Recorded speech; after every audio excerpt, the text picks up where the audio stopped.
Hello and welcome to Shiny Side Up Online 2022.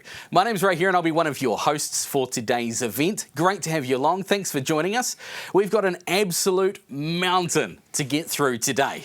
So if you've joined us for last year's event, previous events, it'll be a little bit similar, but we've got way more. We've got more people, more prizes, more bike demos. We've got more of everything, I tell you. It's a big day today. We've got a stack of local and international talent joining us today. So what you need to do is you need to take note of the times of the events that you want to catch. Put a reminder in your phone, write it down, whatever, and we'll do our best to stick to time. We've got a big list of things happening today, so let's get that up on the screen. At 10:15, Sam McCafferty will be joining us live from Italy.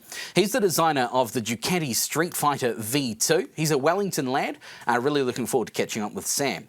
At 11:50, Kevin Williams will be beaming in from the UK, talking survival skills and how to stay safe on the road. At 12:30, Avalon Biddle, Super 600 rider, racer, she'll be joining us. She's a fast rider too. She'll be joining us with some tips and tricks and techniques. At around 20 to 1, Dr. Chris Hurren will be joining us from Australia, from Deakin University. He will be talking motocap and how they test the gear that we wear. At 5 to 2, Carl Fogarty, aka Foggy, World Superbike champ and general motorcycling legend, will be joining us. And Amber Early, aka Chaotic Blonde, you might know her from Instagram. She'll be joining us live in the studio at 3:15. That's just a little bit of what's going on here today, but we're going right through till 4 o'clock this afternoon. During all of our presentations and demonstrations, you'll have the opportunity to ask questions of everyone. If you want to ask a question, we welcome it. So get your questions in the comment box and just use a hashtag for who you want to ask that question of. If you want to direct that question to Amber, hashtag Amber and your question. If you want to put that to ACC or Ride Forever, hashtag ACC and your question. Nice and simple. We've got representatives here today from ACC, Waka Kotahi New Zealand Transport Agency, New Zealand Roading Police, Ride Forever. We've got motorcycle trainers here today and they're all here to answer your questions. So put the thinking cap on, challenge them with your questions, and we welcome it. We'll get an answer for you. I tell you what, we've got a massive haul of prizes here today, and I'm going to run through very shortly how we're going to give those away. But I mentioned before, we've got an absolute mountain of new stuff happening on Shiny Side Up Online this year. We've got a car park outside, we've got motorcycles, and we're not afraid to use them. So to tell us more about what's happening outside, let's introduce our other presenter here today. You might know him from the Rock Radio station, also an avid Harley fan, Jay Reeve. G'day, Jay. How you doing? Kia ora and good morning. Thank you very much, Ray. Yes, my job today is to be mincing around outside in this beautiful Wellington sunshine, soaking it up, getting a bit of vitamin D into the system, and taking you through all of the demonstration areas. So we've got a mechanicking bay in behind us where you can get all of the latest tips and tricks to make sure that your bike's up to spec. One of the biggest questions that we often get asked is how to successfully tie down a motorcycle when it's in transit. So we're going to be doing a demonstration of that. This large, gorgeous Harley Davidson behind me will be tipped on its side, and Avalon will be showing us how, even if you are a petite individual, how you can correctly pick up these big bikes. And it's going to be action stations with rider demonstrations. It's all on, and luckily for me, I get to soak it all up outside. All of those questions, as Ray said, will be pitched to all of the instructors and the professionals that we have on board. So make sure you fire them through. We'll get through every single one of them if we can. Back to you in the studio, Big Ray. Thanks, Jay. We'll catch up with you about 11:05 for some bike maintenance down in the workshop there. Joining me now in the studio, though, is Dave Kelty. Dave, the father of Shiny Side Up. Dave, I hope I'm not being rude in saying that, but Shiny Side Up is kind of your baby, right? You've been here since the start. I've been here since the start, that's right. The start of riding motorbikes. ACC, I pay 2 expensive motorcycle registrations, but I can only ride 1 bike at a time. Come on, boys. We built the coaching program, and as we developed and we became more and more better known, and we were looking for new things to do to engage the riding community, fantastic opportunity came up through NZTA, Waka Kotahi, and we came up with a plan to put on the Shiny Side Up Bike Fest. That was way back in 2016. It was originally just a one-off, or we thought it was supposed to be a one-off just in Wellington. held at the Southwards Car Museum. Fantastic event. Oh my Lord, did that go off. We had well over 1,500 people attend. We had some fantastic feedback about it. And what that led to was the next year we got contacted from other councils and riders asking us are we going to do it again? So we thought long and hard. How are we going to do that? Do we have the resource, the funding, and everything else? Put it together real quick. And during that time, we brought in people like Brittany Morrow, Kevin Williams came on board, and Kevin's still here talking this afternoon, as you said.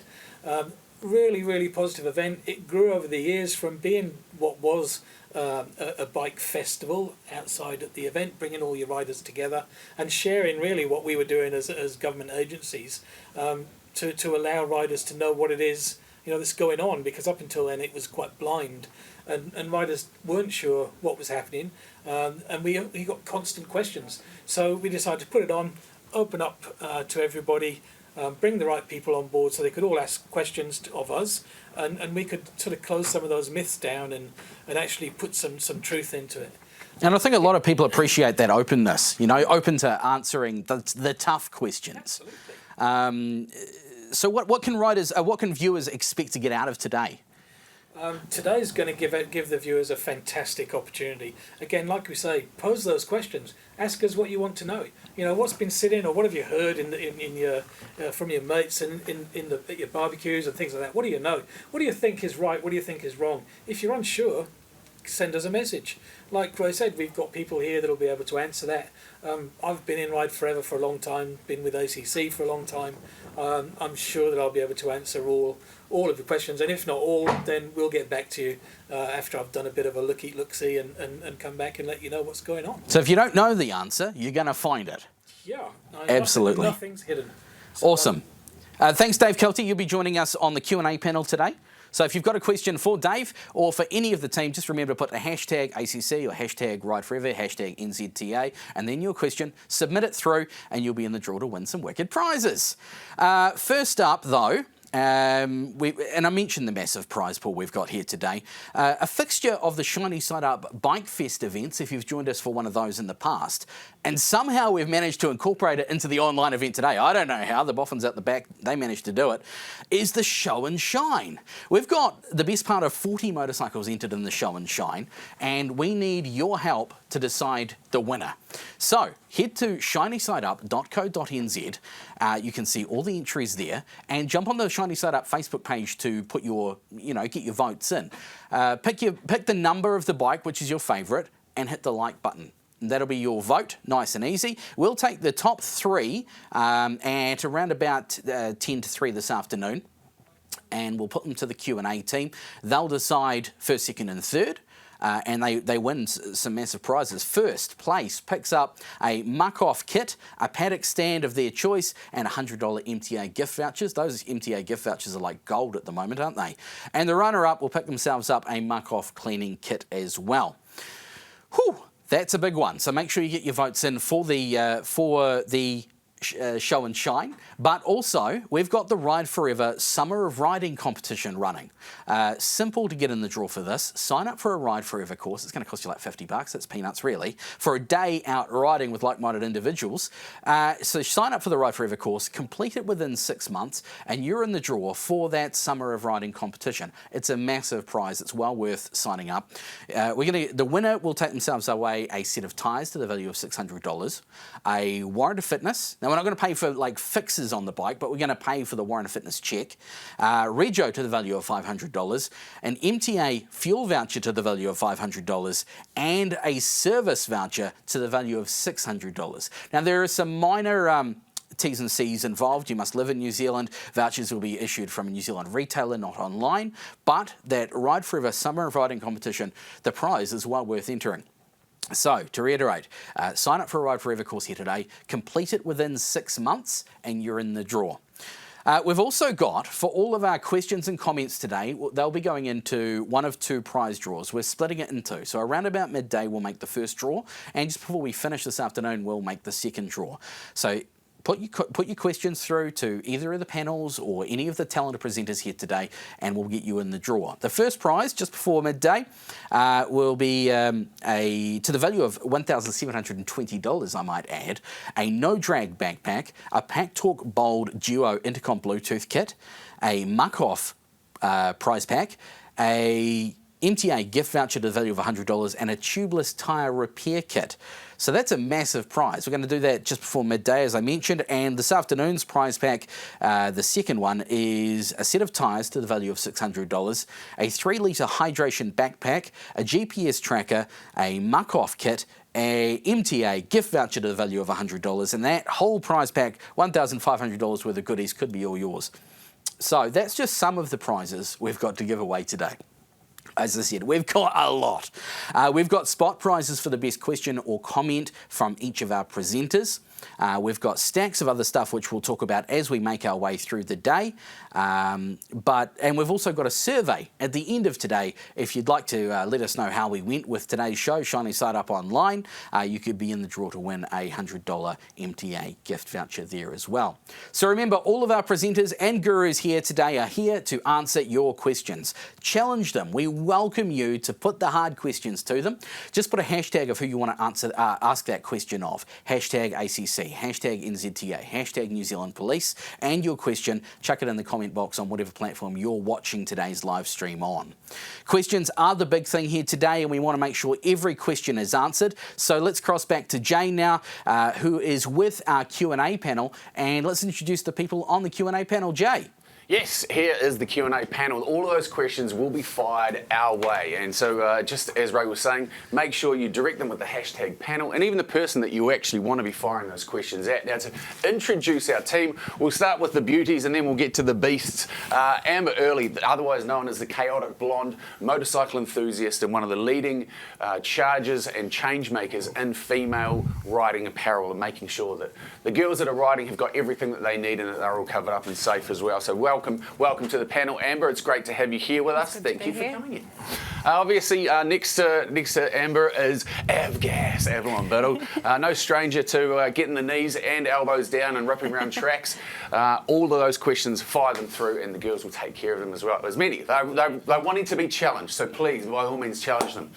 The floating head over the back there is Dave Keelty from ACC, representing ACC, and I'm expecting some curly ones to be sent his way. There's a lot of people that have a lot of misconceptions about what it is that he does and where that money goes. You are paying for it in your registration costs, and he is in charge. He's got the FPOS card on that one as well, so fire those questions through. I love dispelling the myths.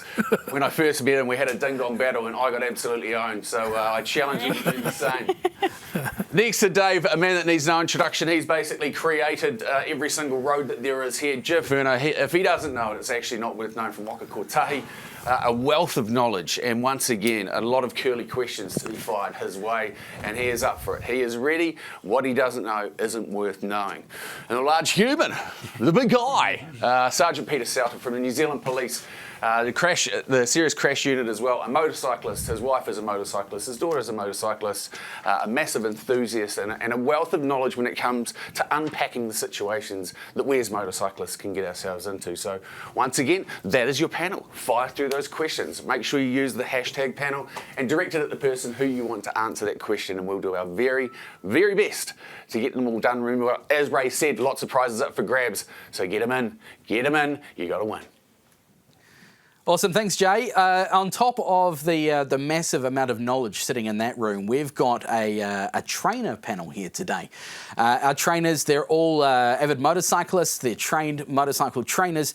Trained trainers? Yeah, I guess that works.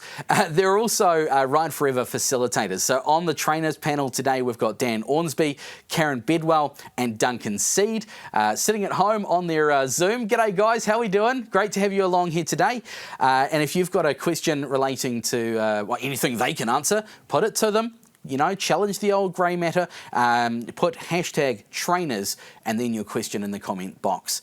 We'll catch up with them shortly, or as the day goes on, but time is marching on. Let's move to our first presenter. We're going to catch up with a Wellington lad from Italy. He's the designer for Ducati, designed the Street Fighter V2, I believe. Sam McCafferty. Have we got Sam on the line? G'day, Sam. How you doing? Hey, I'm doing well. How are you? Good. Hey, thanks very much for taking the time to have a chat with us at Shiny Side Up. No problem. It's always nice to talk to New Zealand. Yeah. You're in Italy now, yes? Yep, I'm in Bologna, Italy right now. It's a bit late now, but I'm over here now. Oh, well, thank you. We'll try not to keep you up too late. Sam, first question: how does a Wellington lad end up in Bologna designing the Street Fighter V2? How does that happen? It's a long road, honestly, but once you string it all together, it's quite a clear road in a way. Originally, I did my studies at Massey University in New Zealand at the Industrial Design School there, and from there I did a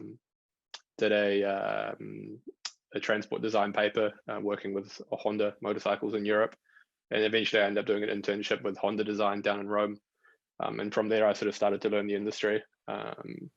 And then from that, I went over to America for a bit to do product design in cars and transport stuff in that area.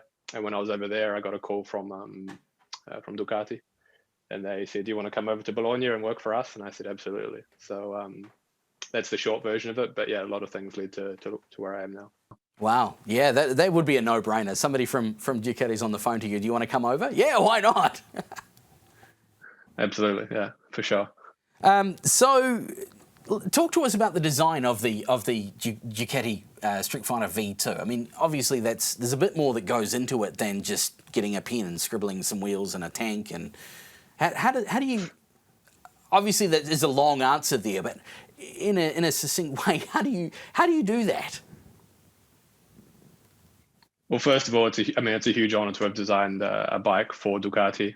We have we have a very talented team here, and obviously it's not just me working on the bike. I was the guy that drew the first picture and sort of was part of a lot of the steps along the way, but it's a huge team that works here, and there's some incredible people that I'm learning so much off. But essentially, we have the product brief, and we say, okay, we want to do the Street Fighter V2, and we talk about who is going to lead that project. In this case, they picked me. This sort of process is different for every project. Often as designers, we compete for the projects. So we propose our own version of a particular bike, and everybody looks at it, the upper management, and they decide which direction they want to go to. But in terms of the Street Fighter V2, I was chosen to lead that one from the offset. And for me, it was a real for me, it was amazing because the Fighter family has been one of my favorites for a long time. So I was excited from word go about this project, and got right to the initial sketches. And I was quite happy straight away, which is unusual as a designer. Usually you take a little while to be happy with it. But then it's going through the process. So I mean, the first sketches, checking with the boss, is it all right? Adjusting little things, but we are drawing with hand straight off the bat, and then working on the in Photoshop to make them refined and nicer. And then we move through to the clay process, which I can speak a little bit more in detail a little bit later if you want. And then it's obviously working a lot with engineers.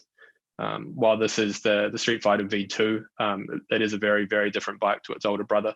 Its bigger brother, the V4. So there's a lot of work behind this bike as well. Cool. How does the interaction between you and, say, the mechanical engineers work? Once you've got a drawing or you've got a model, how does that kind of play out? So, I mean, we're talking from word go, as you know, that a motorcycle is a very technical piece of equipment. There's many things that go into it. You guys know that as well as I do. But, from word go, we're really discussing about, potential not problems, but parts you need to be aware of on the package. The engine plus the frame plus all the parts that make up the motorcycle. So we're always talking to the engineers. Luckily at Ducati, we're quite close to them. So we have the design center.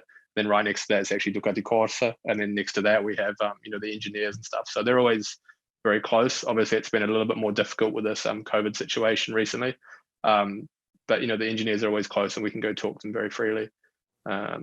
So, we have meetings all the time. There's set meetings each week where we discuss the key points, but, impromptu meetings are always the go, and you have a point of reference for who you can talk to at all times. And for me as a designer, I love the technical side of things as well. I'm starting to get used to it now, but when I first arrived, it was pretty magical to start talking the sort of technical side of things to the engineers that we have over here at Ducati. So yeah, it's a cool thing, and we're always having a constant communication with them. So sometimes it gets a little bit difficult, trying to find the right solution. I'm trying to do a nice, a beautiful thing, and they're trying to do the technical side of things. But eventually we always find the way to achieve it. So yeah, it's a real back and forth. Is there much clash when you're designing something that may be beautiful but not necessarily functional, or it's just a conversation between you to work it out the best place? We always have to keep the functional thing in mind. So when if we're designing something, we really just can't throw a beautiful fairing or fuel tank at them. We have to keep in mind, how much liters does that fuel tank need? Which material is it built out of? How is it attaching to the components around it? So we have to understand these things, but sometimes there has to be a bit of give and take between beautiful design and functionality. So there's always a bit of back and forth, and sometimes they really don't want to do it. But we sort of know when to lean on each other when we need to find the right solution. But some parts are harder than others. But yeah, in general, we get to the right solution in the end. So yeah. It's a stunning looking motorcycle. I personally would love to ride one. I can't wait to ride one. How much of the design that we just had up on the screen there, how much of that was given to you to begin with versus how much, how much prerequisite was there versus how much you came up with yourself? Obviously, you did the final design, but... Yeah, so a lot of the bikes have what we call carryover pieces. In this case, the fuel tank is as it is on the Panigale V2. And also the headlight unit is the same as the V4. Sorry, but in general, and the engine is the Super Quadro, the V2 Super Quadro, which is slightly adjusted for the Street Fighter family. There's a lot of other components which look very similar to the Panigale, the sibling, but they are quite different. For example, the subframe under the seat, we have to work to optimize that.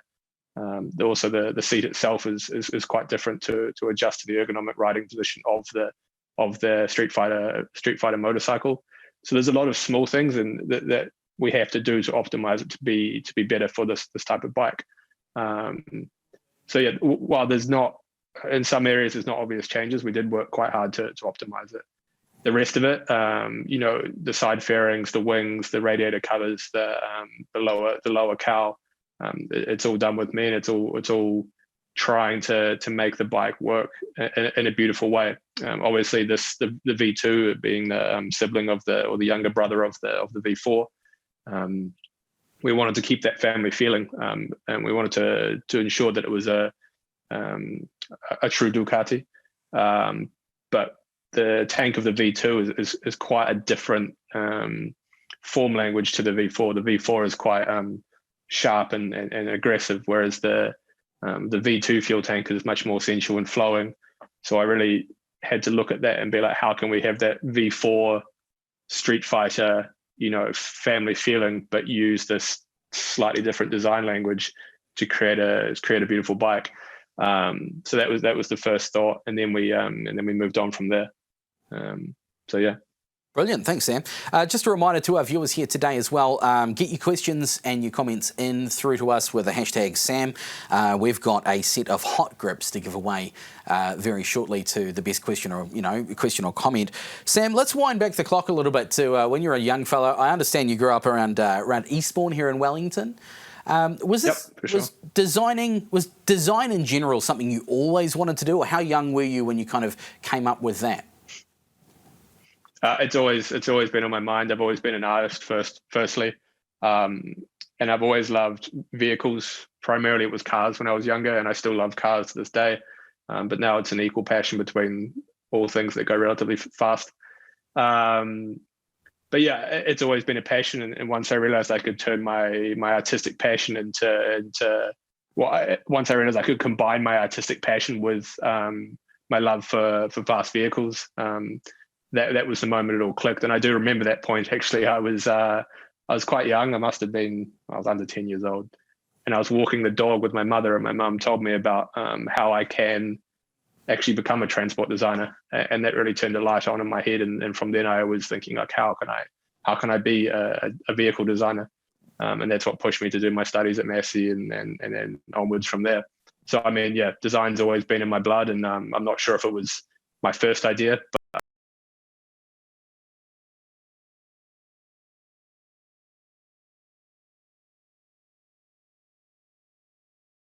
Do you have any old sketches from, your school days or your early days that you kind of bring forward or you look at for inspiration, that sort of thing?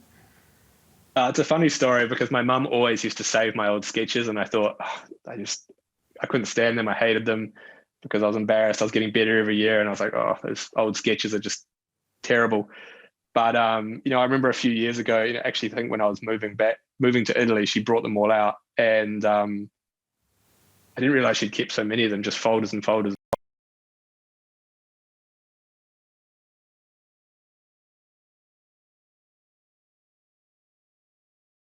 These sketches that are on the screen right now, and thinking, come a long way since drawing on my maths book and not concentrating on maths. but I love to look back at the old sketches, and next time I'm in New Zealand, I'll get them back out again and have a look for sure. Is it hard to, coming from New Zealand, avoid the shadow of the Britain V1000, and do you get asked about that very often? Oh yeah, it's. I wouldn't say it's a shadow, because it is a shadow, but it's something you're proud of for sure. It's by far and away one of the most recognized bikes in the world, and you get asked about it very, very often. One thing I always like to point out, that down the road from my parents' house, there's the V1000's down in Te Papa. So, and that always blows people's minds that it's so readily available to go see, for me in my hometown. But yeah, it's absolutely living in the shadow. I mean, not just John Britton, but Munro and McLaren, names like that, they're still well known. And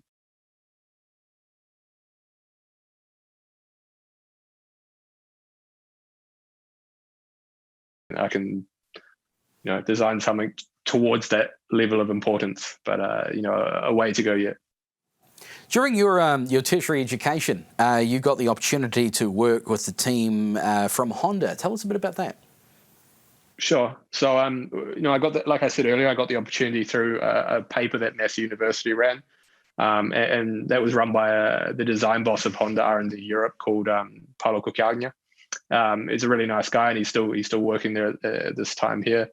And they invited me over to Rome to do 3 months of internship with them. And I was quite a junior designer, but they had faith in me, and they saw something in me.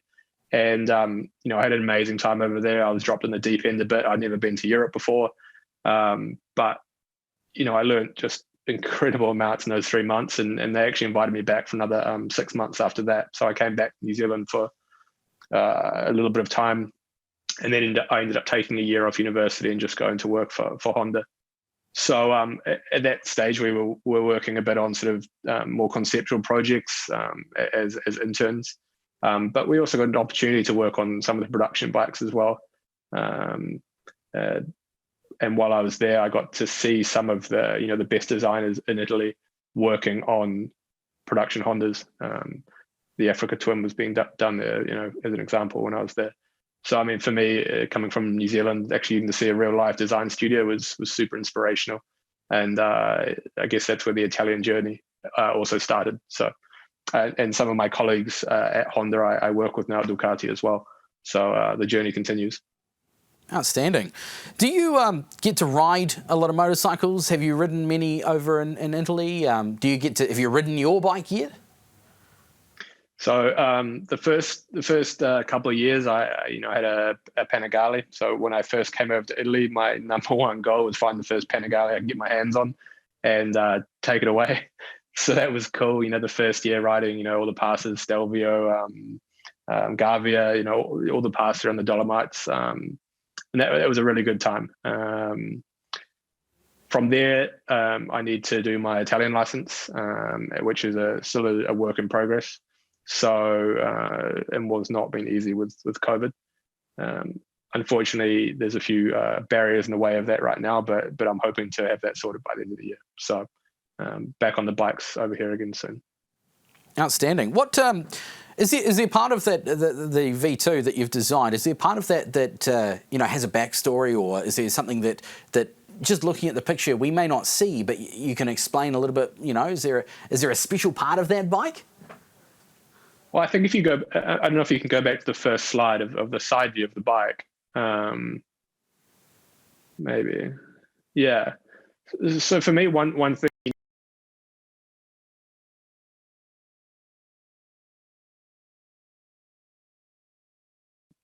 You should be able to draw about 3 or 4 lines, and it should be recognizable as that particular type of bike.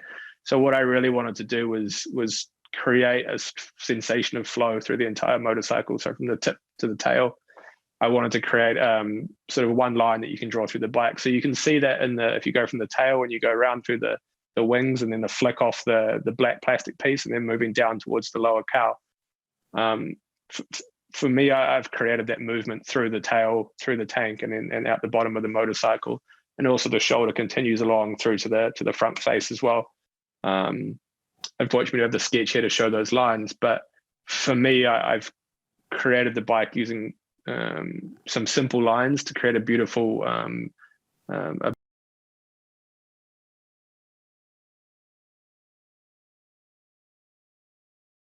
Ducati name. I should hope.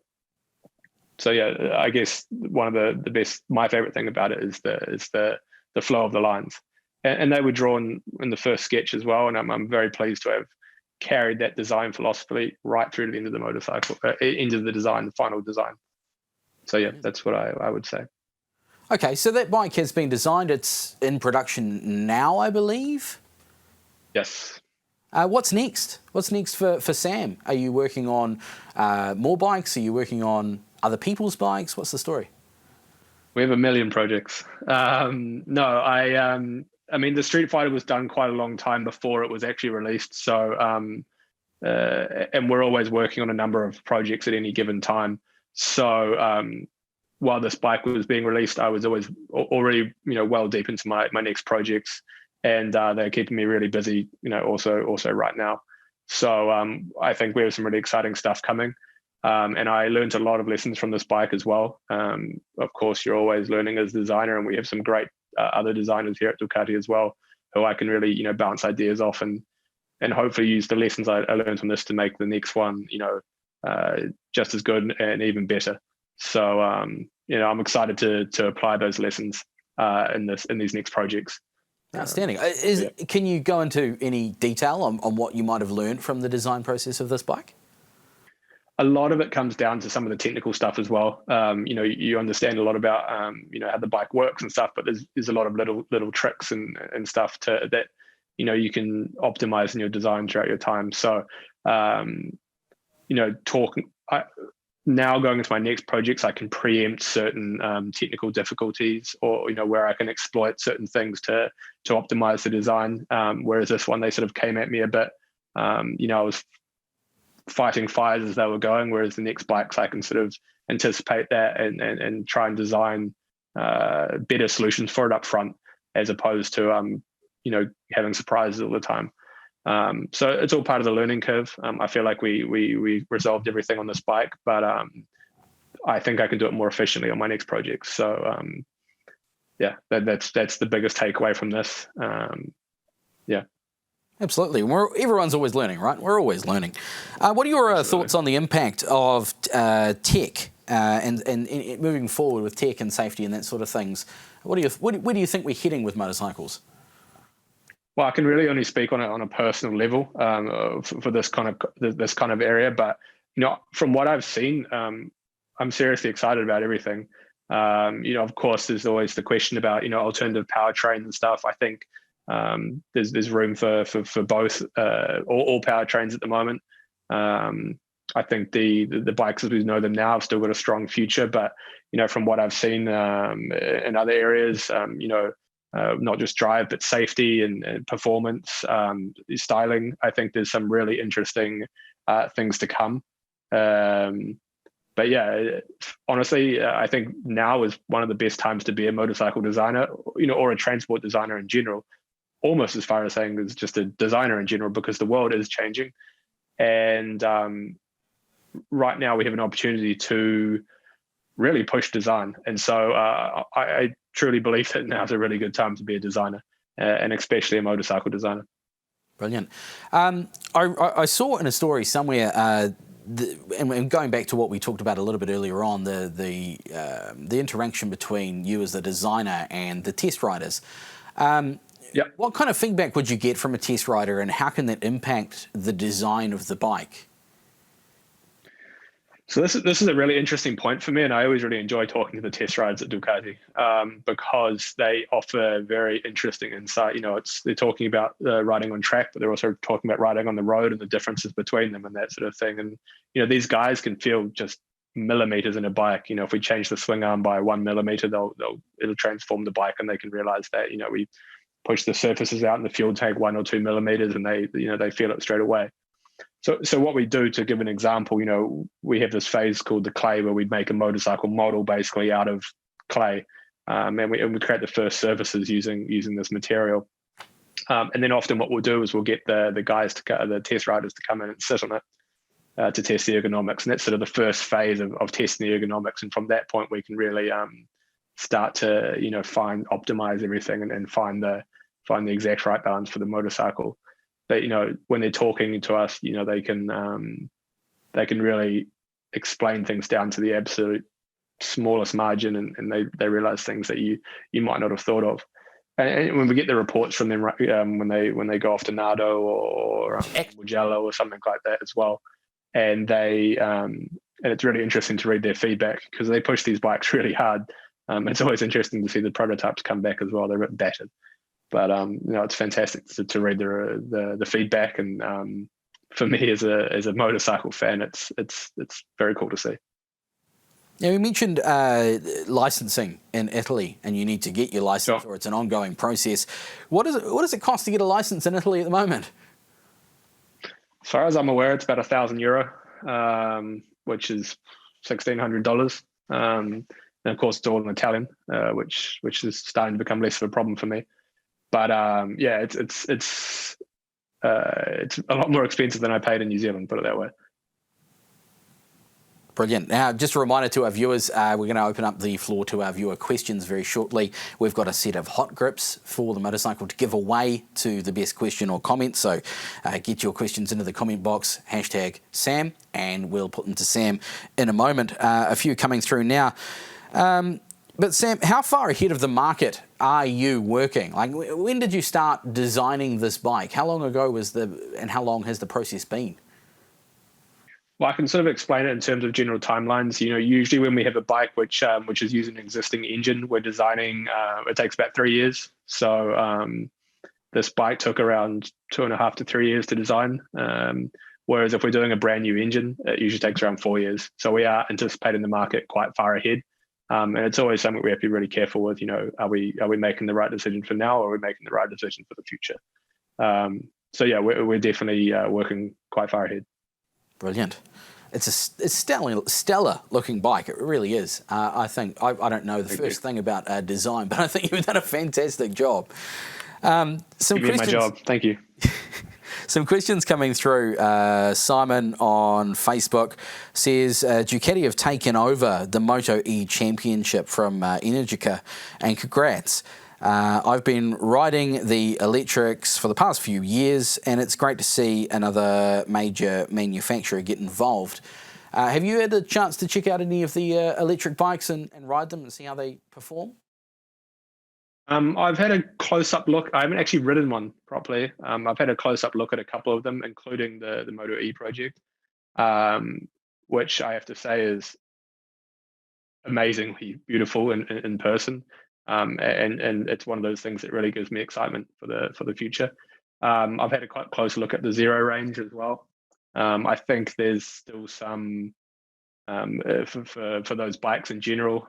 The production for production electric bikes and that for the road in that general area. I think there's still a way to go, and I think we can work together as designers globally to make these products a bit better. So I think, like I said before, there's exciting times to come for all brands around the world. How do you, and this is a question from Facebook, Gillian Matthew writes, how do you balance the need for a distinctive design with practicality? I mean, we touched on it a little bit earlier on, but maybe you can go into detail a little bit more there. Sure, it's a good question. I think of course, the bike needs to be very good in terms of, you know, the technical side of things. For Ducati, it has to be the best in all aspects. But in saying that, it also has to be beautiful. We have to answer the question first: is it a Ducati? And a true Ducati is very beautiful. So we have to be very careful of that balance. But I believe that the best bike's the one that ticks all those boxes. And so we work very, very hard to understand all the technical aspects and really explore the ways we can combine that with the best aesthetics as well. Occasionally there's some give and take, but you know, we're really trying to do our absolute best to be the best of both worlds. We've got a question from SPR Ninja via our YouTube feed. There's a large prevalence of winglets on modern road bikes, the Panigale V4, etc., at road speeds. Are these particularly functional, and are they mainly for aesthetics? I've seen the data, and when you see the data, it really makes you believe in them a lot more. Of course, for us, mere mortals, sometimes it's a bit much to push the bikes to those limits. But you know, they are really adding a lot of downforce, and they're really assisting the bike, and particularly things like corner exit, that sort of thing. You'll notice that with the V2 on screen that we have them as removable. So you can choose whether you want to have them or not. But yeah, I thought them a little bit strange at first myself as well, but slowly but surely I've really come around to believing that they're a really good tool for motorcycle riding. Now, being the designer of a motorcycle and having gone through the process dealing with the test riders and getting a bike perfect, ready to go to market, do you have any thoughts when it comes to that bike being purchased and then modified by its owner? That's a good question. No, no, not really. Obviously, we always have our opinions about particular modifications and whatnot. Personally, I wouldn't change a thing. But no, I think you know, bikes are a very personal product. So we always have to think about, you know, what people are going to want to do to it as well. And we are involved in also the official accessories for these bikes, but we always know that they are going to be modified outside our control. But, you know, like as I said, a motorcycle is a hugely personal product, and I think it's fantastic when I see these bikes being modified to suit the owner's needs. I noticed the design that we had on the screen there was red. Was that a choice of yours, or is that the Ducati way? What's the story there? The bike always has to look good in red first. Yeah, it's a thing that, you know, really is a thing over here in Italy. We have to make the bike look great in red first, and then we can start to play with other ideas. But yeah, the bike should be red to start with. Sean T asks on YouTube, will we be seeing hybrid bikes in the future? Like I said before, I think every area has merits. I haven't actually seen any on the road as of yet, so I can't comment too much on it, you know, production bikes. But I think, like I said, every powertrain has an exciting future right now. We've got a lot of questions actually coming through regarding, you know, the electric car, electric motorcycle, hybrid motorcycle market. I'm paraphrasing Emma McIntosh's question from YouTube, but is there a different design system? Is there a difference in design between your internal combustion engine motorcycle and, say, an electric? Do you have to take different things into account? Yeah, I mean, when you look at a bike like the Zero or something, it's very, very evident that the bike is a very different canvas, you could say. Whereas with a a combustion engine bike, you're basing it all around the engine, the frame, the subframe, the forks. Whereas looking at the electric bikes, you have you're sitting on the battery pack and you sort of build it modularly around that. There's always the question of, do you need a fuel tank, which a lot of people say, oh, you don't need one anymore. But in the end, the fuel tank is quite a good component for ergonomics. So you really have to consider what's most important when you're riding the motorcycle. So while I think some things remain the same, a lot of other things change on the technical side of things. And I think this is where the opportunity for manufacturers globally, I think there's design opportunity there to really play with bikes a bit. Malcolm Taylor's got a question regarding testing when it comes to seating, and I guess that comes down to ergonomics. How much kind of time goes into it? Where in the design process do you talk about ergonomics and test that sort of thing? So that's also a good question. We really work a lot on the ergonomics. So to use the V2 as the Street Fighter V2 as an example, again, I think that seat went back and forth between us and the technical office and the testing department. Must have been, it was many times, many times, 1 millimeter here, 2 millimeters there. The center line up, down, make it smaller, wider. They really push to find the exact right balance in that area. Obviously, it's difficult to find the balance for every rider, but we're trying to find that correct balance.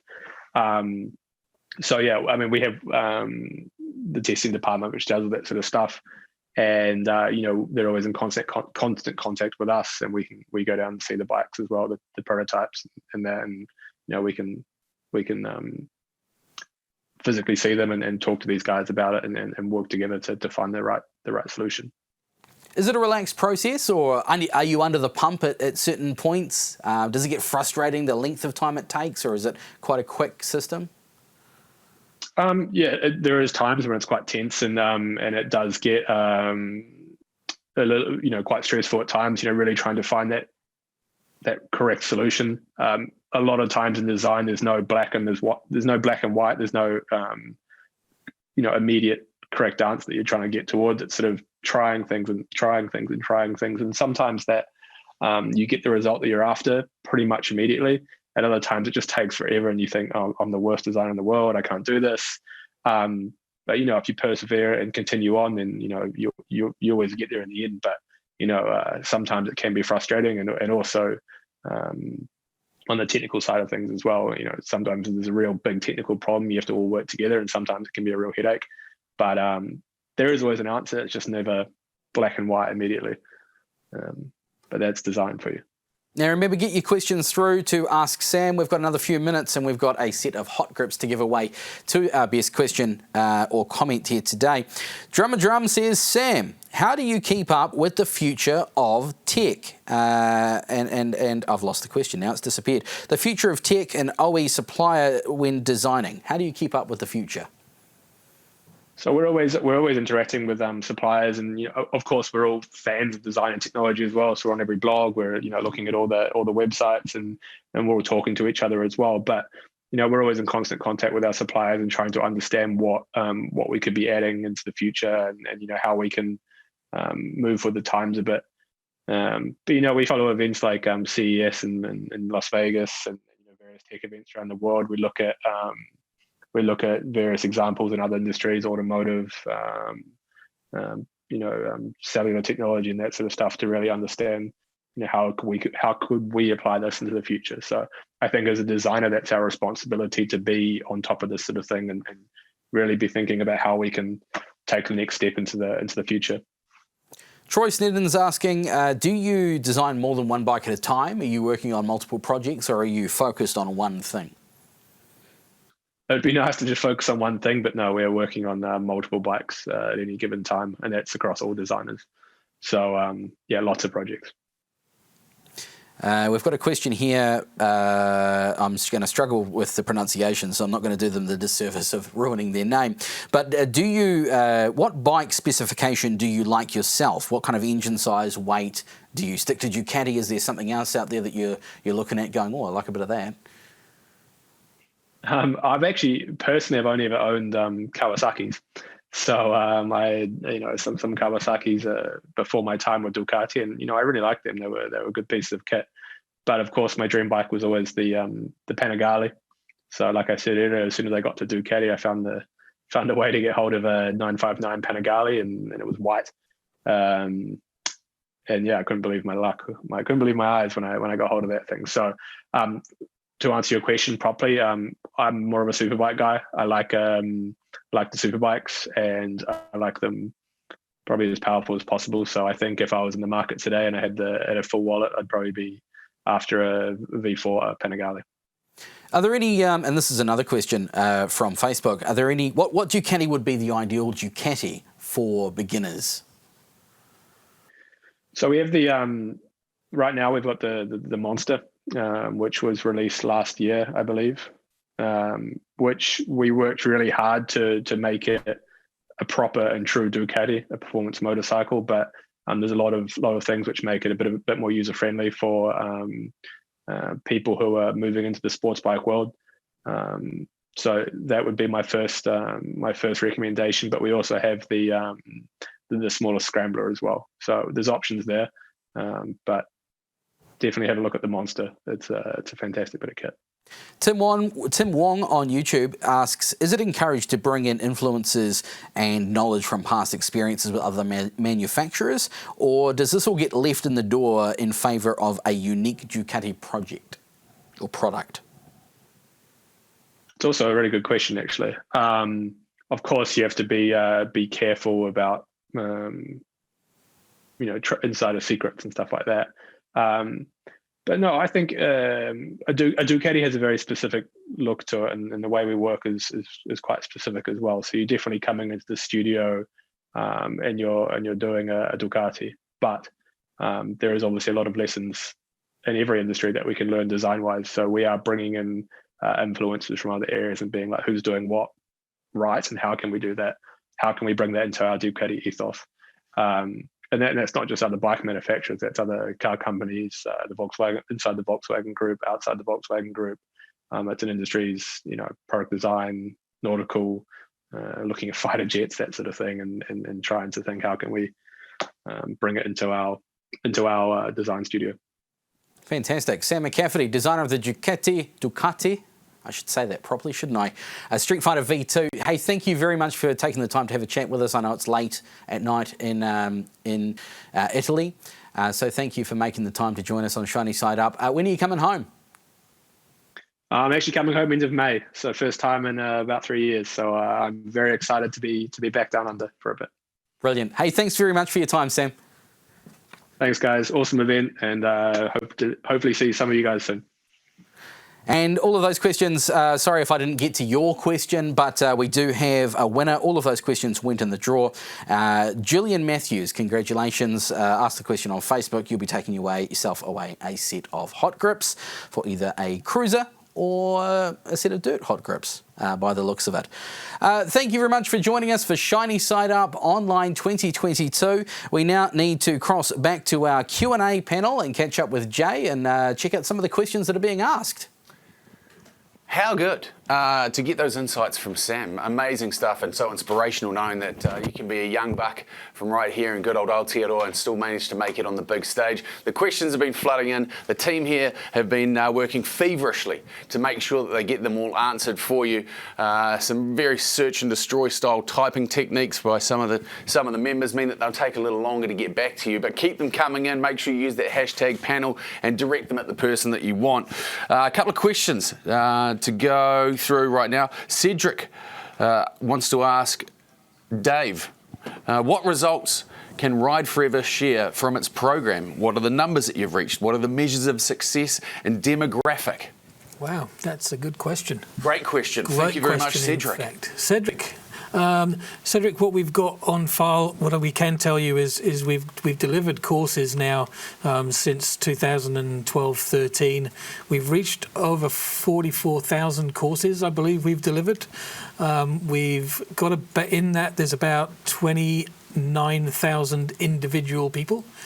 So people are obviously taking multiple courses, recognising the great work that they can do and the rise in skill, just making themselves that better rider, being more aware of what's going out on the road.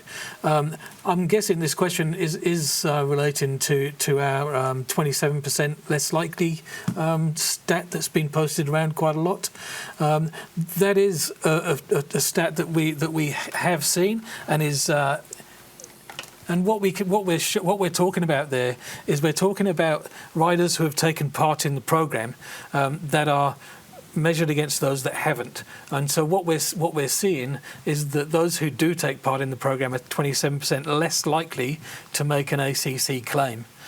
May not be that they're less likely to have a crash because they could still be crashing but not being injured as badly. But what we are seeing is a definite reduction in claims through the Rides Forever program. So in terms of cash, what is it costing the taxpayer of New Zealand a year for people to be riding motorcycles in Aotearoa? Costs $130 million roughly per year to service motorcycle injury claims. So what you're looking at there is a massive fund that we have to maintain. So one of the questions that we get asked all the time, how much do you collect from motorcycle riders? It's roughly about $29 million directly from the motorcycle registrations. So if you look at that, that means that car drivers, other vehicles are subsidising those claims quite a substantial amount. And you can unpack that further and further and start to look at, well, how much do motorcyclists incur themselves? And that really depends on where they are. In a urban environment, we're seeing roughly about a third motorcyclists at fault, a third car drivers at fault, and a third a bit of both. But out in the rural end of town, where we like to go and play and ride on the weekends, 100 k's an hour through the twisties, then we're starting to see a different picture occur. We're looking at 62, 66% roughly, off my head, is solely motorcycles at fault. Yeah. And they're big crashes and often trauma when you're dealing with that. Thanks to those insights, we're only 100 mil short. Only 100 mil short. But with those numbers, you talk about 60%, 70% of those incidents not involving another vehicle. That's the heartening factor. That that you can change that number because it's just on us as riders. Absolutely. That's the real focus of what we do. So there's a couple of things. If you look at the Ride Forever program, it's a skills enhancement piece that really we want riders to pick up right from the start. So we've built this course called the Urban course, which is a 4-hour course, $20. That's all it's going to cost you. Okay, so when you finish your basic handling skills, what better way to then make sure you're ready to go and play in traffic and interact with all of the things that you've learnt? Play in traffic. What better way to do that than get in front of a coach at the earliest convenience? Get in there. They'll give you the experience and the confidence that you've got to take that next step. Bronze course is there to help you, move through your license process and make sure you're doing the basic things really, really well. What we want to do is make sure that the riders that are coming on today aren't the same problem 40-year-olds that we've seen over the years. So the bronze course takes you up to your restricted test. You can do two Ride Forever courses a year. So idea is you come out, you do your first one, find out what you need to practice and get better at, and then take another one just before your test so you can move in. The silver course, that's designed to take you up to your full test, and then so we've got that wrapped up. But also if you've been out of riding for a while, like you, Jay, you weren't very good, you come back into... Firm but fair. Firm but fair. you come on, get into the silver course, have a go, see what you need to pick up on, and then the more experienced riders then can come in the gold end, and that becomes more of a menued approach. 4 or 5 riders on that course. What do you want to learn? What do you want to learn? So you get that individual course that's really set up for you to take you forward. The idea is that we turn both taps on, train both ends of the riding community, and eventually when we join them together, we meet in the middle and we have a much safer community. And that's what it's really about. Let's look at what we've done. Nobody's saying you're a bad rider, but hey, there might be things that we can just improve on to make you a lot safer. Yeah, we can always be better as riders. Question here for you, Amber. What is your opinion about motorcycle airbag vests? And could you do a gear review through your site? Right. It is something that I'm definitely keen to get my hands on. Being female, unfortunately, chest protectors and back protectors are something that I have found to be a bit of a struggle with long term, especially given that I'm on the track quite a bit. The Airvests are a great invention. I see them a lot in MotoGP superbikes. They seem to be really picking up quite a bit of traction. But again, ladies and men's, we fit quite differently. So it'll be interesting to see what they do bring to the market. I know that Alpine Stars have got their Tech Air suits, which are available in New Zealand at the moment. I know that Revit are also bringing through a couple more Tech Air suits as well, or a similar style Tech Air suit. So as soon as Revit do bring them into the country, I'll be grabbing one, I'll be loading it on, I'll be doing a review. I might just choose to crash into a concrete wall running instead of on my bike. But again, something that until I put it on and until I run it under my suit, I can't give a genuinely honest opinion, but something I will definitely get my hands on and load up on my website. We're just going to sneak in one more question before we cross back to Ray. What gear do you recommend for female riders then? It entirely depends again on what style of riding you're doing. There is absolutely no point to kit yourself out with, textiles if you're planning on getting to a track day. And in the same vein, if you're just a casual commuter, there's no point in really running a full race piece one suit if you're planning to hit through traffic. Again, more is better when it comes to safety, and it's always good to sort of dress for the slide and not for the ride. But again, it comes down to suitability. There is a lot available on the market now, and distributors are realising that females are in a big group and we're all coming together and we're all getting on bikes, so hopefully we'll see a bit more variety coming. Fantastic. Keep those questions coming in. I know that Dave loves to get in his full Marc Marquez suit when he hops onto his nifty 50 to drive the 3 metres from his house to his work. It's mean you sometimes can overcomplicate things, but at the same time, dress for the slide and not for the ride. Crossing back to you now, Ray. Awesome, thanks Jane. Great to have some ladies on our question and answer panel here today as well. If you've just joined us, this is Shiny Side Up Online 2022. Thank you very much for joining us. Get your questions through to us. It's all about answering questions, sharing knowledge, because you don't know what you don't know. Coming up very shortly, we're going to be, at about 10 to 12, we're going to catch up with Kevin Williams from the UK and talk about survivor skills out on the road. Later on, also about 20 to 1, we're going to catch up with Dr. Chris Hurren from Deakin University in Australia, talking MotoCap, an update on that, how they test the gear we wear. There's a lot happening today. At 2:35, we're going to catch up with the New Zealand Police and Motorcycle Squad and talk about their Mufti motorcycle, MT09 TRAP, but with no signage on it. How exciting is that? Heaps happening today, so get your questions through to us. Chuck them in the comment box. Put a hashtag with who you want to direct that question to. So if it's for our trainer panel, hashtag trainers. If it's for a Q&A panel, you can put hashtag Q&A or direct it directly to Avalon or Amber or Dave or any of the other team there. We've got some government departments here as well. So ACC, Ride Forever, New Zealand Transport Agency, Waka Kotahi, I should say, are all here to answer your questions. Around about midday, we're going to break down those questions. We're going to put everyone in the draw for a massive prize pack today as well. The prizes, I don't know if you can see them, but they're surrounding me here in the studio. We've got, for their first prize pack, it's a no-drag backpack, a Cardo PackTalk Bold Duo Bluetooth intercom set. We've got a Muck-Off kit, an MTA gift voucher to the value of $100 and a tubeless tyre repair kit. And later on this afternoon, we've got another prize pack to give away for question and answers as well. And just a reminder, if you sign up for a Ride Forever course here today, complete it within 6 months, you're in the draw for the Summer of Riding competition. It's basically got you sorted for an entire summer. We've got a set of tyres to the value of $600, a WAF check, a Rego to the value of $500, MTA fuel vouchers to the value of $500, and a service voucher to the value of $600. All of that could be yours just by signing up for a Ride Forever course and completing it within 6 months. And let's be fair, a Ride Forever course, it's a day out riding with like-minded individuals. You might get to check out some roads you didn't know existed, share some knowledge, and as I said, you don't know what you don't know. Right, we've talked about some new stuff that's happening here at Shiny Side Up. One of the new things we've got going on here today, we've pulled it in from the Bike Fest events, if you joined us for those a few years ago. we have a training ground outside, and we're going to run you through some skills, some drills, and some stuff that people have asked us to share. So we're going to cross back now to Jay outside in the car park. Jay, what have you got going on? Yeah, the sun's absolutely beaming down here, so we dragged it into the garage, and I'm joined by the Danimal, who's going to be one of our bike mechanics and bike pros, talking about the maintenance in and around your motorcycle. If you're not someone that's doing the daily ride, if you're not somebody that's committed to being on the bike 24/7, sometimes things can get a little bit sloppy. Talk us through some of those things that we should be checking on the rig to make sure that our bike's in the best condition so that we can get home in the best condition.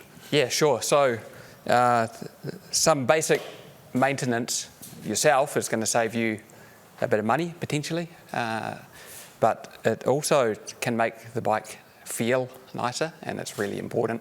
So I would just start with the tyres.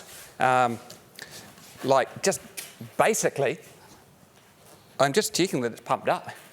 If it feels really soft, then you're gonna want to go and get that looked at, like on a gauge.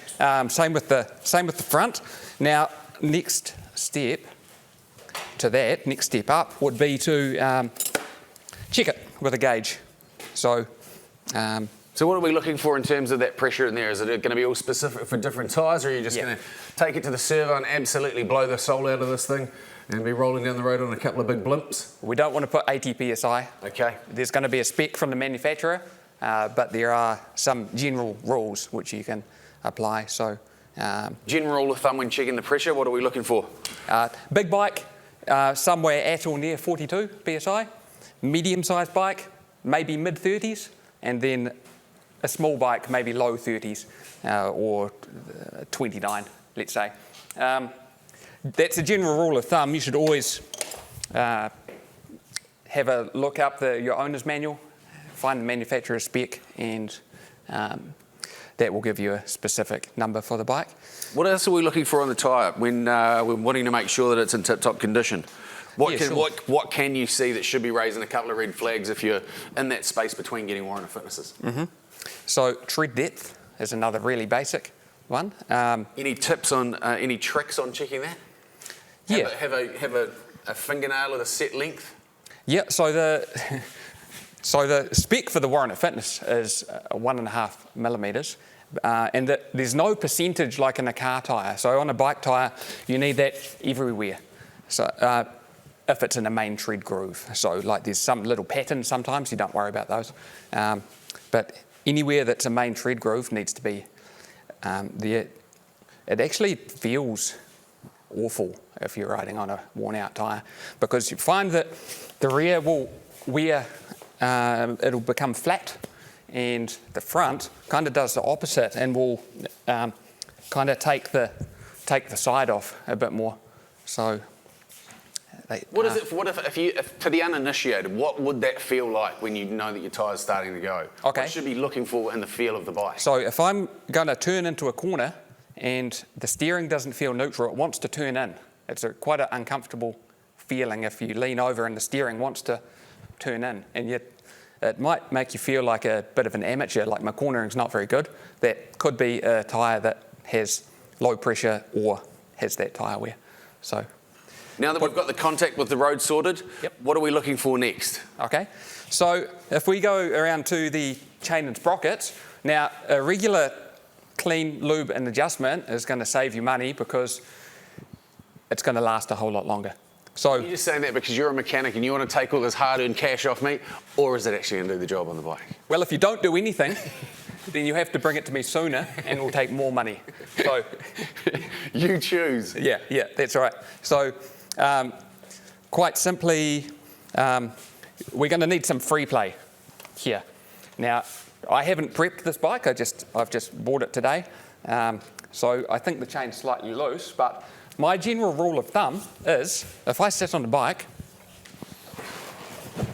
my weight on it, and then we have a look at the free play with my weight on it.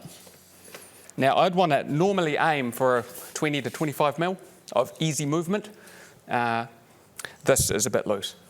It's not awful, it's fine, but we could definitely adjust that up. And is this something that you would encourage people to do at home by themselves, or is this something that you should take into your local bike mechanic and get them to do it properly for you? Well, you could definitely do it yourself, but it does require some tools. So for this particular bike, we're going to need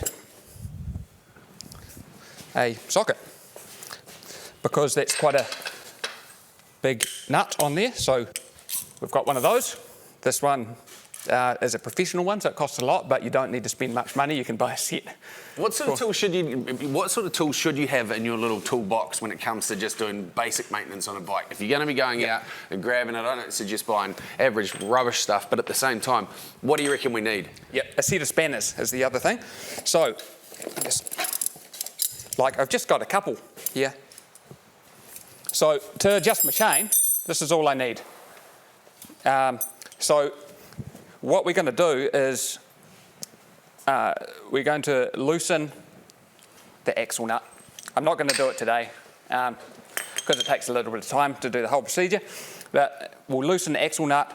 We will use these adjusters here. Now there's a lock nut here, so we'll unlock that, and then we can move this bolt back, and it's going to push the wheel back and going to make the chain tighter. Now you don't need to adjust it a whole lot. So we don't want the chain to go too tight, because it's going to put pressure on the front sprocket on the engine, or the output shaft of the engine. So 1/8 of a turn. If you're just doing regular maintenance, maybe 1/4 of a turn. Obviously on both sides, because we want to pull the wheel back straight. And then we need to, this is important, tighten the axle nut again and then recheck it. The tension can change depending on whether that nut is loose or tight, so we don't want to adjust it up perfect, then tighten that and it becomes too tight. So.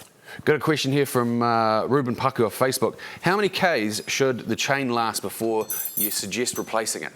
Should it last? Yeah. Okay, so that is a hard question to answer, because it really depends on your maintenance of the chain.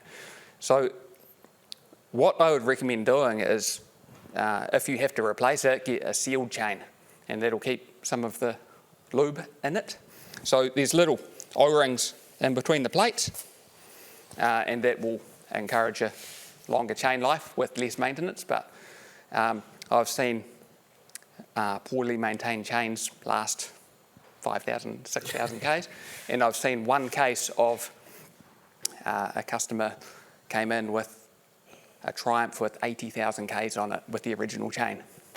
Built to last. Also highly maintained. Yeah. So it really, maintenance makes a huge difference. In terms of the other part of the maintenance of the chain, cleaning it and lubing it is really important. So I get to put bikes in the stand and lift the wheel off the ground, and it makes it really easy. Yeah. But if you don't have a big fancy stand like that, how do you go about lubing up your chain? yeah, so you can just do it a little bit at a time. So this from here to here is accessible. So we can clean and lube that bit, and then we can wheel the bike forward and do the next bit. It's a little bit awkward, but it's definitely achievable on your own. What are you suggesting for a clean and then the lube that backs up off the back of that? I kind of would have to recommend a specialist chain cleaner, because we don't want to damage the rubber O-rings. It's not going to immediately damage them, but you know, the rubber can become hard and brittle with certain chemicals. So a chain cleaner from the local bike shop, and then a lot of the big oil brands will do motorcycle chain lube. You can get stuff that's clear, stuff that's very waxy, white-like. Yeah. There's a couple of different looks, but they're all going to be better than no lube. This is a question wanting your professional opinion. Best chain lubes, please. I find a lot of the sticky chain lubes make the chain rigid and inflexible. Okay, so What are you putting on your bike? there's one by Motul that I really like. It's a white waxy spray-on lube.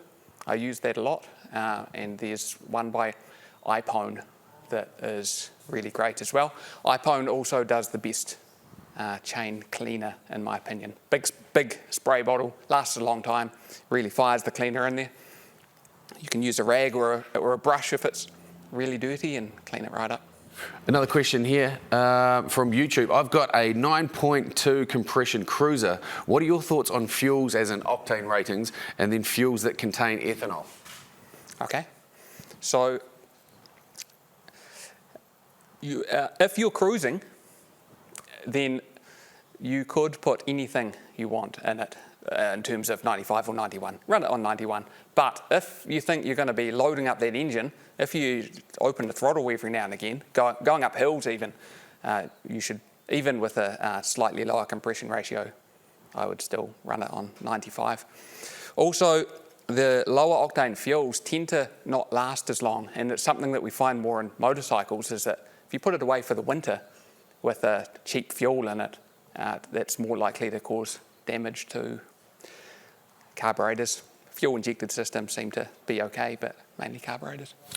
Zachary Edwards on Facebook, what about belts, the lifespan on them, maintenance checks, how does that differ from the chain? Okay, so they, in general, they are lower maintenance. They don't, obviously a chain will have joins, links, and each one of those can wear, and so that's why your chain gets loose. Your belt doesn't have that, so it's not really going to come loose like a chain would. You can get like you can get special belt lubes or to quieten them down mainly. The problem that we find with belts is that if you catch a stone, that can be, it can just put a hole through it, and then if that hole's near enough to the edge of the belt, it can eventually just tear the belt, and you'll end up stopped on the side of the road with the belt back there. Yeah, I've been there, done that. So a regular belt check is a good thing to do, but mainly just to make sure it's not torn, because that could potentially happen. So belts last longer unless you catch a stone, and then they may not last longer. Yeah. Yep. Obviously putting power into the motorcycle, we've got cables, they're going to slow us down as well. How do we go about checking those bad boys out? What should we be looking for? What should we be doing? Okay, so this comes back to a comfort thing. So let's start with the throttle. So I've chosen a bike that has a cable throttle. There's modern bikes that don't. They've got an electric throttle. So this doesn't apply in that case. So we've got to see the cables running down. Now we've got some free play here. So this can just wiggle nice and easily. And I've got a big adjuster right here on this one. And so I could loosen that and adjust it in. And now we've got a whole lot of free play. Okay, so this, when it's like this, it's disconcerting. Coming out of a corner, you put the throttle on and you're not quite sure where the power's going to come in, right? So what I personally like to do is, I'll just show you the other extreme if you have it too tight, which might be almost at the end of the adjuster on this one. It will make the throttle stick. So so if you have it like this, it'll feel great until you go to slow down, and then the engine will try and keep driving as you're braking, which is really bad. So you definitely need some free play. So if I adjust that back, it'll click off like that. So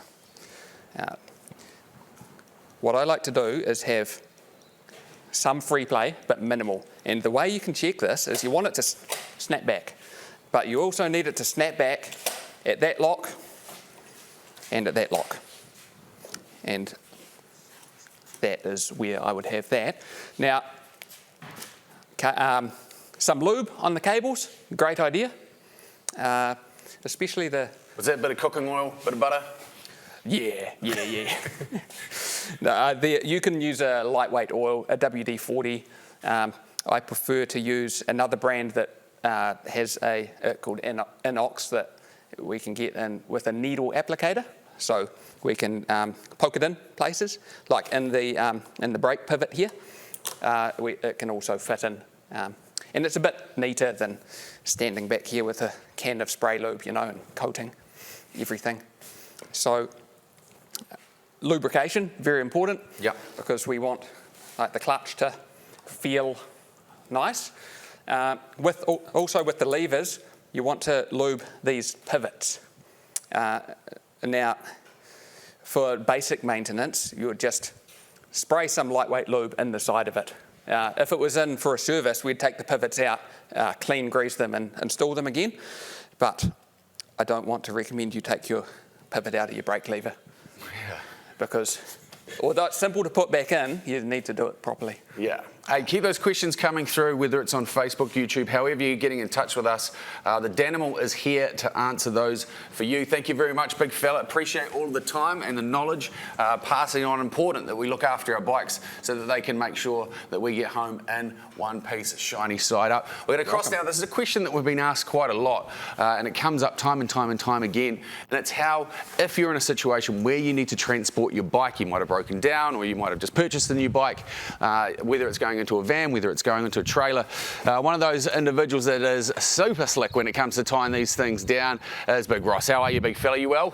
I'm not bad, mate. Yourself? Good. Now, when it comes to bringing a bike onto a trailer, what are the sort of things that we need to be looking out for so that we don't come unstuck and end up topping over the other side of it and running amok? Oh, absolutely. I mean, it's one of those things, you just bought your bike, you don't want to be dropping it on the ground. So probably the first thing you want to make sure your trailer's hooked up to something. Last thing you want to do is to go to stand on and have the thing arse end on you. That's not going to be fun. Now, when our trailers, we're going to use a wheel chock. Now, if you don't have a wheel chock, that's not a problem. It's just to keep that front wheel in position. What could you do instead of having a wheel chock if you're running a little bit of a lo-fi situation? So, a couple of bits of 4x2, maybe a little bit of cross space between, just to keep that front wheel just in line. And really, it's just while we're getting it up and on the bike. Once it's up on the trailer, you're tying it down, she's going to be rock solid anyway. Yeah. So when you're going to put it on the trailer, get your ramp in place. If you've got a friend, that's a useful thing. Especially if it's a bigger, heavier bike, have someone at the back or someone on the other side who's helping to stabilise it as you're going. But what we're going to do now is we're going to take the side stand up. Now I'm going to stand next to the bike and I'm just going to roll it up. You don't ride it onto the trailer? Generally not, no. Not necessarily a good idea. So get a little bit of move up and up we go. How much of an angle is too much of an angle when it comes to getting the bike up? I've seen people chucking them up on the back of the Ford Ranger. Back of the Ranger, yeah, a high ute. So that's a 2.3 metre ramp, and that's a good height, a good length for maybe the 450 height here. If you've got a much higher load deck, so you're talking about a ute or something like that, you may need a much longer ramp to do that, or try and find a divot where you can park it down low and you can get the ramp a little bit higher. Is it worth investing in a ramp, do you think, or is a good old scaffolding plank going to do the damage? Well, it all comes down to it. A ramp, they're light, they're strong, they're good, and they're cheap. It's a great investment. $100, it's not going to cost you the earth, and it's going to give you that. I know that it's designed to take the weight of this bike. Yeah. So that ramp is rated for 300 kilos, so it's not going to be an issue. This is a 100-something kilo bike, and if you've got a big Harley, you want a ramp that's going to do it. Is your scaff tank going to take it? Well, I guess you'll find out. Yeah. So get it in. On this one, we're going to get it into the front. And you can see that's locked it in place, and the bike's pretty stable now on its own. Now, we use purpose-built motorcycle tie downs, and these are. Is it worth the investment? Can't we just use a bit of rope, mate, a little bit of baling twine? You can, but even a normal ratchet strap, a standard Bunnings thing is going to work fine. So what we're doing now... Once again, worth the investment. Absolutely. I mean, a lot of times we're going to want to tie your bike down, you're going to go on the ferry. Now, people will go, always bring your own straps for the ferry. And that's not a bad idea. It's your bike. You can buy the straps, you can practice with it, you know what you're doing, so you're not in a place where maybe it's all a little bit weird and a little bit strange, and you're trying to use kit that you don't know. How do these straps differ to your regular? So what we're looking here, so we have a look. They've got a strop here designed to go either around your handlebar, or you can take it around the triple tree here. And if you've got a bike with a fairly extensive fairing, you're probably going to be hooking on down here. That's a nice tight place to get it to, nice and tight. We put them up here just because it's easier to get to and get off of again. So take a little bit of tension there. Then we get the second one on. Same thing again. Now the thing to, I guess, get your head around is the bike is still going to move a little bit. You know, we've got some give in the front suspension, and that's going to allow the bike to move. So once it's kind of solid there, then we'll torque it down a little bit. So we'll take it to one side. How much are we going to be putting onto that? Do we want the springs to blast out the top of the front? No. We kind of, I mean, for most bikes, we're taking it down maybe 60, 70 mil. You know, so we get it down, get it tight. So now that bike, it's not going to go anywhere.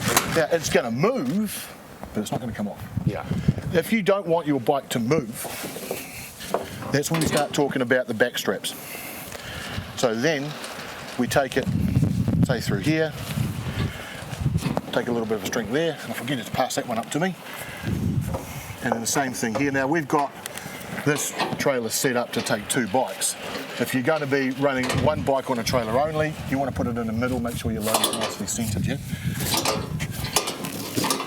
Put that down, and once you've got a bit of, so again, we're just compressing it down just a little bit, but now she's rock solid. So you start to give that a bit of a pull, it's not going to go anywhere. So this is how we'd load our bikes on if we're going to be taking it for a trip up the country to do something. Now, I know that always good to remember to take the key out. It's one of those things you forget. You don't take the key out and all of a sudden it's popped out halfway down transmission gully. You're not going to get it back. So now that bike's ready to go. Now, if you've got a big dirt bike with big spongy suspension, you might put a suspension lock on there. And that just means that you're coming down to a hard point, so you can ratchet it down, and she's not going to go anywhere. Is it worth having a suspension lock on a road bike if you're transporting it? Again, if you're talking about a standard travel suspension, I wouldn't bother. But that's just, I mean, in the end, if you want it to be that rock solid down, really, where are we going to hook it onto? You know, so it's making sure everything is fit for purpose. I want to have a little bit of give, because when I start to move that, what's happening is it's compressing the suspension a little bit. So that's keeping it taut, keeping it tight. The moment we've got a hard lock there, it's all on the strap. So we can kind of work it either way. But really, what you want, what are we trying to achieve? A bike that's locked into place isn't going to fall off. Yeah. Now, on these ones, once we've got it all locked into place, then you want to tie off the strop, just make sure it's not going to go anywhere. So that's just a belt and braces approach, make sure it's nice and tight. And you're done. What sort of cost are we looking at if we were to replicate this sort of setup that you're running here with the wheeled shock, both sets of straps and a ramp? Because the reason why I ask is if you are riding as a part of a group or a community, then it's kind of one of those things that you can all chip in on, because sooner or later you're going to come unstuck, you're going to need the ramp, you're going to need the tie downs. You're going to need everything, yeah. It could be nice just to chip in and spread the cost. Yeah, so like a set of tie downs, generally they come in pairs. You can pick them up from Bunnings for about $40. Your local bike shop's generally going to have motorcycle tie downs, and these are all fairly decent ones. You maybe between $40 and $60 a pair. You know, so a couple of those. Ramps tend to come in pairs because they're designed for loading ATVs or whatever. And I think we paid $120, and that was just a Trade Me special. So split it against a couple of mates, you've got. You could use a glue lam plank, you know, a scaffolding plank's laminated so it is strong, but it's then how do you make sure it locked in. The good thing about a ramp is it's designed to do what it's doing, so, you know, but once you've got it, you're never going to lose it. Yeah. Hey, thank you very much for all of the insights, the information, the knowledge shared. Appreciate you. Crossing back now to Ray in the studio. Thanks, Jay, and looking forward to seeing Ross take us through some rider challenges later in the day. We had a couple of prize winners from the bike maintenance session there, so congratulations to Michael Jarvis and Grant Hanna. You've picked yourself up some lube and cleaner packs for your bikes. Winning. Lots more here to give away today. Lots of spot prizes for question and comment people. So get those questions and comments through, not only for the presenters, but for the Q&A panel and for the trainer panel, who we're going to be catching up with very shortly. But before we do, let's catch up with Dave Kelty here in the studio. Dave, I mentioned that you were the father of Shiny Side Up, but can you talk us through Ride Forever? Sure. Ride Forever has been around for quite some time, actually. I think ACC kicked off Ride Forever back in 2009. I took over the program in 2012-13. and moved along from where it was really a website which was aimed at returning riders, and we moved it along to being a website that really needs to engage the riding community as a whole. So why focus on a small percentage of riders? We'd like to talk to everybody and get everybody engaged in what we're doing. So we turned that around, and one of the first things that we set about doing was trying to test from ACC's perspective, and a lot of others. That you can look at online and find research throughout the years that says rider training it doesn't work. It's not a great thing. So we set about to see if we could actually contradict some of that. What could we do to try and contradict some of that research that's going on, and ACC allowed me to run a pilot initially to see what sort of returns we'd get, and that was back in 2012-13. I was allowed to deliver 1,000 courses and have a look at what returns we were getting. We had a look at that. It was very difficult from the start off to try and get some real return, real backable returns from 1,000 people. And we filled that 1,000 courses pretty quickly, so we were then allowed to expand further. And our targets moved up pretty quickly over the next few years. They went from 1,000 in 12-13, 5,000 by sort of 14, and 10,000 by the time we were hitting around 2017-18. So some big jumps. And what you can see from that is ACC is now seeing some real benefit in people who have taken part in the course. 27 times less likely to make an injury claim through people who have taken part in Ride Forever. And so what we're seeing obviously is some real benefits starting to flow through. The idea is that we try and embed rider training as a standard part of riding in New Zealand, so that what we start to have is a much safer riding community as we move into the future. We're not trying to turn people off riding. In fact, what we're trying to do is help improve the riding, the skills, and reduce the crashes that we see on the road. The cost of registering a bike is expensive in New Zealand. Nobody's arguing that at all. But when you see the costs, like I do every year, $130 million per year to fund the injuries that we see on motorcyclists, but we only actually collect $29 million directly from motorcyclists. So actually, there's a big part of that. Then 100 million basically is being funded by other road users. So we're nowhere near funding our own injury stats. Dave, like, if I've got my full license and I've been riding 20 years and I've never had a crash, Yep. Why do I need to do more training? The idea of training isn't we're not saying that you're not a good rider at all. What we are saying though is that probably the last time you did have any training and have any feedback on your riding was quite some time ago. Bikes have changed. I don't know how long you've been riding, but in the time that I've been riding, bikes have changed dramatically. The bikes, the 1,000cc bikes that I was riding back in the 90s were certainly not the same as the bikes that we've got now at 1,000cc. So it really is important for you to sort of try and get some coaching, make sure that you can get the best out of you and the bike that you're on at the time. So nobody's saying that you can't ride. What we're trying to do is find out where we can enhance the riding ability that we've got there. So it's less about sitting in a classroom and more about opening lines of communication and going out for a ride and seeing what you don't know. 100%. So the Ride Forever program is, like I say, it's a skills enhancement course. So people who've been out for riding for a while, it's really about getting in, focusing on areas that you might be a little bit unsure about. So a group of 4 people, one might want to talk about braking techniques, another might want to focus more on roadcraft. How do you actually pick out what's going on in front of you? Others might want to look at cornering techniques. Getting it wrong in corners is a big deal for us as riders out in the sticks. And so we know we've got specific problems. Braking's an issue, intersections are an issue, overtaking's an issue, and cornering's an issue. These are your big numbers. This is what, if you could change the outcomes of these crashes, we'd have a much, much better system. So that's what the program sort of focuses on. How do we look at reducing some of those real big crashes that we see? Like I say, everything that we do is to enhance the rider. It's not saying that you can't ride. when you talked about, it's not a theory session, it's not a car park session. You come into the Ride Forever program. There's about an hour and a half, depending on who's involved in the program. In the morning, theory, where you're taken through what you expect to see on the day, how it's going to pan out. You'll get some information on PPE, protective equipment. We'll take you through the Motorcap and let you know what's happening with the Motorcap website. Very, very interesting site. If you haven't seen it, really suggest you go and check it out, and you'll hear from Dr. Chris Hurren later on in the day about that. 70% of our day when you're in the Ride Forever course is on the road.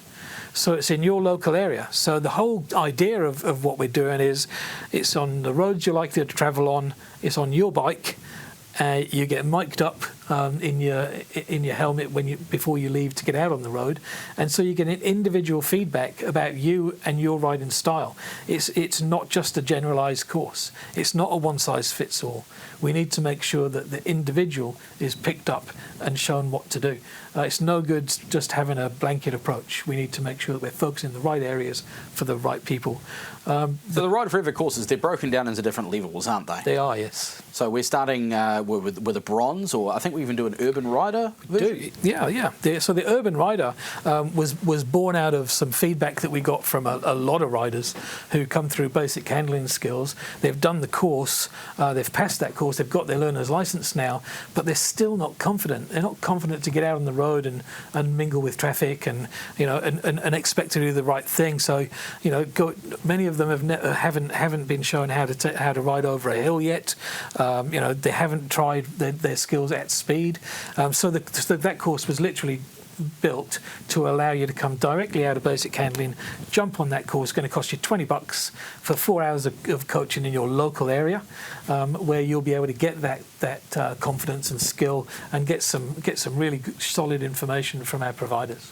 Then we've got bronze, silver and gold courses available as well. That's right. So the bronze would be for a reasonably inexperienced rider? Yeah, bronze really is designed to take you up to your restricted licence test. So we let you do 2 courses per year, 1 gold, but 2 courses per year. So you can do a silver and a gold. That's not a problem. But the idea of bronze is once you're confident, you've been out on the road for a little while, you're used to travelling around, get on a Ride Forever bronze course. The provider will be able to have a look, see areas that you need to do better in. You need to pick up your game in, identify those for you. Go away, practice those skills, and then maybe a week or a couple of days before you actually sit your CBTA test, go back, do a Ride Forever course. And the Ride Forever instructor will make sure that you've got what you need to pass, give you a few tips on where perhaps you need to focus a little bit more so you're ready for when you do take that course. The silver course then will be a follow-on from that, obviously, so that is going to take you up to your full license. But it's also a fabulous course. If you haven't done any training for a long time, it's a magical course just to come back, check you're doing the basics really, really well before you move on to the gold courses. The gold courses are designed really for more experienced riders, and it really is then about us taking a menued approach. So the syllabus is there. But you take a menued approach. So there's 4, 5, 6 riders on the course, maximum of 6. Actually, that's an interesting thing. You're not in a huge group, so a maximum of 6 riders out. Average is normally about 4. But when you're in those courses, it really does mean that you can then focus on what's important or what you need to improve on. Like I said, one person might want to do braking, one person might want to do cornering, etc., etc. So it really does become an important point. Good point actually about us. About ACC does fund via the motorcycle safety levy up to 2 courses per year. So when you're saying my registration cost, man, that's really high. It's a huge cost.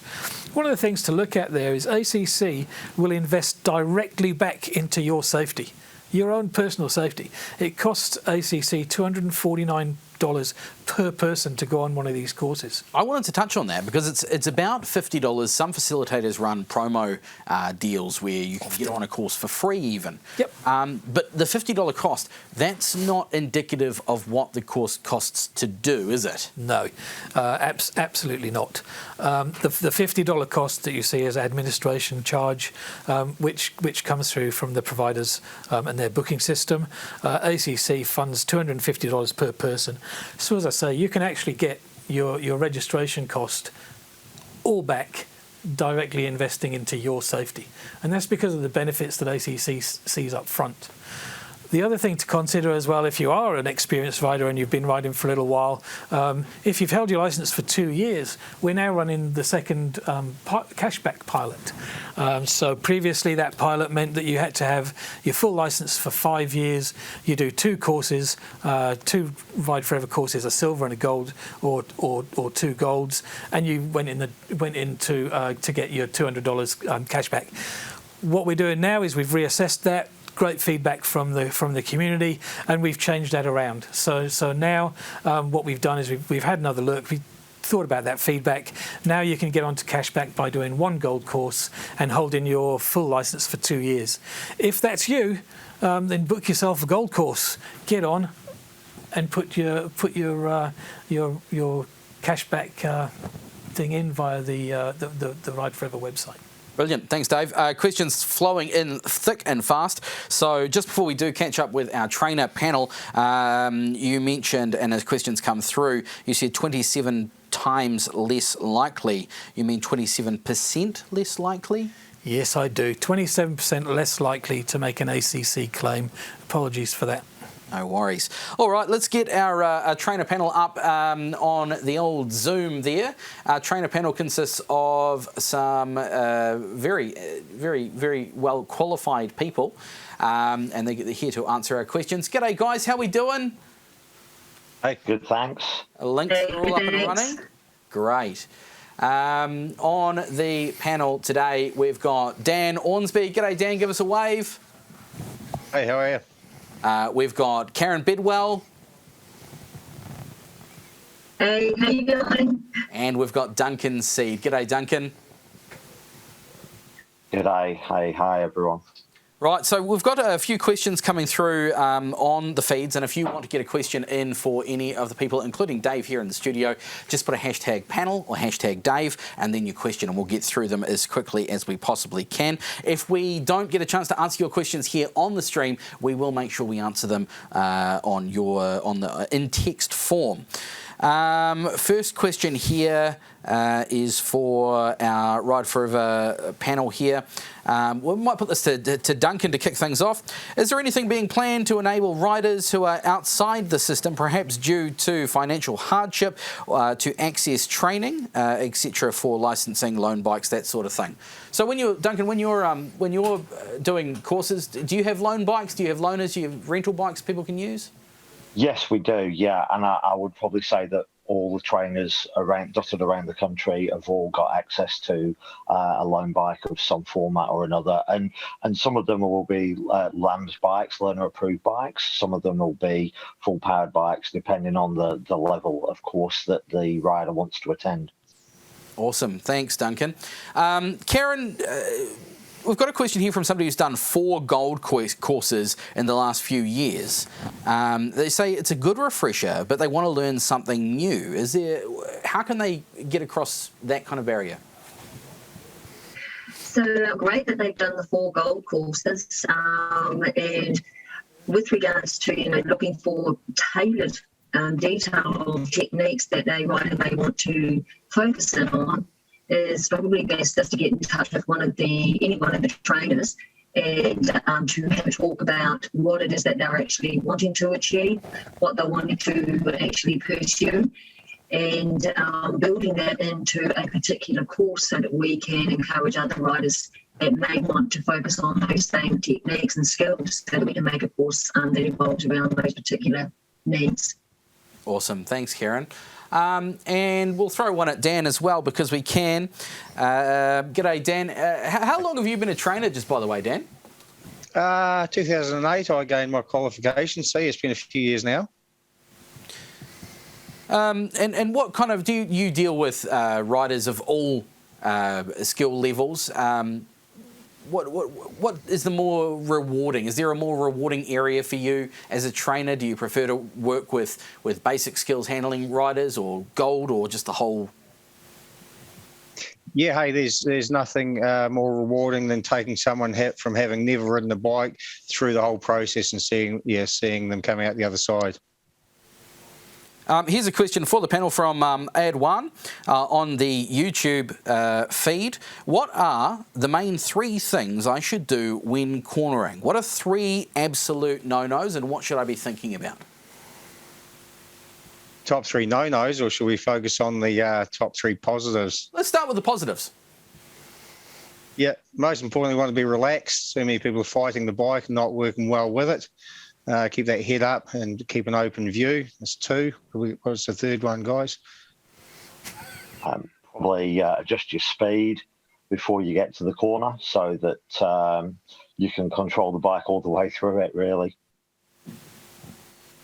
Preparation setup before cornering, and that's understanding where your bike should be positioned before a corner, riding it, and obviously bike being in a good transitional gear as well.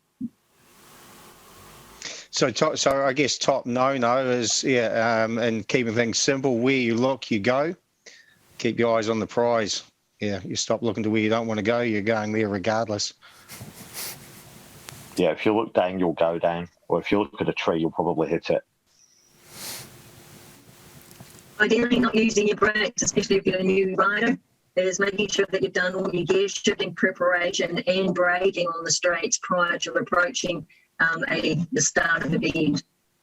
Some good tips there. Thanks, team. If you've got a question for our panel, get them through on the comment box there. Just put hashtag trainers and we'll get those questions through to our team. We've got a $50 MTA gift voucher to give away in this session as well. So keep those questions coming through. I do have one here for Dave here in the studio. Dave, would you recommend, and this question comes from Joe Woodrow on Facebook, would you recommend sitting a Ride Forever course with a different trainer or instructor or provider each year? Or would you say stick with the same trainer?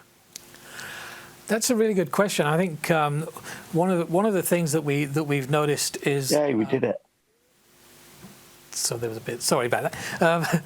Just to answer the question, one of the things that's really important, we've seen a lot of these questions come through. My recommendation is absolutely share it around. Each of the trainers will deliver the Ride Forever program in its form. Pretty similar content, but it's the way that it's delivered and the information that you'll get that slightly sits outside of the syllabus point. We've got some fantastic trainers out there. Including these guys that we've got up on the screen here. Lots of different focus areas for each individual trainer. Lots of different backgrounds and experience that allows them to bring different perspectives into the course. So yeah, I'd really encourage you try them all. You know, over the years, once you reach gold, give them all a go.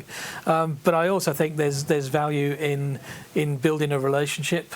And sticking with that same provider. So what works for one isn't going to work for everybody. So find what you're comfortable with. If you go to another provider and you're not comfortable, then previously I was good with that one. You can always return. So yeah, a bit of both, I would suggest. Okay, find out what works for you. Much like riding a motorcycle, what works for one person doesn't necessarily work for the other. A question for the panel from Louise via YouTube. Are you able to provide a Ride Forever course for trail riders, i.e. gravel or adventure riding? Do any of you do that? What's the story if somebody wants to learn a bit more about the off-road side of things? Now, sorry, you go, Duncan. I was going to say there is on the Gold course there's facility for some parts of the course to involve loose surfaces, and low traction areas. So that's something that again, if you make it known before you book a course, speak to the trainer, and express that that's something that you might want to do. I know that in the past we've run courses for adventure riders or people on adventure bikes who wanted to extend some of those skills, but also most of the local trainers will probably have some level of expertise in that area, and so they might run specific courses outside of the program as well. Brilliant, thanks for that, team. Dave, you've got a thought on that subject as well? I do. The Ride Forever program is primarily focused as a road-based program. Duncan's right. There is a facility that we could bring some of that on board in the Gold area, but what we do not to do is offer off-road courses. So even if you're learning, or if you've asked the provider to take you through a bit of that, the predominant amount of riding on those courses should be on the road. And what you'll end up with, of course, and Duncan and the trainers will all know, there may be one or two people that want to do that, but you've got to look after the whole group. And so unless you've got everybody in the group saying that they want to do that, it's best to look at where that skill lies. Taking riders off-road that have never experienced it, or that don't have the confidence, but they're in the group so feel pressured to do that would be a big risk. So we need to be careful how we do that. Excellent. Thank you, Dave. Thank you, team. Still here for the rest of the day answering your questions as well. If you've got a question to put to the trainers panel, just put #trainers in the comment box in your question and you can get that through to them and they'll give you an answer.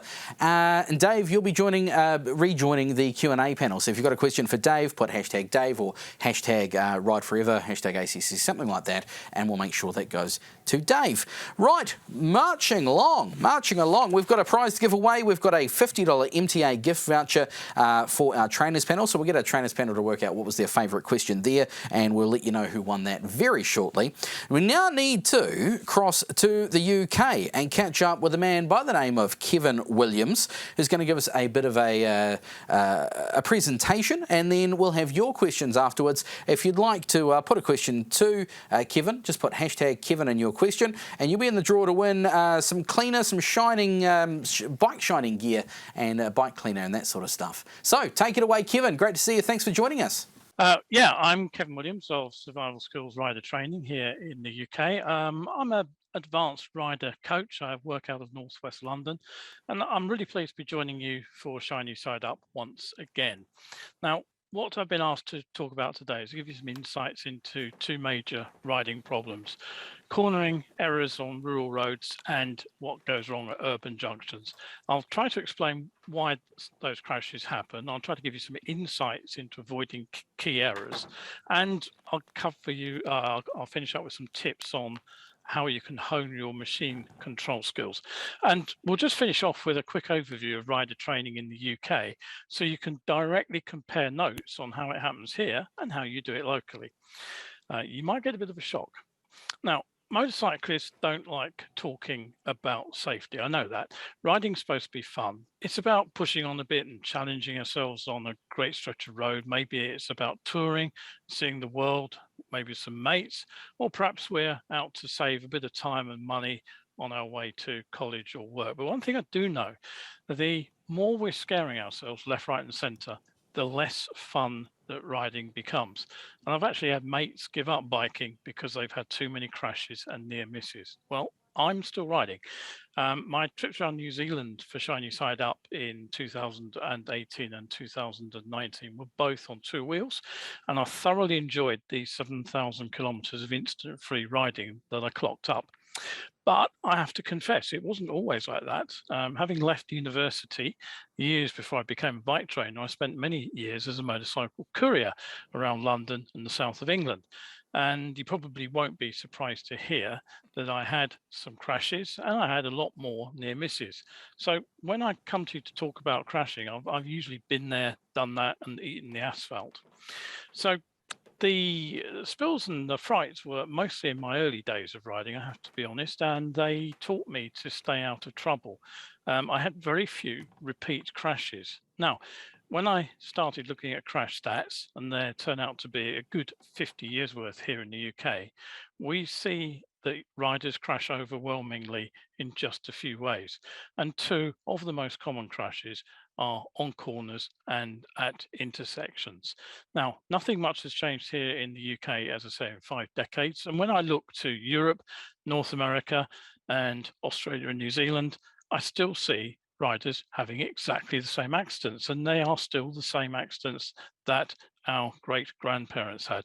And really that tells us something. It tells us that crashes are down to the same human errors wherever we ride. So let's start by looking at what goes wrong in bends. Now, the fact is that many crashes do result from poor decisions. Maybe we did something that we shouldn't have done. Maybe we didn't do something we should have done. And have a look at the picture there. It's a blind crest. And one of the errors I found it all too easy to make in New Zealand when riding around with the Shiny Side Up team was running over a blind crest like this far too fast. We've simply no idea what's on the other side of that crest. So we really do have to knock it on the head going over things like that. But most cornering crashes are actually a little bit different. They don't come from one obvious single error. They actually happen after a series of minor mistakes, which happen one after the other and add up.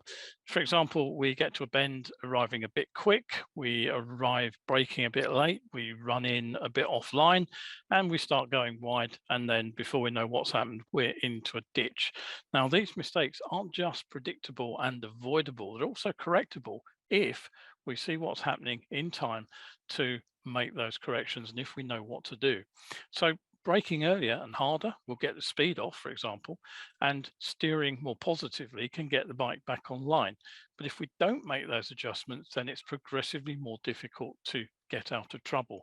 And the final trap, which pulls a lot of riders in, and one that's incredibly difficult to actually break, is target fixation. The moment we're aware that we're not going where we wanted to go, we actually start looking where we're going to crash, and it's usually game over at that point before we even realize we're going to have a spill. So on a right-hander, for example, that could take us off the road. But what happens if we're on a left-hander? The problem there is that we could end up running into oncoming traffic. I've just gone 2 slides forward. Let's try and go back one. There we are.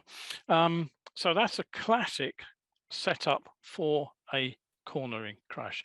The riders cut in a bit too close to the white line, and the danger is they'll run wide in the second half of the turn, and then they'll target fixate on the big truck coming the other way. So the hitting a vehicle like this head on is a killer crash. It's responsible for around 1 in 3 fatalities in the UK, and the pattern is similar when you go look at other countries. Now, I'm going to try and give you some strategies for staying out of trouble. The best way is to avoid obviously getting into trouble in the first place. So here's my low effort method, and let's give you 5 different tips. Now, the first one, the best way to get a bike to steer accurately is to get the speed off nice and early, upright in a straight line, and then try to drive the bike through the bend itself with a little positive throttle that keeps it nice and stable. And only when we're off the bend altogether and onto the next straight should we be accelerating harder. I don't have time to explain why, but if you see a magazine article or YouTube advice to brake into bends, treat it with a good deal of caution. It can be done, but if it goes wrong, it'll go wrong badly. The same applies to powering out from mid-corner, which is something else you'll often see people say. Keep it simple. It's much less to go wrong. So the first thing I'll say is get anything deceleration wise that's necessary done before we start to steer. And the key point here is knowing where we get off the brakes. That's vital, because only then do we fully focus on steering. So riding into a bend still trying to get the speed off makes everything else doubly difficult, and that trips up experienced and less experienced riders alike. So here's my tip. Look down the line in the middle of the road here and see where it starts to curve. So that's somewhere up here. Count backwards 5 of your white lines, and that will bring you to this point about here. Draw an imaginary line across the road there and make this the point at which you're going to have finished all your change of speed. if you're on the brakes, you should be getting off the brakes about that point and getting back on the power. Now, looking at that photo, you may think, but I could go a lot deeper up to that bend and brake a lot later. But that short stretch of straight road that's still in front of us has some big pluses. The first thing is it gives us plenty of time to come off the brakes, get the bike balanced on the throttle, ready to steer. The second thing it does is it allows us to get our eyes up earlier, something that was mentioned a few moments ago, and up and around the corner. It also gives us some extra distance to slow down just in case we didn't get the brakes on early enough or hard enough. And this tip works whether we're just simply rolling off the throttle into a corner or whether we're actually physically using the brakes. Now, it takes a little bit of practice to master, but a surprising number of my trainees have said it was actually a game changer in helping them get their braking and throttle use timed to the corner. Now, the third tip, once we've actually decided where to finish braking, we need to work out how sharp the bend is ahead of us, how much it's going to force us to slow down. So I have another little trick to help. Imagine that you're looking at the road directly in front of you and there's a clock laid down on it. And imagine that where the road is straight, the 12 o'clock time is directly down the line of the center line. Now, approaching a bend, the angle of the road against the clock gives you an idea of the initial sharpness of the corner. So simply tell the time. If the bend is pointing at 11 o'clock or 1 o'clock, then the corner is not particularly sharp. But if it points towards 9 or 3, then it's pretty much a right angle bend. If it's pointing towards 8 or 4, it's probably a hairpin, something I notice you have in plenty in New Zealand. Here, we're somewhere between sort of 9 o'clock and 10 o'clock, probably about 9:30 or something like that. So it's a pretty sharp deviation. And when you're mid-corner, have a look to see how the time is changing. If the time is going from 12 to 11 to 9 to 10 to 9, what's happening then is the bend is actually getting progressively sharper. So it's a good idea in any corner to keep plenty of lean angle in hand when you go into it in the first place, so you don't have to brake mid-bend. If we're mid-corner and the clock starts to go the other way, so it starts to move towards 12 noon, then the bend is actually opening up. Now that could be onto a straight, but just wait a second, because if it keeps going from 1 to 12 and then on to 11, what is obviously happening is the bend is reversing direction. So this telling the time trick does, again, take a little bit of time to get used to it.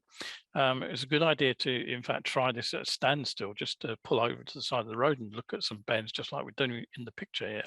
And then do it riding at a gentle pace. But once again, a number of trainees have said that it really helped them judge the sharpness of corners. Now, 4, if you have any doubts at all about where the road's going, get on the brakes, even if you are only touching them lightly. Because once you've got the brakes set up like that, we can go straight into hard braking without any delay. And that means we can lose speed very quickly indeed, if it turns out we need to. I learned that particular procedure, it's called setting up the brakes, from an Australian rider training program years ago. I've added it to my own riding, I add it to my training, and it's something that works really well when a bend does something unexpected. Now, my final tip here is all about mindset. So have a look at this particular picture. Rather than looking at a bend as an opportunity to let rip, always look at a corner, even the most innocuous looking bend, and ask, what's the worst this corner can throw at me? How could it trip me up? Well, obviously, if you run wide here, over the barrier, there's a pretty big drop. So thinking that way, we've a far better way of being ready for something to go wrong. Now, what if the bend does look genuinely clear and open? Well, then maybe it's time to have some fun around that corner. Okay, so what about junctions? Well, there are many ways to crash a motorcycle, but the sorry mate, I didn't see you SMIDSI collision accounts for something like 60 or 70% of crashes in towns. And it also accounts for quite a lot of the total of crashes too. Now, urban crashes are generally pretty low speed, they're usually survivable, but crashes can still happen on quick bits of road, and then they can be fatal. So the first problem is we actually have to be aware of the hazard. So we need to look for a place where a vehicle can turn ahead of us. And that means, again, searching the road. Look for warning signs for junctions. Look left and right and try and spot the paint markings that you'll find across the end of a side turning, the give way and stop paint. Look for gaps where vehicles can emerge. That could be a factory access, it could be somebody's front drive. The second problem, all too many times when riders have incidents like this, they assume the other guy didn't look at a junction, when in fact the problem really was the rider wasn't visible. Drivers do need a chance to see us. Now, just a few days ago, I saw a video from the ACC on YouTube. It's called Motorcyclists Can Be Hard to See. Look again, be sure. And the photo on screen is actually a still image I snipped from that video. There's a bike behind the car. Can you see it? Neither can the driver. Look very closely, and just here, just over the roof of the car, that sort of half round object there is actually the top of a rider's helmet. He's out of sight, he's out of mind.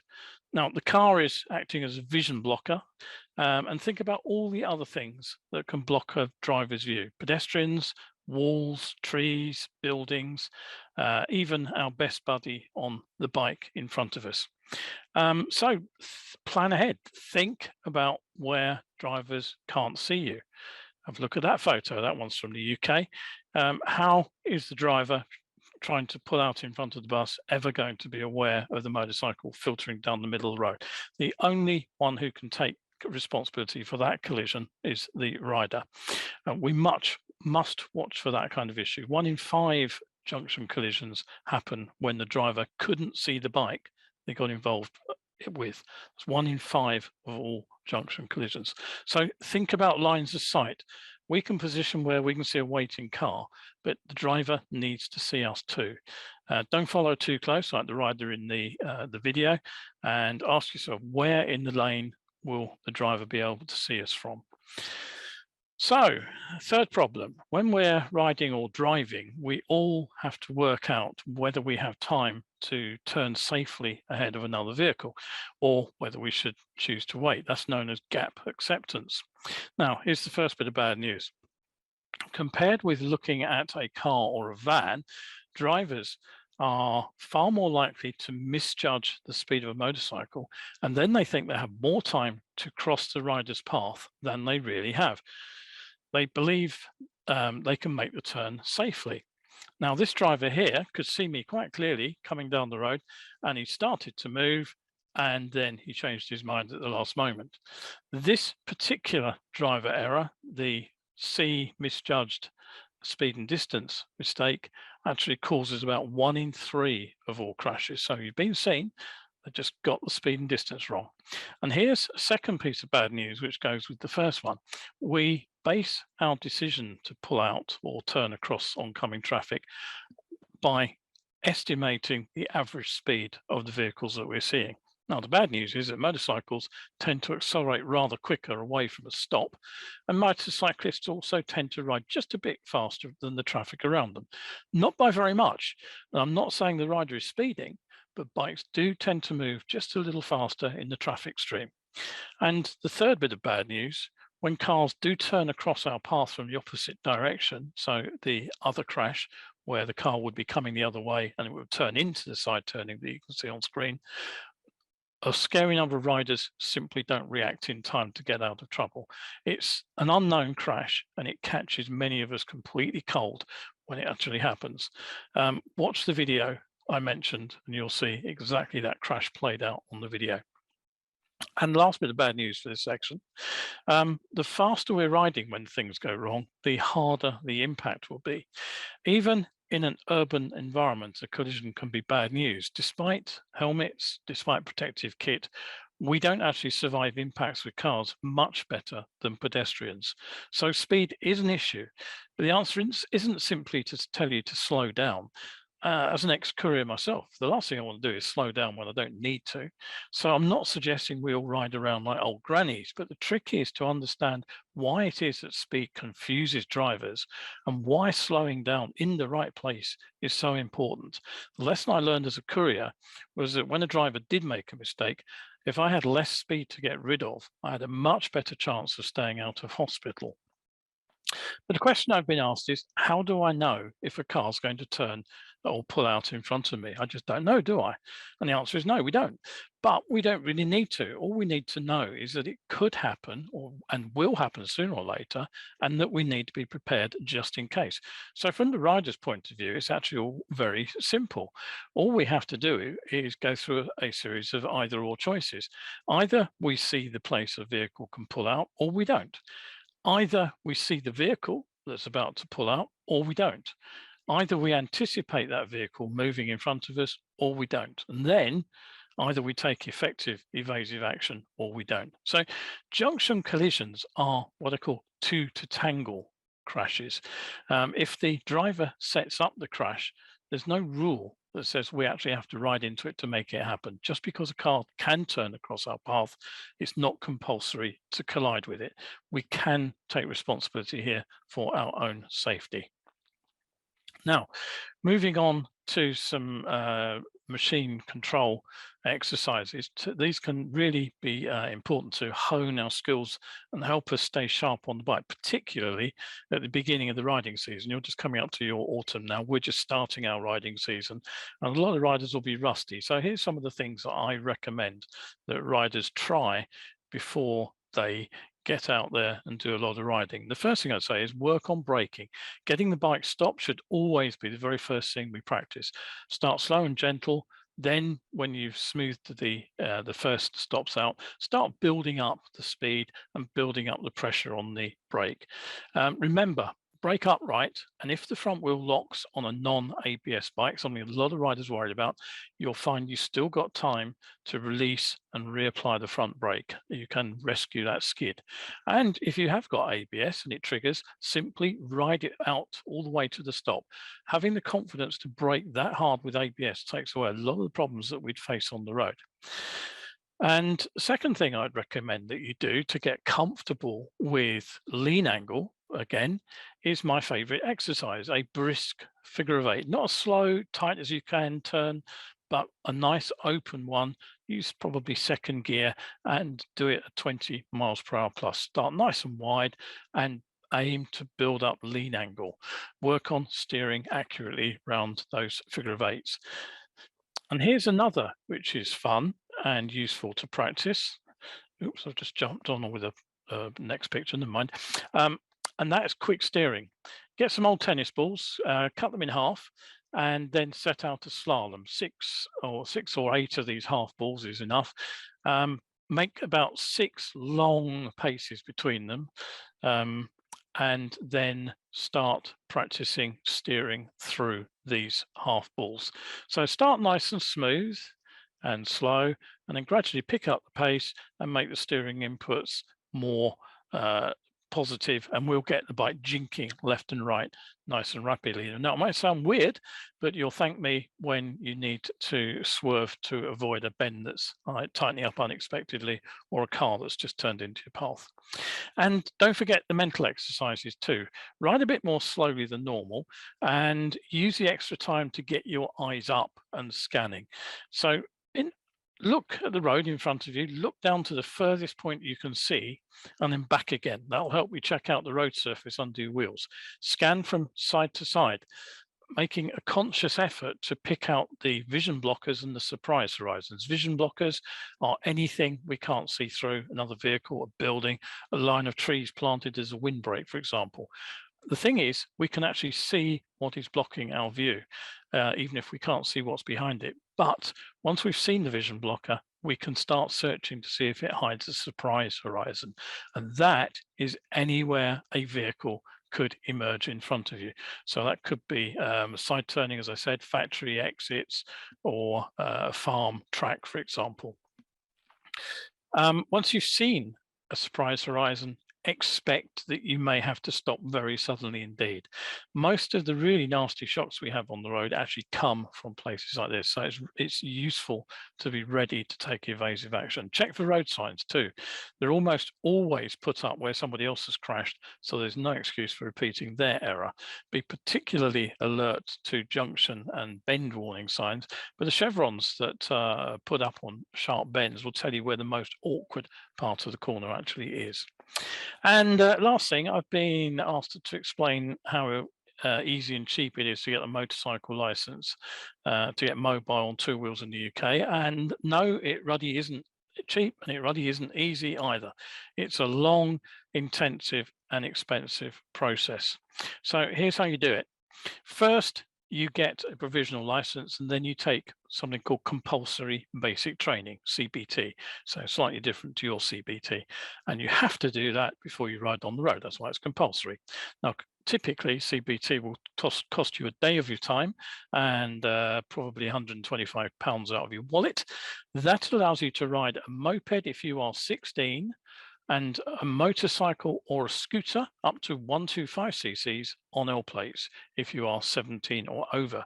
You can't ride anything bigger, and you can't ride on motorways, you can't carry a passenger, and you have to renew that CPT every 2 years. Want to ride a bigger bike? Well, now it gets seriously complicated. First off, you need to take a motorcycle theory test. That's 57 minutes to answer 50 multiple choice questions, then 14 video clips, each about a minute long, where you have to try to spot hazards in a sort of CGI video of real life riding situations. That will hit your wallet to the tune of another £23. Pass that and you can move on to the actual two-part practical motorcycle test. Now this is all have to be done in front of a government examiner. And first it's 20 minutes of off-road maneuvering, and you're marked on how well you do on that. And if you pass that, you can then get into the second part of the test, where the examiner actually follows you around on the road on another motorcycle. That takes around another 40 odd minutes. Budget for another £75 for that. Now, at 17, you could take the two-part test on your 125, but since you only get a full license for a 125 that you're already riding, nobody bothers. Nearly everyone waits till they are 21 years old, and then they can take the A2 test, and that gets you access to bikes like Honda's CB500. To do that, you must sign up with a training school, because the training is on that bigger bike, and you must be accompanied by a qualified instructor. So most trainees book a course which includes both parts of the test. Depending on your prior experience, it could take you 3 to 6 days. You could pay anything from £700 to £1,200. Now, wait another 3 years till you're 24, and now you can finally go straight for a full power category A license, which allows you to ride any bike without restrictions. Same test, same cost, but taken on a more powerful machine. Now, you may be asking, what if I pass that A1 test, the A2 test at 21, and now I'm 24 and I want that full license? Well, get the wallet out again, because you actually have to go back and pass those same two tests all over again, the off-road and the on-road test. That could easily take you another 2 days, and it could cost you another £300. So the total cost is likely to be over £1,200. That's around 2,300 New Zealand dollars at the moment. So 10, 12 days training before you've got a full power license, and you won't get that probably till you're 24 years old. So I'm very glad I took my test a long time ago. It was much, much simpler and very much cheaper. Right, so to conclude, since crashes are much the same wherever we ride, we should be able to predict what goes wrong and develop some strategies to deal with those risky situations. Now, the first thing I'd say is we should aim to stay out of trouble wherever we possibly can, what the UK police call collision avoidance. But none of us are perfect. We all make mistakes, and other people around us will make mistakes too. So we should have the skills to get out of trouble if we are in it. And that is what the US police call collision evasion. The key point is that both these strategies work together. One alone is not good enough. Get out of trouble when we have to, stay out of trouble when we can, get out of trouble when we have to. So try and assess your own riding. If you're having a lot of near misses every time you're on the bike, then you're relying on your nerves and your reflexes to stay out of trouble. Maybe there is something wrong with your avoidance strategy. If you're continually picking yourself up off the floor, then maybe it's your evasion strategy that needs an overhaul. The final point I'll make is that experience is a hard teacher. I was lucky to survive a couple of my crashes. That's why I tried very hard not to have the same one twice. Sadly, not everybody is that lucky. And for some people, when it goes wrong, that is their last chance. So think ahead, understand where and why things go wrong, plan to deal with it if you possibly can, and stay shiny side up. That's it from me. Enjoy the rest of your day. Some great insights there and some interesting tips. We've got a couple of questions from our viewers, and we'll fly through that because we're just running a little bit over time. James W. says on our YouTube feed, Kevin, on junctions, I shift my position within my lane. As I was told, drivers at junctions get a better gauge of distance on the bike. Does this actually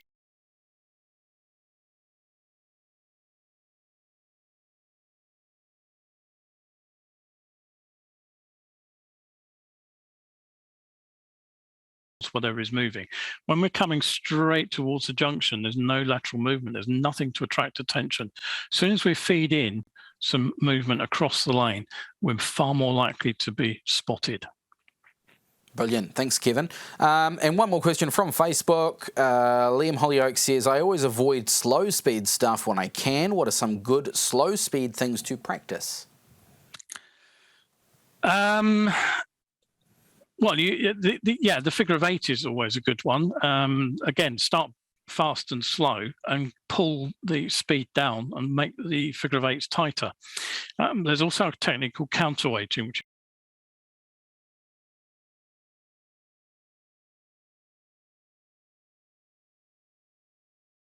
when you're sitting on the bike, what you would do is you would lean in line with the motorcycle. And if you're a Grand Prix racer, you would lean into the corner.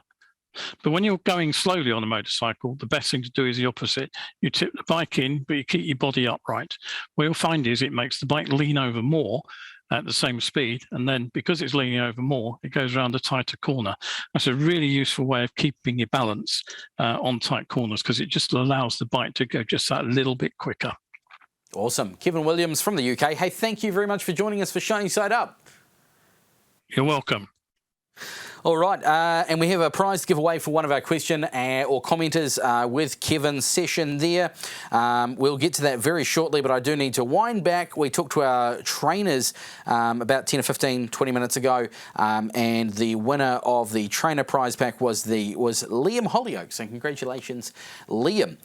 All right, so much more still to come here at Shiny Side Up Online. Thank you very much for joining us. I'm going to tell you all about the show and shine very shortly, and we're going to get Avalon Biddle out in the training ground to pick up a massive Harley that happens to have fallen over. But before we do that, we need to catch up with Jay once again and talk to our Q&A panel. Hey, Ray and team, joining us from wherever you are in Aotearoa. The panel has been furiously chipping through all of your questions as they come in. Keep them coming in. Make sure you use that hashtag and direct them at the people you want to have answered. I guess off the back of Kevin's chat that he just had with Ray then, it'd be worth throwing a couple of safety-related questions to the panel. The first one here, what do we do about gravel that hasn't been cleaned up? Roadworks are often left unswept. I'll probably throw that your way, Jim. Snapseed Solve would be a good app to use for that. If it's a state highway, you can get hold of Waka Kotahi. Most people know it as NZTA.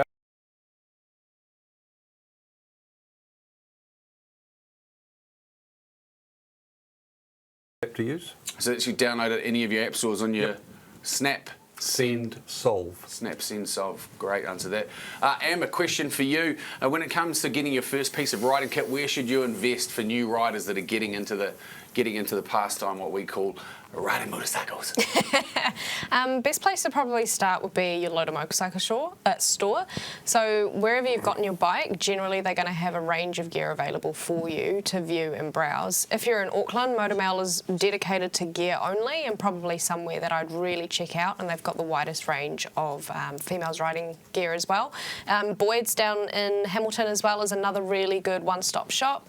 So again, wherever you buy your motorcycle from, generally they've invested the time and the effort to make sure that you've got the equipment.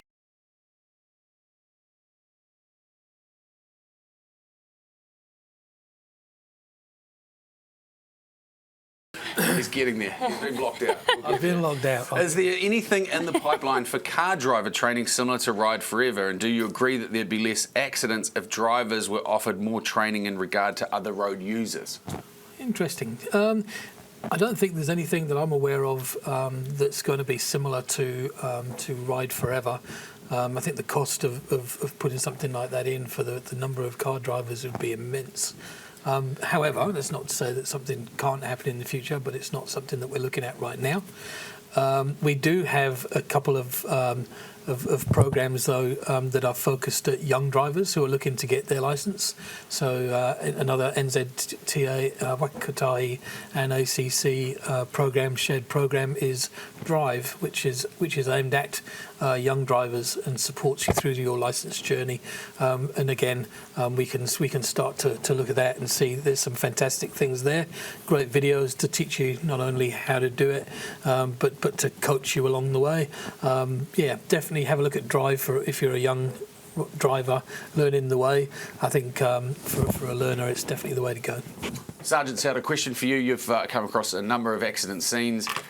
Comparatively, how does somebody wash up wearing t-shirt, shorts, jandals, German helmet retrofitted with a jandal through the top of it as their only protection, as opposed to somebody that's riding in decent gear? So obviously the expression you used before was, dress for the slide, not for the ride. Absolutely, there's no comparison. If you've got decent gear on with body armour built into it, whether it be impact protectors on the hips and on the knees, on the elbows and shoulders, you come out of it a lot better. I mean, you've only got to look at the gear that both Avalon and Amber will wear when they're racing, and it's all got body armour built into it. That's because they're trying to protect themselves in the event that they come off. I've seen some really nasty injuries from guys that have gone down the road and left a lot of skin behind them. They generally only do it once before they suddenly wise up that maybe 6 months of skin grafts isn't the best option, especially through the summer. It can be it's just as simple as buying yourself a decent pair of jeans where they've got the proper Kevlar and the body armour in it, a decent jacket with some body armour built into it and a back protector, and a decent helmet, because studies have shown that the biggest area of impact when you fall off your bike is on your chin. Great on the face. Dave, you want to say something off the back of that? Was it 60% of first points of contact is with chin with the road? Yeah, I don't think I was going to comment on that. What you really think. Yeah, what I was going to comment on though was how do you identify what's good? There's a lot of stuff out there. We're in partnership with these guys, Motorcap, so Motorcap AU. They do some rider testing, so you've got a 5-star rating system on gear. Its cost certainly isn't the thing that makes the difference. It's about how it's put together and what makes up that gear. So they test everything. So it's independent testing. You can go along and have a look and rate different gear that you've got, but it also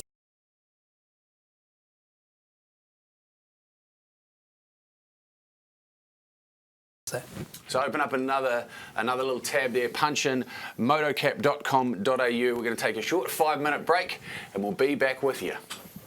All right, apologies for that small interruption. We've refilled the fuel tank, we've changed the tyres and we've filled up the 2-stroke oil. So we're good to go again.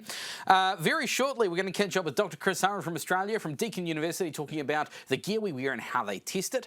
And not long after that, we're going to get into some challenges, some rider challenges.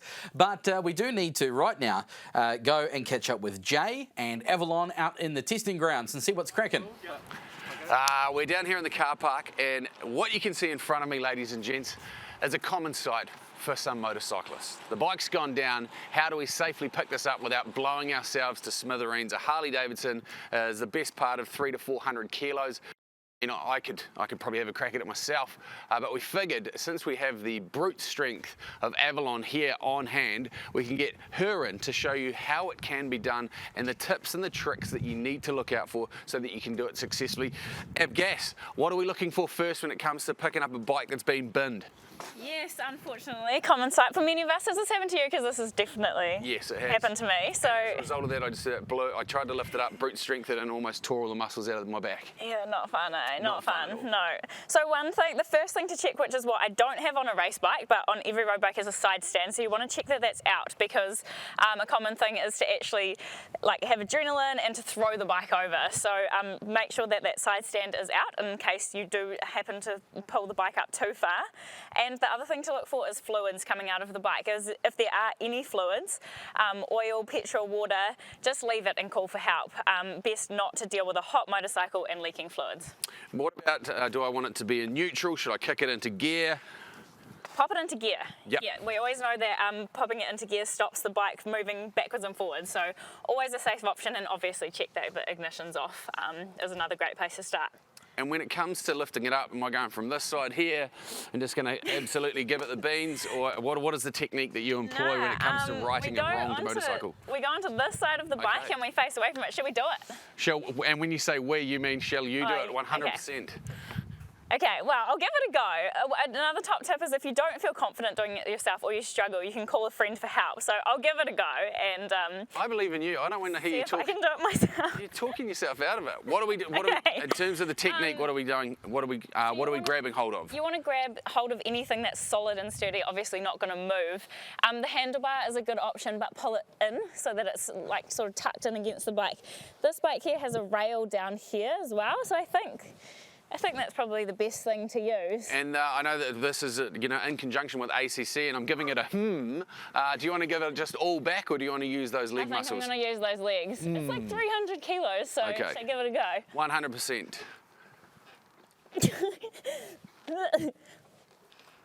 Yes, yes. Oh, hang on. And up and in. And we did it. Easy as you please. Yes, side stand is down.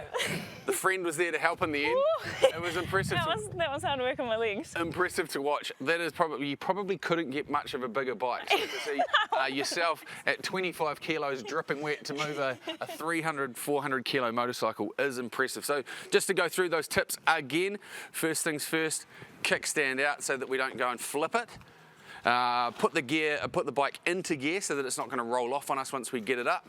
If there's some fluids that are in and around the bike, fuel, whatever it is, probably leave it alone, because the chances are it'll be warm and you don't want to be messing with a warm bike and fluids. And then when it comes to lifting, lock it in, grab it, use your legs facing backwards, and don't blow your back out. Did I pretty much get all of them right? I think you did. Yeah, call a friend for help if needed. I think probably just don't be ashamed about it as well. We've all been there and we've all dropped a bike. So unfortunately, it's probably a good thing to practice. And if you were to be doing it, like in terms of the double take on it, if we were to go again, not that we're going to flip it over. Please don't. The Harley's copping an absolute hiding today, ladies and gents. But to double up on it, same sort of positioning again, get low, use your legs, push back up. Yeah, sounds like a plan. Well, there you have it. Ladies and gents, if you'd always wondered how it could be done, how it should be done, thanks to Avalon, now you know. Back to you, Ray. Oh, they're really putting Avalon through the ringer there. That's a bit rough. Well done, team. Very shortly, as I mentioned, we're going to be catching up with a few more speakers. We've got Carl Fogarty on the show later this afternoon. We've also got a prize to give away during the question and answer session for our next presenter. Our next presenter is from Deakin University. He's in charge of MotoCamp, which they test all the gear that we wear in Australia and New Zealand. It's Dr. Chris Hurren. G'day, Dr. Chris. How you doing? Hey, Ray. G'day all. Good to just talk to you all. Yeah, come on in, join the conversation. So get your questions through for Chris. You need to just put a hashtag Chris and then your question. We'll answer them after the presentation, and you're in the draw to win a $600 gear voucher. Righto, Chris, take it away. Thanks, Ray. I'm glad that Jay's not kicking around in my shed, or you'd have pushed all my motorbikes over by now. So thank you, everyone, for coming along and listening to me today. I'm going to talk to you about MotoCamp. I'm going to concentrate a fair bit on the new European standard, and then I'll talk about some other gear things. So as Ray said, I'm from Deakin University in Australia, but most of you would know me from the MotorCap program.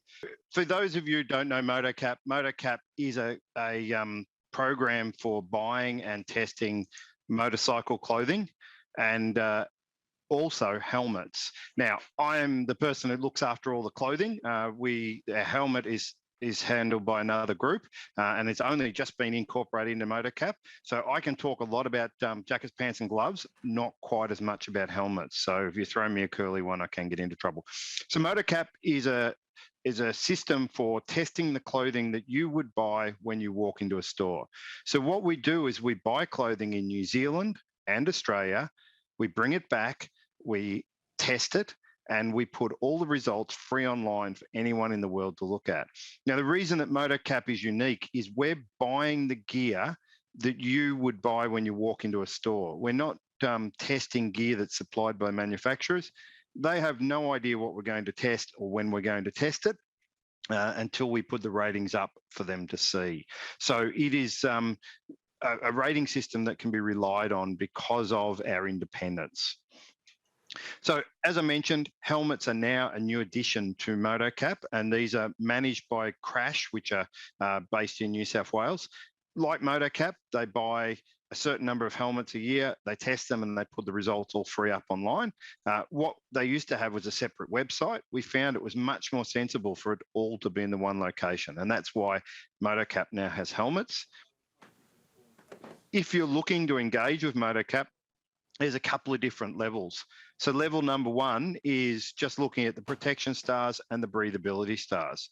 Protection stars will talk to you about how protective the garment will be in a crash, how good its seam strength will be, how good its abrasion will be, how good its impact protectors will be.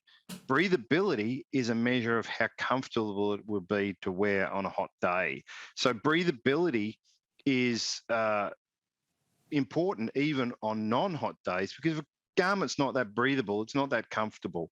When I put these on in the lab, because I do all the male clothing ergonomics, quite often some gear, half-star breathability gear, you'll put it on in the lab and you just can't get it off quick enough. It feels horrible even in the 20 degrees Celsius laboratory environment. So if you want to get a little bit more information, you can actually drill down and find out how it performs. So here you can see the 3 out of 10 for abrasion, 9 out of 10 for impact, and 10 out of 10 for seam strength or burst strength. And then with this one, it was also a waterproof garment. So you can see it's got 10 out of 10 for water resistance, and it's got 5 out of 10 for thermal comfort. For those of you who are like me and really want to know everything, you can actually download a test report for every single garment that we test. So this is a test report for gloves, and it shows you the first page and shows you the page for seam strength in the glove and also wrist retention. So we even put the glove onto a fake hand and we pull it off using a machine to measure how much force it takes to pull the glove off to simulate the glove being pulled off your hand during a crash. So one of the things I really want to concentrate on in my presentation is the new European standard. There's been a lot of people talking to me recently, and they're all saying, there's a new European standard, why do we need to look at MotorCap? And the words are in what we say there. It's a European standard. I'll talk to you about why it's important to look at MotorCap and not the European standard. Now, to introduce the new European standard, it's EN 17092. You'll see a lot more gear hanging in stores with this certification on it. Now, there's essentially 5 levels of protection, but really there's 3. There's AAA, AA, and A are the 3 levels of protection. A B garment, which I'm yet to see in store. Most of what I'm seeing in stores is AAA, AA, and A. A B garment is an A garment, but it doesn't have the armour in it. And a C garment is traditionally one of those vests that you'd wear for motocross. So it's just a garment that holds armour. It doesn't actually provide any other protection. So biggest changes between the two is the new standard or one of the biggest changes between the two, is the new standard has redefined the risk zones from being a 4-zone risk system to a 3-zone risk system. Now, I'm not going to bore you with hours and hours of talk. Biggest part of this is they've reduced the level of protection that's required in some of the areas, or they've reduced the risk of some of the areas that were previously high risk for abrasion. They've now made them medium risk for abrasion. Now, as a scientist, I'm not that happy with this change because the little colourful stig on the left-hand side that we use for MotoCap and is used by the old European standard was developed from looking at a whole heap of people that crashed. The new risk rating that they have for the European standard doesn't have any connection with any data showing that risk has reduced. So it is a little bit concerning that they've changed this new risk. Not only that, if we have a look, there is variation in the risk they have for the different garment levels. So if you have a AAA garment, they deem that it has a very high risk of abrasion in the bottom. When we go to a AA or an A, they deem there not to be that same risk. Now, the type of garment you wear has nothing to do with the level of risk you have. You have the same risk whether you're wearing an A garment or a AAA garment. So again, it's a little bit of a concern because those garments aren't designed to protect you from all of the risks that are out there. Now, the other difference between what we do at MotoCap and what they do with the European standard is they now use a new test method called the Darmstadt test machine. Now, the Darmstadt test machine is good in the fact that it's far more relatable to riders to how we crash than the Cambridge machine. The Cambridge machine, as you can see at the bottom, is just a belt sander. We drop the sample onto the belt sander, and that belt sander is doing 28 kilometres an hour, and we measure how long it takes before a hole is formed. But the Cambridge machine is really good because if a material lasts for a really, really long time, we know it's protective, and it lasts for a short period of time, we know it's not so protective. With the Darmstadt machine, what they do is they spin those rotating arms up. And if you have a look at the sample, you can see 3 red dots there where the sample's attached. They spin the arms up to a set speed, and then they drop them down onto that concrete pad. And it is a concrete pad, which is designed to replicate asphalt. They spin them on that concrete pad with no driving force. So say they spin them up to 700 revolutions per minute, it then, once it's dropped onto the pad, is able to spin down until it stops. So it more represents what would happen when we crash. However, it's only concrete. Now, what we've seen is it only gives you a pass-fail, the Darmstadt machine, and that pass-fail is much lower than the protection levels we've seen in the past. So if we look at the original EN 13595, it had 2 protection levels. This is the original European standard from many, many years ago. You can see 7 seconds and 4 seconds with abrasion time. The French had a variation, and you will find this in some garments, that it will generally have Niveau 1 and Niveau 2 instead of level 1 and level 2. But if we look at the new AAA, AA and A, you can see that the abrasion times, the times to hole, are much, much, much lower than the original standard. And if we look at the A, the time to hole in an A garment and a AA garment is about the same amount of time in the knee area to a pair of ordinary denim jeans. And anyone out there knows if you fall off in a pair of ordinary denim jeans, you're highly likely to injure yourself. So the reason the European standard has been revised to this new method with the lower protection ratings is because of this. If we have a look, this is typical European roads. Most of them are asphalt. They have a small road network. They have a very, very concentrated large number of people. And the result is they can spend ridiculous amounts of money to put in asphalt. Asphalt's dead smooth, and it's got very, very little abrasion properties. If we go to New Zealand, and of course Australia as well, and we look at the roads, you can instantly see the texture that's on those roads. Most of the road network in New Zealand, and the same with Australia, is chip seal because we've got a much larger road network. We don't have the concentration of people, and we have different soils that require the chip seal surface to enable us to put a road down. And the bottom left-hand corner shows them actually laying a chip seal. So reason chip seal is really important is when we test on chip seal using a Cambridge machine that fits into a car, we know that chip seal is 4.5 times more abrasive than asphalt, or asphalt is 4.5 times less abrasive than chip seal. So this means if you fall off in the city, so you're riding around Auckland where there's majority of the surface is asphalt, you're going to slide 4.5 times longer before your clothing wears through than if you fall off on chip seal. So the new European standard is all based around asphalt, not chip seal. So we really need to be using something like MotoCap when we're buying gear for riding in a New Zealand or an Australian environment. Couple of other things while I've got you. Impact protection. I have used D3O here, but D3O is not the be all and end all. It's just an example because they're nice and colourful for the slide and it shows the development. Impact protectors have improved massively in the last 5 years. There are many more high energy absorption options out there in the market, and there's some really super flexible options out there as well, which is really important for the knees in pants. So there's benefits in updating your impact protectors in older garments because a lot of the impact protectors may look like the two on the far left, and these won't have anywhere near the energy absorption of some of the newer versions, which you're starting to see over on the right. Other benefits can be flexibility. So in the past, a lot of people pull impact protectors out of pants because they're not flexible.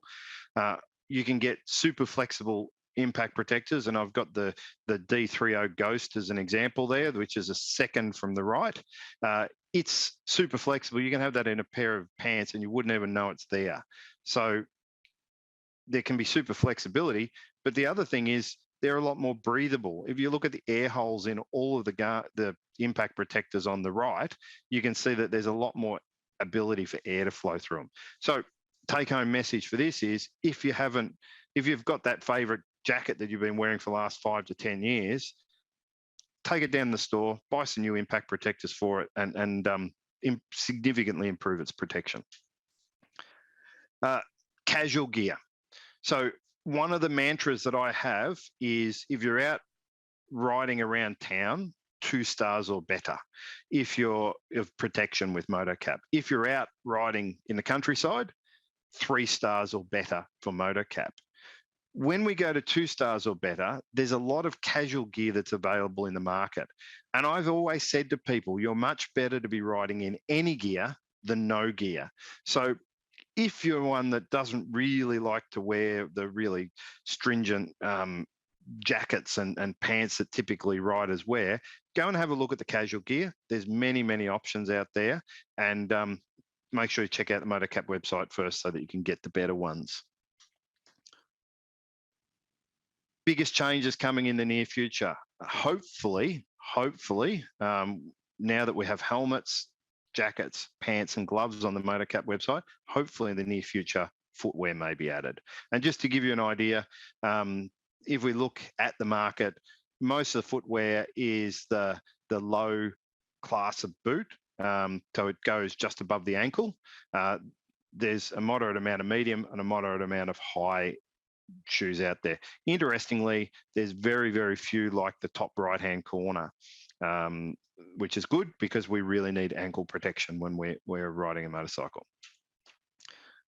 And I'm going to finish. It's not very often that you actually get to have both of your motorcycles with you when you're out on a ride in a really picturesque location.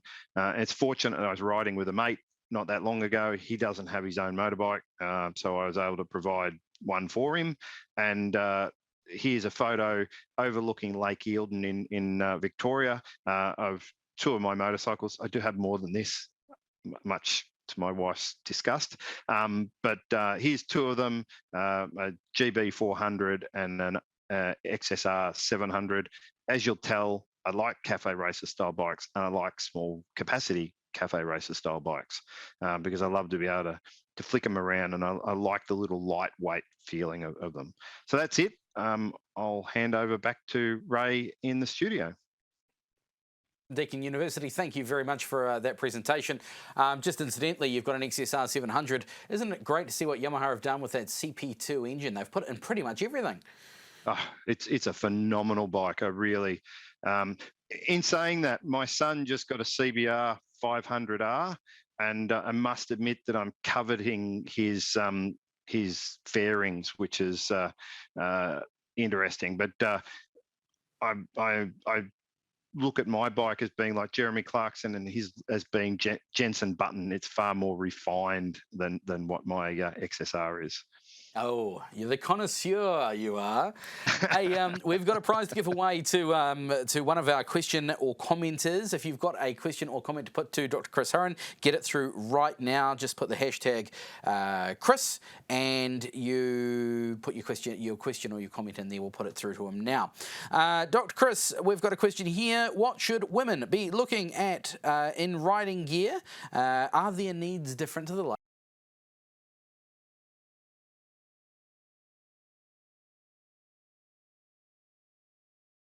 Pulled up at the same rate as what the men's gear does. The biggest thing to be careful with is ladies' leggings or women's leggings. They tend to not have the same level of protection that you'd get out of a similar line Kevlar jeans. So really, if you're going to buy leggings, have a look on the website first, on the MotorCap website, and find the best of them. But I wouldn't let my wife ride around in a pair of ladies' leggings out on the open road. I would around town. Most of them have enough protection for around town. But when you get out on the open road, they're stretchier and they don't tend to work as well. With other gear, biggest thing with ladies' clothing or women's clothing is it tends to hang in store a little bit longer. And as I was saying before about impact protectors, when we look at MotorCap testing, the impact protectors in women's gear are not as good as men, and that's because most of them are older because they've been hanging in store for longer. Brilliant. Connor Top says on Facebook, or asks on Facebook, how do the MotorCap helmet comparisons compare to the likes of the Sharp ones? So I can only talk a little bit about the helmets. The helmets are actually managed by Crash, not through my laboratory, but the difference is the testing methods. The Australian testing methods have rotational force and they have an impact on the face of the helmet. The Sharp, from memory, is a different method of testing. Teaser Sargent says on Facebook, are there any plans to test airbag vests or jackets anytime soon? Yes, we're doing a lot of work at the moment trying to work out the best way to do them. So the test for doing an airbag jacket is to put it on a mannequin and to fire it into the side of a car, to do a low side crash, to do a 45-degree into the side of a car. Unfortunately, when we do this, it's very, very expensive because we do a lot of damage to the mannequin each time we test. So we're trying to determine a way that we can measure them in the laboratory that won't be as expensive to undertake. And because we see that there is benefit out there, there's not a great amount of publications on them, but the ones that I have read show that there is a reduced injury risk or propensity for injury if you're wearing an airbag jacket. Nate F asks on Facebook, Dr. Chris, how often should you replace your gear regardless of whether it's been crashed or not? I.e., if I drop my helmet from the waist height or something like that, should I replace it? So it depends on, with a helmet, for instance, it depends on whether you've got a head in it or not. The crushing of foam occurs when you hit the ground, when you've got a head in that helmet. So if you even fall 20 centimetres with your head in the helmet, you need to throw it away and get a new one. If you just drop it, then it all comes down to structural damage of the shell. So if there's nothing in it and you just drop it on the ground, if it's onto really rough South Island chip seal, then yes, you probably need to replace it because you'll have point loading from hitting that rock. But if you drop it onto carpet or you drop it onto a smooth concrete path with no rocks on it, and you pick it up and there's no visible signs of damage, then it's less likely to have had structural damage. And in most cases, I've been seeing a lot of information out there saying you can continue to wear them. Personal case, my little helmet that's sitting down there, little helmet, I'd be worried about the scratches. It doesn't look pretty anymore. So if it's not scratched, if it's scratched, then definitely replace it, because the scratches are structural damage. But if you drop it and you pick it up and there's no scratches, there's no impact marks, there's no holes, there's no pitting, then there's likely to be no structural damage. It's where you have any form of scratching and so forth, that is structural damage, and that's when you should be replacing them. Right, thanks for that clarification.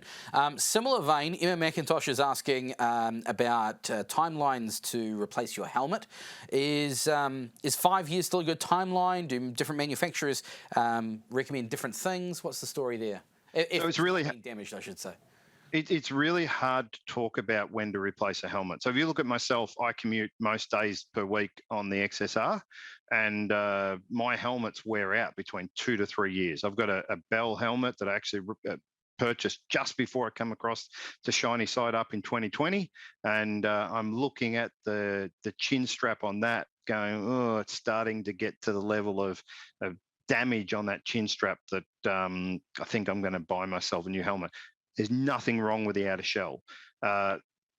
Also, if I look at that helmet, it doesn't fit my head anywhere near as well as what it did when I first bought it, because it flops all around all over the place. Because every time we put them on and off, we actually crush the foam a little bit, and it's that foam crushing that depletes their life.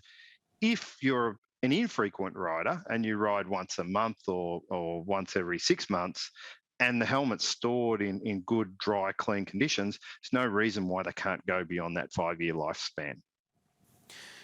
Shannon Morgan is asking on the YouTube feed, does anyone do impact testing of the chin of helmets? Good question. I'm going to say that my expertise is jackets, pants and gloves, and I'm going to defer on that answer. Yes, great. That is a lot. Sorry about that. No, how dare you not have an answer for that? We'll find out. We'll get you. We'll get an answer. Craig Gill is asking on YouTube, how often are you purchasing gear to test through MotoCap? So we purchase gear at least once every 2 months. I can let you in on a bit of a secret that now the borders are open again. We managed to get a purchase run in New Zealand last year. We are about to do a big purchase run in New Zealand. I won't tell you when or where, because then the manufacturers might try to sneak in some gear. But we are purchasing every 1 to 2 months because we try to keep the lab ticking over, so it's always got gear in it. One of the things I forgot to say earlier on about the difference between MotoCap and the new European standard is with MotoCap, we buy the gear. The manufacturers have no idea what we're buying. With the new European standard, the manufacturers go into their prototyping department. They get the lady on her sewing machine to make 3 one-off garments. They then send them off for testing. They get certified to the different levels of protection, and then the garment gets put into production, and that production model is what hangs in the shelf. Now, I've had it pointed out to me many times that the times that we have for abrasion, especially in the protective denim jeans, are very different to what the companies claim for marketing. And this could be because the production model has different protection levels to what the prototype model has. So bear that in mind. What you get on MotoCap, the scores you get on MotoCap are independent, and they're actually what you're buying when you go into a store. They're not a model that was made specifically for testing in a prototyping department. Good clarification. Thank you, Chris. Another question here from Sandy O'Dell. Often the back protector is optional when buying a jacket. In your opinion, is this crucial, or can I get away without it? So, unfortunately, at the moment, there is no evidence to show that back protectors reduce injury. And the reason for that is most broken backs occur from being twisted and hitting the ground. If we all let go of the handlebars and Superman, we'd be less likely to break a back than if we keep hold of the handlebars and we go off all twisted up. But I still ride with a back protector in every time I hop on the motorcycle. And the reason being is there are knocks and bumps that occur to the back that aren't the ones that lead you a paraplegic or a quadriplegic, but they are impacts that can occur to that spine region that can be reduced or stopped wearing a back protector. And also, a lot of garments don't have the protection for abrasion in the back, especially protective textile garments. So having that extra bit of material in there, impact protectors are incredibly strong for abrasion protection. So if you've got one in your back, you've got one in your elbow, your shoulder, your knee and your hip, you've got extra abrasion protection in each of those areas. Dr. Chris from Deakin University, Motocap, talking about the rub of the road, how they test the gear we wear. Thank you very much for taking the time to join us for Shiny Side Up. Sorry about the technical glitches earlier on. And we've got a $600 gear voucher to give away to one of our commenters. And we're giving it to Connor Top from Facebook. That was the question about the Sharp versus Motocap when it comes to helmets. So thank you, Dr. Chris Hurren, and congratulations to Connor. Just a quick reminder, if you head to shinysideup.co.nz, you can see all the bikes that are entered into the show and shine. And if you jump on the Facebook page, find the post, hit like on the bike that you like. It's how we're doing a digital show and shine this year. We've got about, the best part of 40 bikes entered in that competition, and we've got some wicked prizes up for grabs. So if you want to help them win some prizes, jump on there, have your vote for the show and shine. Now, if I have done my maths correctly, we could potentially be heading up the road to catch up with Jay for some rider challenges. Is that correct? Have we got Jay on the line? You 100% have, big fella. Well done, Ray. Your maths is always on point. You should back yourself. Never, ever let me hear you talk about yourself like that again. Now, I'm up here in the demo area with Ross from Two Ball Bikers. You're going to do an interpretive dance for us a little bit later on. But before we get into that, 4 rider challenges that you're going to lay down for everyone to have a crack at as well. A couple of skills to impart. What are we going to go over today? Okay, so what we're going to have is there's a few little things we're going to do. We're going to do a U-turn, we're going to do a figure 8, maybe an offset cone weave, and a 90-degree start and stop. It's one of those things where, we've got a bigger bike or even a little bike. That low-speed stuff, that kind of controlling in a car park, that can be a little bit nerve-wracking. So with the right skills and maybe a little bit of training, you'll nail it every time. And you don't have to be nervous about moving your bike around at low speed. And look, cool challenge that we're going to be laying down as well, which is something that everyone can get a part of, and film them doing this challenge and then upload it to the Ride Forever Facebook page. A series of manoeuvres that everyone with a couple of cones and a tape measure can have a crack at. Absolutely. Absolutely. So shall we get into it? What's the first one that we're going to be doing? So we're going to start off with a U-turn. Now, U-turn is just turning 180 degrees. Everything for the low speed stuff is always going to be based on where you're looking and keeping that bike upright and keeping it under power. Now, for a bigger bike, we're probably going to be slipping the clutch, and we're going to be riding that rear brake, just a little bit of pressure on there and looking where we want to go, and don't be afraid to lean your bike. So let's have a look, eh? All right, rip into it. Ross from Two Ball Bikers. 2,000 kilometres a week he puts down on this machine. What a good week. So let's start. We'll come up over here. So here's the lane. So we'll start off pulling over and stopping. So the big thing here is that we definitely want to be clearing behind us, make sure. Turn your handlebars. Go forward, get stable, make your turn. Make sure you're turning your head, keeping your revs up, and you're not dropping your eyes. Wherever you're looking, that's where you go.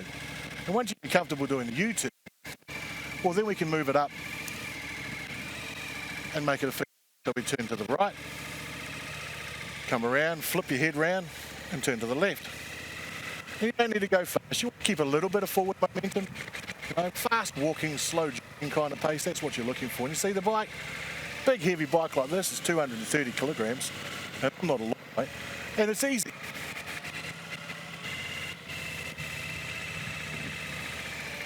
So then we have a look at a right turn from a standing start.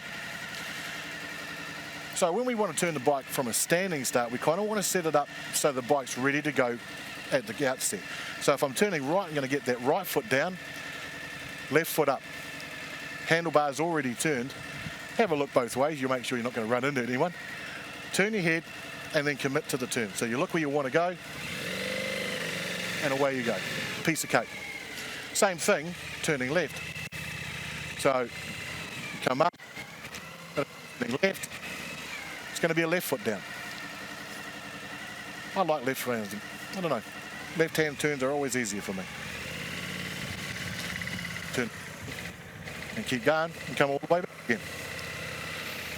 So all of this stuff just comes down to trusting that your bike's not going to fall over as long as you don't drop that power. You notice that I'm riding the clutch so I can keep the revs up and keep the bike driven forward without any of that chunking or any of that feeling like the bike's going to stall. And then we can take that and we can expand out and we can expand out and we can expand out. So I'm just going to take a couple of minutes, lay out some more cones, and I'll show you the offset weave. Let me just get the bike set up first. So you can see I've got these yellow cones laid out, and I've just got a few more, and then we can go from there. Ross, what are the common misconceptions or common problems or common mistakes that people make when it comes to doing those manoeuvres? Absolutely never touch your front brake. When we're doing low speed manoeuvring, and generally that's like 20k or less, stay off the front brake. If you want to put the bike on the ground, inadvertently grabbing that is generally the most effective way of doing it. Think of it like this. When we're driving along doing low speed work, I'm slipping the clutch and I'm driving that rear wheel, using that rear brake to control how fast I allow that wheel to turn. But there's no compression or extension of the bike itself because everything's happening on the same wheel. The moment I grab that front, if I've got any steering input, I grab that front, she's going to snap around and it's going to tuck the bike under. It's not fun, and it's a really easy way of getting the bike on the ground. Right, should we set up these cones and get into the next challenge? So, do you guys want to just pick up those orange ones and throw them in the corner, and I'll put these yellow ones out? In terms of getting your hands on some cones and laying them out so that they can do the challenge, how's the best way to go about that? Don't even worry about cones. Milk bottles work just as well. Coke bottles.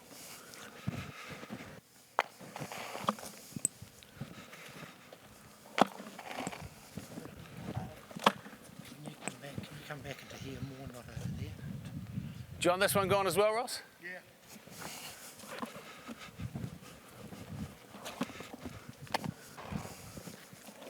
So this is a challenge that everyone can have a crack at home, film it for themselves, and put it up on the Ride Forever Facebook page. Absolutely.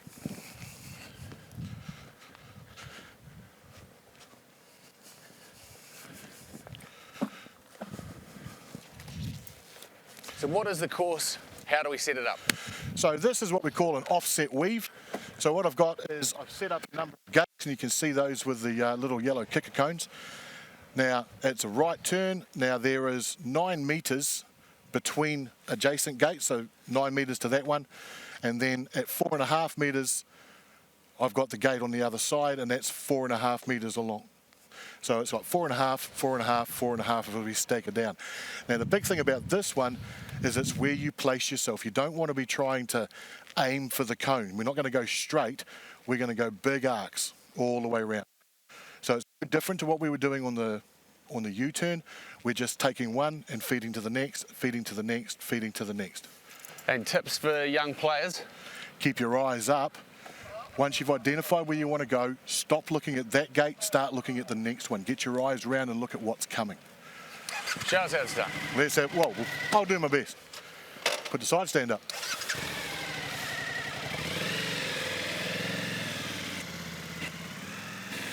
And now I got that wrong, so I lost my position. And that's okay. Getting it wrong is part of getting it right. Hop out of the way. So you want to get your bike set up and then commit to it. There and then turn. Keep turning, get yourself some space for the next one, and then turn. And if you get a mistake, don't worry about it. It's not about getting it perfect. Go. And then turn. And then turn. Now, the first time, you're probably going to bollocks it up, as I just did. That's okay. The next time you go around, relax a little bit. So we make a turn. And then make a turn. Turn a little bit further, turn your head a little bit more. Give yourself some space. and then you make the turn easy. And then turn your head again. So all it takes is looking where you want to go, and if you make a mistake, don't worry about it. Don't stress about it. It's all about gradual improvement. It's not about getting it perfect the first time you try it. Great stuff. In terms of where we can find the details on that, head along to the Ride Forever Facebook page. It'll show you how to map it out. Yep. And then are we going for blistering pace, or are we going for accuracy when it comes to We're this? just looking, this is an absolute accuracy exercise. It's about being able to put that bike where I want to put it. And if you get it wrong, then we give it a try. These little kicker cones, they're pretty forgiving. You can run over them, it's not going to hurt you too much. You know, the more confident you get, the tighter you can go. But it's all about get those fundamental skills right. Look where you want to go. Keep your eyes up. Don't come off the brake. Don't touch the front brake. Keep the power on. Slip your clutch. And hey, this is a big bike, and I'm not a riding guide by any stretch of the imagination, but the bike did it easily. And that's probably the big thing. Your bike will make the turn. You've got to make the turn. It's one of those things that everybody has access to something like this. Yeah. You said like milk bottles possibly, and everyone's got access to a car park and a bit of a Absolutely. tape measure that you can sort of layer this out. What you can do with these transferable skills as you take them onto the road is invaluable. Absolutely.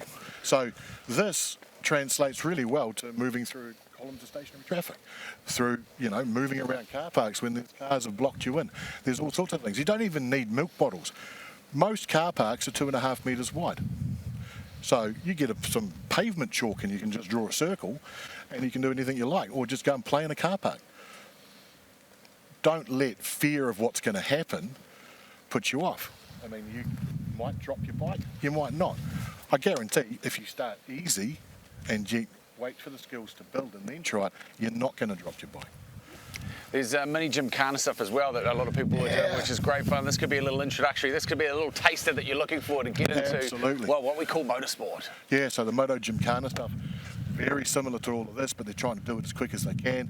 They have a ball. Now, there's one in Wellington, and guys love it in terms of giving you confidence and low-speed control of your bike. That absolutely will put you more confident when you're riding that bike at higher speeds. Speaking of low-speed confidence, we're going to be getting you to do a little bit of low-speed stuff for us shortly, but we're going to chop back to Ray in the studio. He's got a very special guest joining him. I do have a very special guest joining me. I don't know off the top of my head exactly who that is right this second, but I'm sure I can find out. We're going to be doing a prize draw in a second, though. What we need you to do is give us the questions. We'd like you to post up your questions, whether that be to any of our team on the Q&A panel, or to our trainers who are sitting at home on Zoom answering all your questions as well, or our presenters. You can get your questions to them, hashtag first name. So if you had a question for New Zealand Police, hashtag NZ Police. If you got one for ACC, hashtag ACC. You get the drill. Chuck it in the comments on whatever platform you're watching the stream on today, and we'll make sure we get those questions answered. We've got two draws. One, which we are very close to doing right now.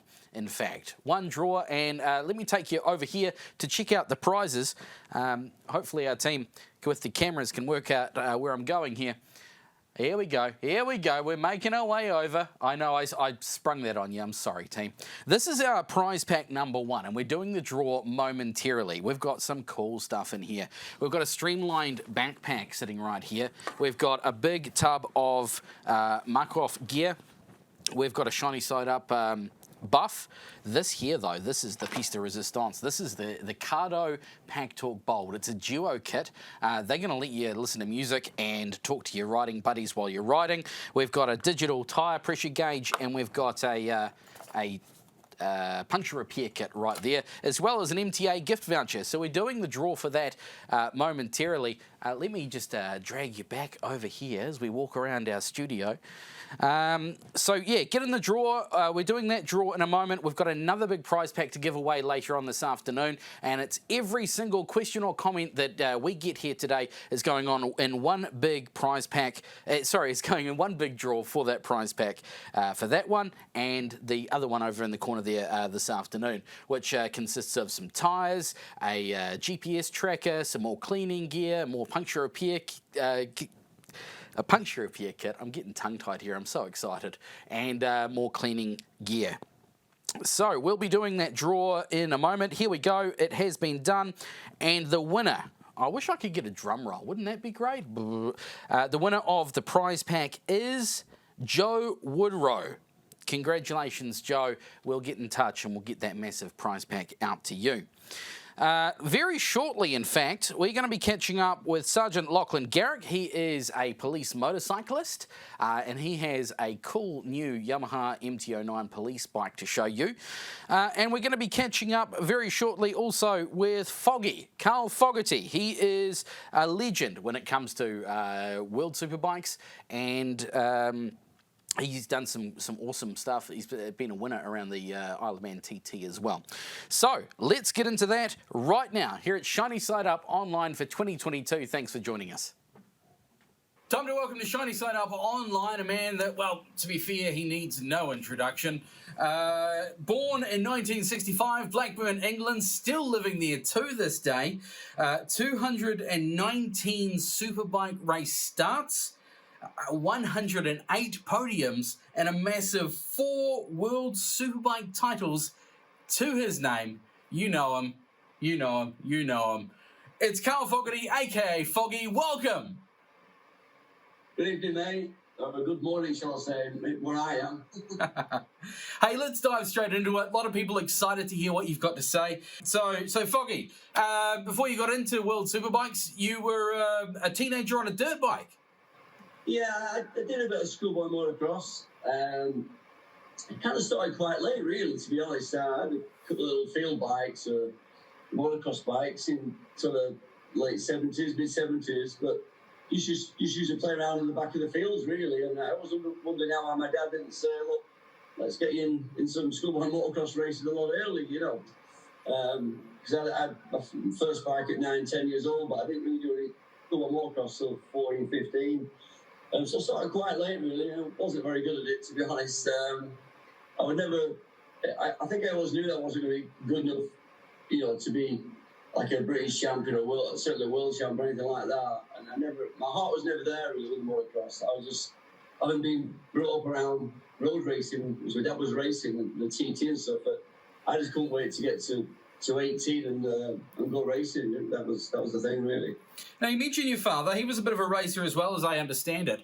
Did he steer you towards the circuit, or was that a natural progression for you? Yeah, just natural, really. He was, you know, he was quite happy for me to do whatever, really. He didn't push me at all into motorcycles. I almost kind of wish he had a little bit more, really. Like nowadays, the guys are starting so young that it would have been nice to start even a couple of years younger than what I did. But no, he was. I mean, I remember as a kid just following him around at the local races, really, Aintrees and Oldham Parks, Croft, places like that, and then getting a couple of weeks off school, which was great, to go to the TT, you know. So that was a big thing for me. When I look back now, my childhood memories, it's usually the Isle of Man TT I think of, you know. Being in the hotel and getting into mischief and amusement arcades and going up to the paddock and, you know, when I was like 13 and 14, more kind of going on the circuit and signalling me down sort of thing, you know, sort of what position he was in and that kind of thing. But, yeah, that's how it all started, really. Nice. Now, you started World Superbikes in 1988 on a Honda. Moved to Ducati in 1992. 93, you finished second overall on the podium. What drove you in 1994 to achieve a massive 14 podiums, 10 of them in first place, and finish the season as the undisputed champion? Yeah, I always believed I was good enough. I always believed I was better than everybody else, you know, back then. Still do. And I should have won the championship really in 93. I was a bit hot-headed, a bit kind of young in the head, really, even though my age was, I was 27 or 28, I can't remember now, but I wasn't young, but I was young for my age, I think, back then, really. And I won about 11 races, I think, in 93 and crashed a lot. Scott, who won the championship, I think he only won 4 races. And I lost the championship. I think it was the old point scoring system, 2017, that one, really. So I didn't, when I was not finishing races or crashing, I was never, I'd win again, and then Scott would be second. So it was really hard for me to to pull the points back. Although I think the last round, I was about 27 points behind, but the last round was cancelled in Mexico because of a track safety. So I felt like I should have won it in 93. I was the fastest guy out there, but didn't win it. So I think that's what drove me in 94. We had a new bike. I was a bit older, a bit wiser, a bit more consistent. And those are the key ingredients to win the championship. But again, it wasn't all plain sailing. I won the first round at Donington. The second round, I crashed at Hockenheim and broke my wrist. So I had to, well, I didn't actually miss a race. I tried to race 2 weeks or 3 weeks later with a broken wrist. Which wasn't great, but I finished. I couldn't really use a clutch. I was hanging onto the bike, my left wrist. And I was running fifth in the first race in Misano, and because I wasn't using the clutch, the gearbox went. I brought the gearbox, so quite demoralising. And then in the second race, I finished fifth again. I was saying with a broken wrist. So it was an interesting year where I had ups and downs, and not just me, Scott did as well, and obviously Aaron on the Honda. And they went to the last race of the year, the other side of the world, your neck of the woods in obviously in Australia, Phillip Island, and yeah, to go to almost win it in '93 and not do it, and then for it to go into to the very last race of the year, the other side of the world, and and to win it and to do what I did that day and rode really well, it was fantastic. It just the emotion, if you get goosebumps now talking about it, it's the relief more than anything that I'd finally achieved what I said to everybody I would do, and I believed I would do for many years, and be a world champion. And that was it, yeah, it was a great feeling, probably the best feeling I've ever had on a motorcycle, really. Outstanding, yes. And you did. You went on to win quite a number of times. In fact, I heard somewhere that you had won 3 World Superbike titles before you went to get your motorcycle road license. That's not quite true. I was leading. I was obviously battling with Scott in '93 for the World Championship. I wasn't maybe leading championship. I think I was second. Yeah, I was second behind Scott. And I kept getting asked to do things on the road, and I got asked. Something came up where I had to do something on with Ducati and in Newcastle with the mayor of Newcastle. He was maybe a fan or something, I don't know, and lead some sort of parade. I said, "Well, I can't do it. I haven't got a license, so it'll have to be a no." So that year, I took my test basically, which was quite funny because you're leading the World Championship or dicing for it, you know what I mean? I'd already won the TT and other World Championships in other classes, and I still hadn't got a road license. And I remember taking in Blackburn, not far from where I am now, really. I just quite a few little press turned up, hoping I was going to fail. And obviously, racing a motorbike, you kind of do things a lot differently than riding on the road, and like covering your back brake and things like this, and looking back every 10 seconds where it was. So I have to learn to ride it like so slow and do all these things just for like 35 minutes, whatever it was, to pass your test. It's quite hard, really, more nerve-wracking than probably 120,000 people that expect you to win at Brands Hatch. But I passed anyway, so it was all good. Now, talking about that, there are skills that you learn on the track that you don't necessarily employ on the road.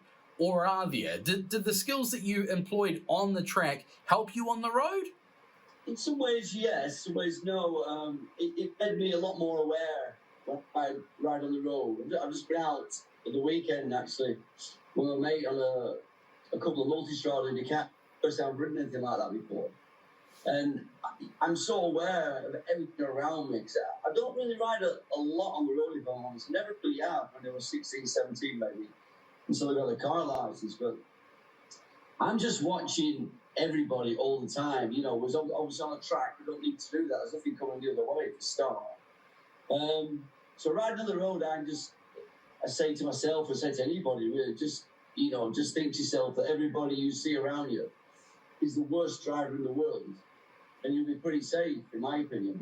Just expect the unexpected is what I say to people on the road, and say to myself, when I see a car at a junction, I'm thinking, he hasn't seen me, he's going to pull out me now, I'm ready for it, even though he probably has, you know what I mean? But Yeah, it's quite mentally draining, I guess, when I go for a ride on the road because I'm always thinking all the time about what's around me, what's going on, you know. So we talked about your early years in World Superbikes. Let's fast forward to what's probably stuck in a lot of people's minds. The year 2000, round 2, Australia's Phillip Island, and your career-ending crash.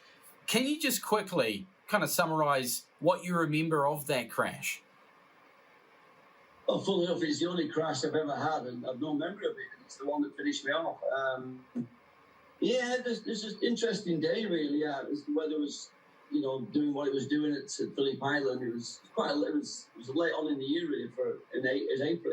Well, actually, it was St. George's Day, England's Day of all days. Somebody was so patriotic as I was about being English and not so much British, you know, and had the St. George cross on my helmet and everywhere, sort of thing.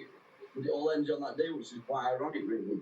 And I just remember starting the second race, having rode really, really well in the first race on the wrong tyres and kept upright somehow when everybody else was falling off. Only one person had the right tyres on. That was Anthony Gilbert, and he won on the Mimosa, which is unbelievable. In the second race, I thought, right, I'm going to win this race now, definitely. I felt I was pretty much fastest guy all weekend, really, even though I made a messy Super Bowl lap. I remember dropping the clutch at the start of the race, and the thing went sideways. Obviously, the damp patch left from, obviously, when it had been raining early on, you know, and I remember thinking, God, that's a terrible start here. And I was stuck behind Anthony Gilbert, and there weren't many dry patches about. Sorry, it was like one dry line with a lot of wet patches around them. I remember passing Anthony going through the start and finish on the first lap. And that's all I remember, to be honest. And the next thing I remember is waking up and coming in and out of consciousness in a helicopter. I remember hearing a helicopter noise and then the hospital and stuff. So that was it, really. There's no memory of it, really. Only the footage you kind of see and think, you know, why we're in the back of this guy or whatever. And initially it turned out he had an issue with his bike. It was cutting out. And I was coming through the field really quickly, saying fastest lap after fastest lap. I think I was up to about 6th or 7th, possibly. I don't remember. I'd actually done it. I'm a team manager, and maybe months later, a year later, you know, you've done 6 or 7 or 8 laps before, and I don't remember any of these laps, you know what I mean? Before the accident happened. Yeah, it was a big one, and I hit a tyre wall with no air fencing, and it kind of got in with my head and shoulder, so I took the impact with both, really. So I think had it been just my head, and I wouldn't be here today, really. So yeah, that was it. His shoulder was kind of smashed to bits, and you know, the professor, actually did a really good job of me in Melbourne in the hospital. They fixed it pretty good. And I saw Professor Andrew Carr, his name was, when I went back to England in Oxford, and he said, look, you better mess with this thing. It's probably the slowest part of your body to heal anyway. And you're probably going to lose a bit of movement and nerve damage. You had a bit of nerve damage there. So, you know, I kind of knew then, I think, that was it, really, even though I tried to get back on a bike and I tried to persevere with it for 6 months until about September time when I got back on a bike, and I was just really, I couldn't even get behind the screen and my arm was stuck up in the air, sort of thing like that, you know. So, yeah, that was it. So that was game, set, match over, yeah. So obviously there was some time to physically rehabilitate. Mental scars, did it take you long to get mentally prepared to get back on the bike? Well, obviously I didn't race again, did I? No, I mean, I don't know really. It almost, I mean, I knew it was over, I guess, very early on. And I announced my retirement, I think, in September that year, 2000. I was fine with it, really. It seemed that it was funny because I don't know, I was in my own little world, my own little bubble, and didn't think anyone that bothered anyway. But I didn't realise how well known I was. It was so, I guess, certainly in the UK. It was coming on the TV and facts going mad and whatnot on radio. You're thinking, oh my God, everybody's that's about it. And I was almost relieved, to be honest, that it's over, and I don't have to go out and prove again and win again. It became a bit of an obsession and whatnot, and you know the pressure under to win that I put on myself. Really, I hated losing badly. And as fans expected, the media, it was just going crazy. And I didn't really have a manager at that point or anything like that. So it was the initial thing I felt when it was over was I was really really relieved, to be honest, and it wasn't really bothered. Didn't miss it at all until a couple of years had gone by, I think, and then I started really missing it again. Wishing I was still out there, basically.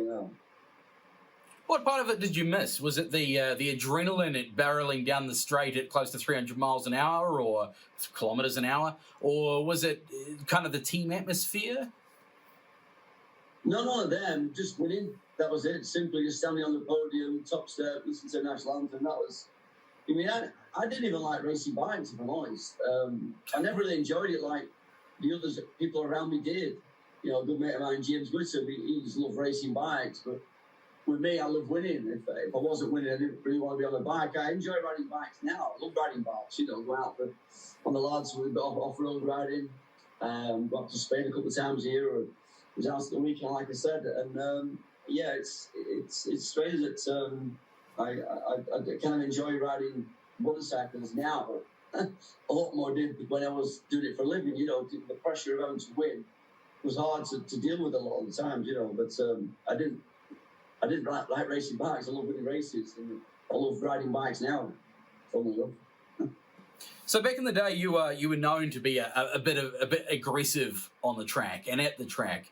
Was that the real Carl, or was that kind of a bit for show? As a riding style goes, I don't know. I was quite aggressive, I suppose. I looked quite animated. Although I always thought it was pretty smooth. My biggest strength was corner speed, really. I felt like go through the middle of the corner faster than me. My lean angle and carrying corner speed. What won me world championship? Simple as that. It was the middle of the corner.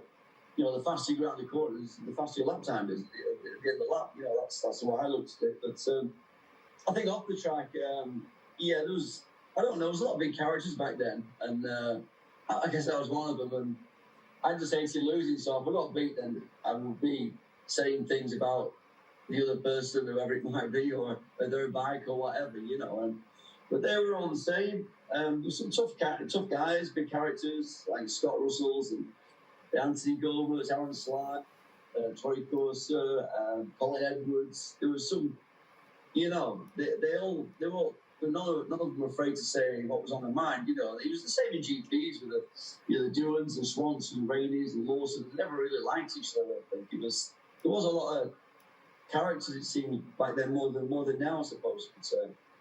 So, thinking about your entire career, obviously a world number one many times over. You now ride for fun. You mentioned a couple of road trips. I think you do a bit of dirt biking still. Have you got any advice for A, young racers, and B, just young riders on the road? For young racers, I'd say, pick up a golf club instead. For young racers, you've got to really want to do it, and you've got to enjoy doing it, really. And that's the thing as a young guy. I don't put too much pressure on young guys racing. You've got to love doing what you do and just see where that goes, I think for riders on the road, like I said before, it's just being aware of people around you and not, it's hard to concentrate all the time when you see there's people around you, people coming the other way, but if you just ride on the road thinking everybody else is the worst driver in the world around you, I think you'd be pretty safe, to be honest. And if you can be seen a bit better, a bit better clothing, keep your lights on, that kind of standard thing, really, you want to be doing, Just quick check around your bike before you go out, have a look around, make sure there's leaking or hanging off, or kicking the tyres, and you know where you go, really. That's all I can say. I'm not a massive road rider. The weather's just come good now in the UK, and like I said, I was out the weekend. I had a ride up to a place called Halls up in the north area. It's a really lovely road about to ride out on, and really enjoyed it. On the Ducati Multistrada from Ducati Preston, and the bike was unbelievable. It's probably faster than my superbike, to be honest. It really was quick, but such a lovely and easy bike to handle and ride. I've been told how good these bikes are. Never quite believed it, but I must admit they were incredible bikes to ride. They're really good. Speaking of your superbike, Ducatis, what have you got in the garage at the moment? I'm not in garage at the moment, but just a couple of dirt bikes, really. is all I've got. And a Ducati, got the 916 Anniversario Panigale in there, number 1 of 500. Got my little bike down here, and might just be able to show you that. My first ever one castle at Old Scotland. If you can see that. Can you see that? We can see that. Yeah. You see it? Yep. That's an odd little thing called got me that when I was my 9th birthday. It's a Honda C50 engine, semi-automatic gearbox, 3-speed. I think a lot of people's careers would have started on them kind of little bikes, to be fair. C50 engines in a homemade chassis kind of thing. I don't know, it's a really weird thing, but it was built by a local dealer called Ken Martin Honda in Blackburn, no longer around. He built it for his Chris Motor, and it's called the Moto Chris. And his lad Chris Martin, he actually did a bit of racing. He rode quite a good ride, actually. He rode for Skull Bandit Suzuki in the mid-80s for a year or two. So that's where that came from. But just a few dirt bikes, really, that's in there. It's a Gas 250 two-stroke enduro bike that I actually meant to go out this afternoon, to be honest, with some of the lads about tea time, but it's a bad time for me, that. I like my food, so I'm not going to bother today. Fair enough. Now, Foggy, we opened up the questioning to our community on social media. So if you don't mind, I'll throw a couple of these questions at you, and maybe we can rattle through them in a bit of a quick fire kind of way. CJ Corbett, he's interested to know what's going through your head when you're doing 300 kilometres an hour down a straight, or maybe one of the fastest points at the Isle of Man TT. What's going through your head? Oh, good question, really. I mean, you're just concentrating on the next thing that's coming up, whether it's obviously a braking point or a peeling in point on the road circuit, or like I think, well, like Hockenheim, one of the fastest circuits in the world when I raced. And it is probably a boring bit, really, going down the straight, because you don't feel like you're going that fast. You don't have a speed up. It's just a rev counter. And you're just thinking about being in the right place, just to get ready to lift up from behind that bubble, hit the brakes, down the gearbox, and get it turned in. It's as boring as that, really, and going as fast as you can through that next fast right-hand corner or a chicane or whatever it might be. Or if it's the last lap, you want to be in the right kind of place for the slipstreaming to win the race, sort of thing. That's the way it is, really. Lee Munro, he's interested to ask, is there anything you would have done differently during your time with Petronas Racing? Would you have preferred to run the Ducatis? And how do you feel about the triple-cylinder engine? Yeah, I mean, good question again, really. Couldn't really do anything different because the engine was kind of given to us, put on us. It was some sort of joint development originally with Petronas and Sauber, and then that changed. Sauber got out of it, and they give the engine to a Suter, which we were a bit surprised about at the time. I was just given this responsibility to create a team, workshops in Burton-on-Trent, and build a bike. We built a fantastic bike, really. It was just a copy, really, of a Yamaha YZR 500, Grand Prix bike at the time, all the geometry, that kind of thing. And I employed some really good people because I was a bit out of my depth with it all. But we had a great looking bike, and obviously the workshop was amazing. Everything was first class about it, better than anybody out there, really. And then the main part of it is the engine.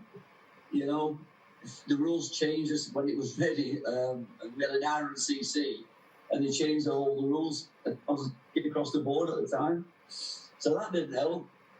But the engine was really kind of fundamentally designed and built wrong. It should have gone to somebody who could build a motorcycle engine, really, mate, like a Triumph or a Ricardo or a Cosworth. And, I wouldn't go Escal or anything like that, but he didn't have any experience in building motorcycle engines at the time. Certainly four-stroke engines. I was more of a two-stroke man, really. So that was really downside to really the engine, but everything else that I was responsible for, I thought we did really, really well. Right? Even the riders had some great riders on the bike, with Troy Corser and Chris Walker and people like that. So it was interesting. It was a fun time and a learning curve for me, really.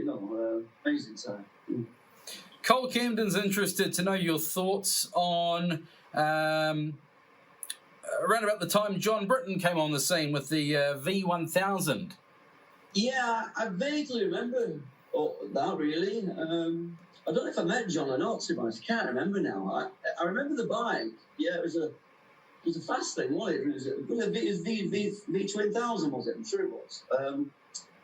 And I remember it at the TT, and to be honest, I remember it for the wrong reasons, really, because my teammate from the last time I raced the TT, 92, Mark Farber, he was killed on the bike I think it was 1994, about a year or two. So I think maybe winning some big twin races. I'm sure it was. Maybe Daytona, out in the Daytona. But I don't. I remember the bike at that era, kind of when I did TT and stuff. But I don't know if I met John or not. To be honest, it's funny if you mentioned that kind of thing. Now I'm thinking of Burt Munro. I just watched that film last week for the first time, The World's Fastest Indian, and obviously he's a famous New Zealander in QE, Burt Munro. It was Burt Munro, wasn't it? Yes. Name, right? Yep, from Invercargill. Yeah, it was brilliant, brilliant film. Loved it. Really good, that was. Really enjoyed that. Couple more questions. Andre Duwall wants to know, did you ever consider four-wheel racing, WRC or Formula One after your crash? No, I didn't really. Never really interested in the cars. I kept getting asked and offered. And eventually I said yes to testing. I tested an Alfa Romeo at Donington, and I just didn't like it at all. Apparently I was going really well. The guys were saying, I'm going round and round. I was out bored looking for the radio to switch on or something, I just thought, it's just not for me. I came in, guys, I'm like, thanks a lot, I really appreciate what you've done, but it's just really not for me. Trying to figure out how to win at somebody else's sport now. I've been trying to do it for 20 years on two wheels, trying to figure out how to win it on four wheels. I just want to be not at all. Now, a lot of people look at you and think, wow, that guy is the number one of all time. Is there anyone that you look at, and as far as motorcycle racing, that you really admire?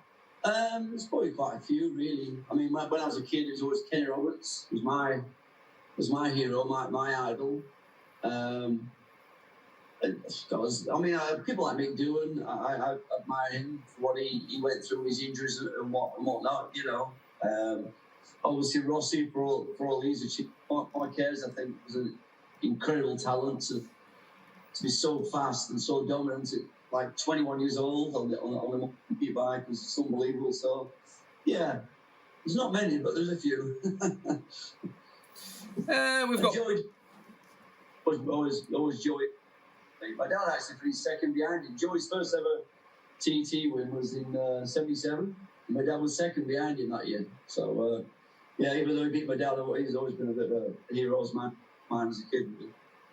A lot of people want to know if you remember any of your experiences here in New Zealand. Did you tour the country while you were here? And do you remember Manfield, the racetrack? I've remember. I've never been to Manfield. I've heard of the track. Obviously, I never raced there. I never went there. One of my best trips I've ever had is to New Zealand. Me and my wife. We did a DVD. I don't think many people bought it, to be honest, but we went across both islands on bikes back in 2006. We both absolutely loved it. Fantastic place. It reminds me of home a lot, really. I think where I am, it's the scenery is kind of beautiful. In where we were in New Zealand, it was just spectacular. It was just amazing. A bit like being in the Lake District, but more spectacular, where it's hills over there, it's big mountains and stuff. And yeah, I had a great 2 weeks. I'd love to go back, to be honest, and just wish you guys were some bloody fun way, But we did everything that New Zealand is kind of famous for, I suppose, along this journey from wine tasting to shearing sheep to zorbing to buffing to fly-by-wire, shot over jet, fishing, camping out. We did it all in 2 weeks for a day. Like I say, it was amazing. I love the place. I really did. It was a great place. It's like England, but with a lot less people and spectacular views. Absolutely. One more question for you. Greg Hawkins wants to know what win meant the most to you and why? So I'll just probably mention one at the start of the show with the winner that kind of clinched me that world title at Phillip Island. But I think when I look back now as well, winning the senior TT was big. I mean, I'm probably the last person ever, will be ever probably, to win the TT and be a short circuit world champion. I was the last to do that. I don't think that'll be done. But I've been watching my dad race so many years and be a bit unlucky at the TT, but at the same time be lucky he's still here. He had some big crashes around the bottom of Braille, one of them. And he never won the TT, and I wanted to win the TT, and I won the senior TT in college like 32 years ago now, 1990. And so that, I think winning the senior TT was a big thing. I didn't realise at the time, even when I was racing, because I went off to the short circuit world championships. But when I look back now, I think, yeah, winning that on my CV is nice to have it, you know. Brilliant. Carl Fogarty, Foggy, World Superbike Champion, thank you so much for having us in your home, joining us for Shiny Side Up Online, and we wish you many more happy miles on your bikes. Cheers, mate. My pleasure. Thank you very much. Cheers. All right. So much more happening here at Shiny Side Up Online today. Thank you very much for joining us. We really appreciate you taking the time to tune in. Very shortly, we're going to cross back to Jay on the testing grounds for some more rider challenges, but I just got to remind you quickly, the massive prize pack that you can win simply by signing up for a Ride Forever course, completing it within 6 months, which is not a hard task, and you'll be in the draw for that Ride Forever summer riding competition. Massive prize pack. We're talking tyres to the value of $600. We're going to pay for your WOF. We're going to give you a registration up to the value of $500, MTA, fuel vouchers, $500 worth of gas, wow, and a service voucher to the value of $600. You've got to be right here in New Zealand to win that, but you sign up for that Ride Forever course and complete it within 6 months. You'll be in the draw for that. It's a massive prize. Also, we're running out of time now to get your votes in for the show and shine. Jump on shinysideup.co.nz, check out all the entries there, then jump over to the Shiny Side Up Facebook page and just hit the like button on your favourite bike, and we'll pass those top 3 bikes through to our Q&A panel to pick their favourite one and their runner-up for those prizes as well. Now, let's go down and catch up with Jay in the testing grounds for a few more rider challenges. Yes, welcome back to the testing grounds here with Ross from Two Ball Bikers. Now, this is the slow bike challenge that we've been talking about this afternoon. Talk us through the rationale and the reasoning in behind the slow bike challenge. So one of the big things is you're going to get caught in traffic from time to time, and you can stop and put your foot down, and you can do that stop-start, or maybe you just want to keep the bike in a straight line going slow. So your ability to ride slow in a straight line is a little bit more challenging than riding fast in a straight line. So we're going to use the same kind of skill set we used for the U-turns or the figure 8, but this time it's going to be keep your eyes up straight ahead, and we want to see if you can go as slow as you can and still stay stable in a 10-metre lane. So we've got it laid out here, and what the challenge is, more than 10 seconds for your 10 metres. This is a classic 70s and 80s sort of chopper bike show scenario. They used to do this on paddocks back in the day, big lineups of people. It's a good one, and one that you can do at home, and we encourage you to have a red hot go at as well. Find a car park, mark out the 10 metres, and you're trying to do it as slow as you possibly can without touching your feet on the ground. We've got the 10-metre cones marked out here. Ross is going to show you how it's done. We're taking some side bets at the moment. We're running a little bit of a backyard gambling scenario here at Shiny Side Up. I'm going to have $10 as you can do it in 11 seconds.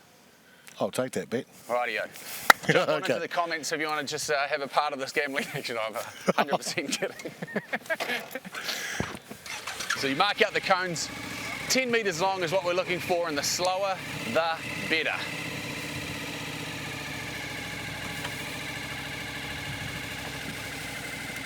And 1. Ready? Hey, go. 1, 2, 3, 4, 5, 6, 7, 8, 9, 10, 11. Oh, absolutely tonked it. Absolutely tonked it. The slowest form of motorsport you can get, but the most accessible as well. I'm going to get another run. Yeah, we're going to go through another go. That was a good little warm-up.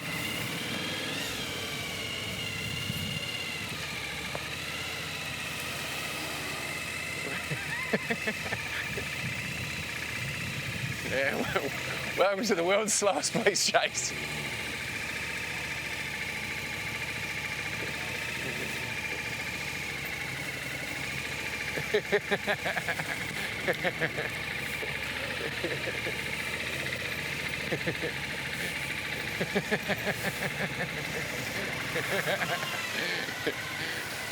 Oh, this is great stuff.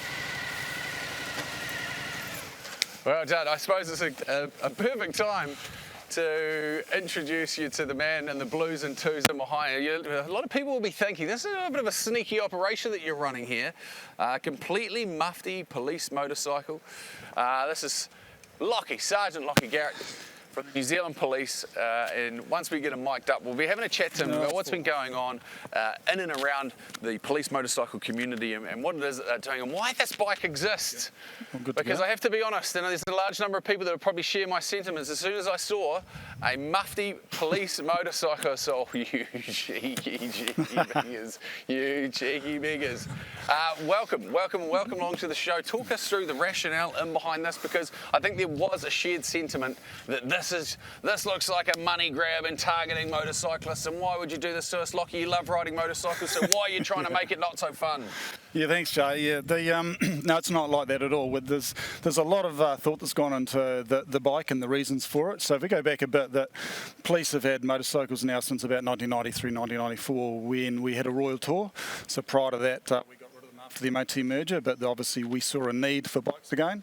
So I've had them since then, and primarily they've been in the metropolitan areas, Tamaki Makaurau, Wellington and Christchurch, as marked bikes. One of our roles is motorcades, so you always see them at the front of motorcades. And so this has been an idea that's been in fruition for a while now about, how about we try the idea of a plain motorcycle. And so it makes sense. You've got mufti police cars, so why not have a mufti We have, motorcycle? exactly. Yes, so, and obviously with mufti, covert, plain, whatever you want to call them, cars, we thought let's try a motorcycle. So here it is. This is the bike that we're using. It is a Yamaha MT-09 Trap. It was decided that we'd use this bike because we've obviously had different bikes over the years. We've had BMWs at one point, and then we went on to Hondas, and then we needed to change to modernise the fleet. So the MT-09 as well as the FJR 1300 were both bikes that we decided on met the criteria that we needed for bikes. So as the MT-09 was already an approved bike, we thought we'll use the same bike for the trial rather than go through, which is quite a big rigmarole, of getting a bike up to speed to make sure it meets all the minimum specs. So this isn't everywhere in New Zealand yet, is it? You've started things off in Christchurch, I believe? Yes, this is the only one in New Zealand at this stage. It's the only plain bike. It's being used for the purpose of the trial. We are going to run it for a few months in the 3 areas. We'll see what data and feedback we get in relation to it. Quite frankly, I can only see promising feedback coming from it. Probably the focus, which is what you touched on before, it's not about out there hammering motorbikes, which is some of the stories that have been out there. It's not about that at all. We certainly want to use it as an opportunity to engage with the motorcycling community, because we know that riders are a high risk road user group, and any opportunity that we can use to try and engage with those riders, whether they be the weekend warrior who leaves his brain in his toolbox and doesn't really care about safety, right through to those people that are just learning to ride and are probably quite timid. There's a lot of people in there that we think that we could have a positive impact on to improve their riding so that they get from A to B safely.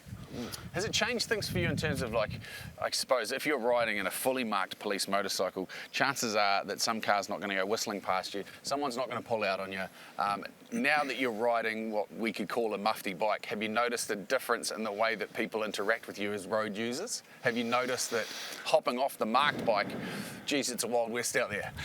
To be honest, there's quite a few answers I could give you to that. In relation to what do I observe riding this bike, I see things now that I know probably do go on out there in the wider world, but when I'm riding a marked police bike or driving a marked police car, most people, for some reason, abide by the rules. And some don't get me wrong.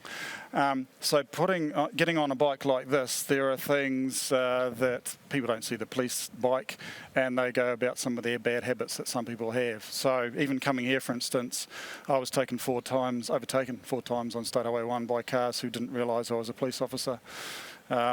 Because this is essentially what I wear. All I do, Yeah. we wear an orange vest generally over the top of it, as well as our police appointments around our hips, which I currently don't have at the moment. Yeah. And one of those cars that I stopped that overtook me was actually on its way to a funeral, and I saw the irony in it, and that here they were going to a funeral. They weren't in a hurry to get to the funeral, but they were speeding to do it. Yeah. And they weren't surprised after they overtook me. They actually commented apparently, "Is that a police officer?" And they were right.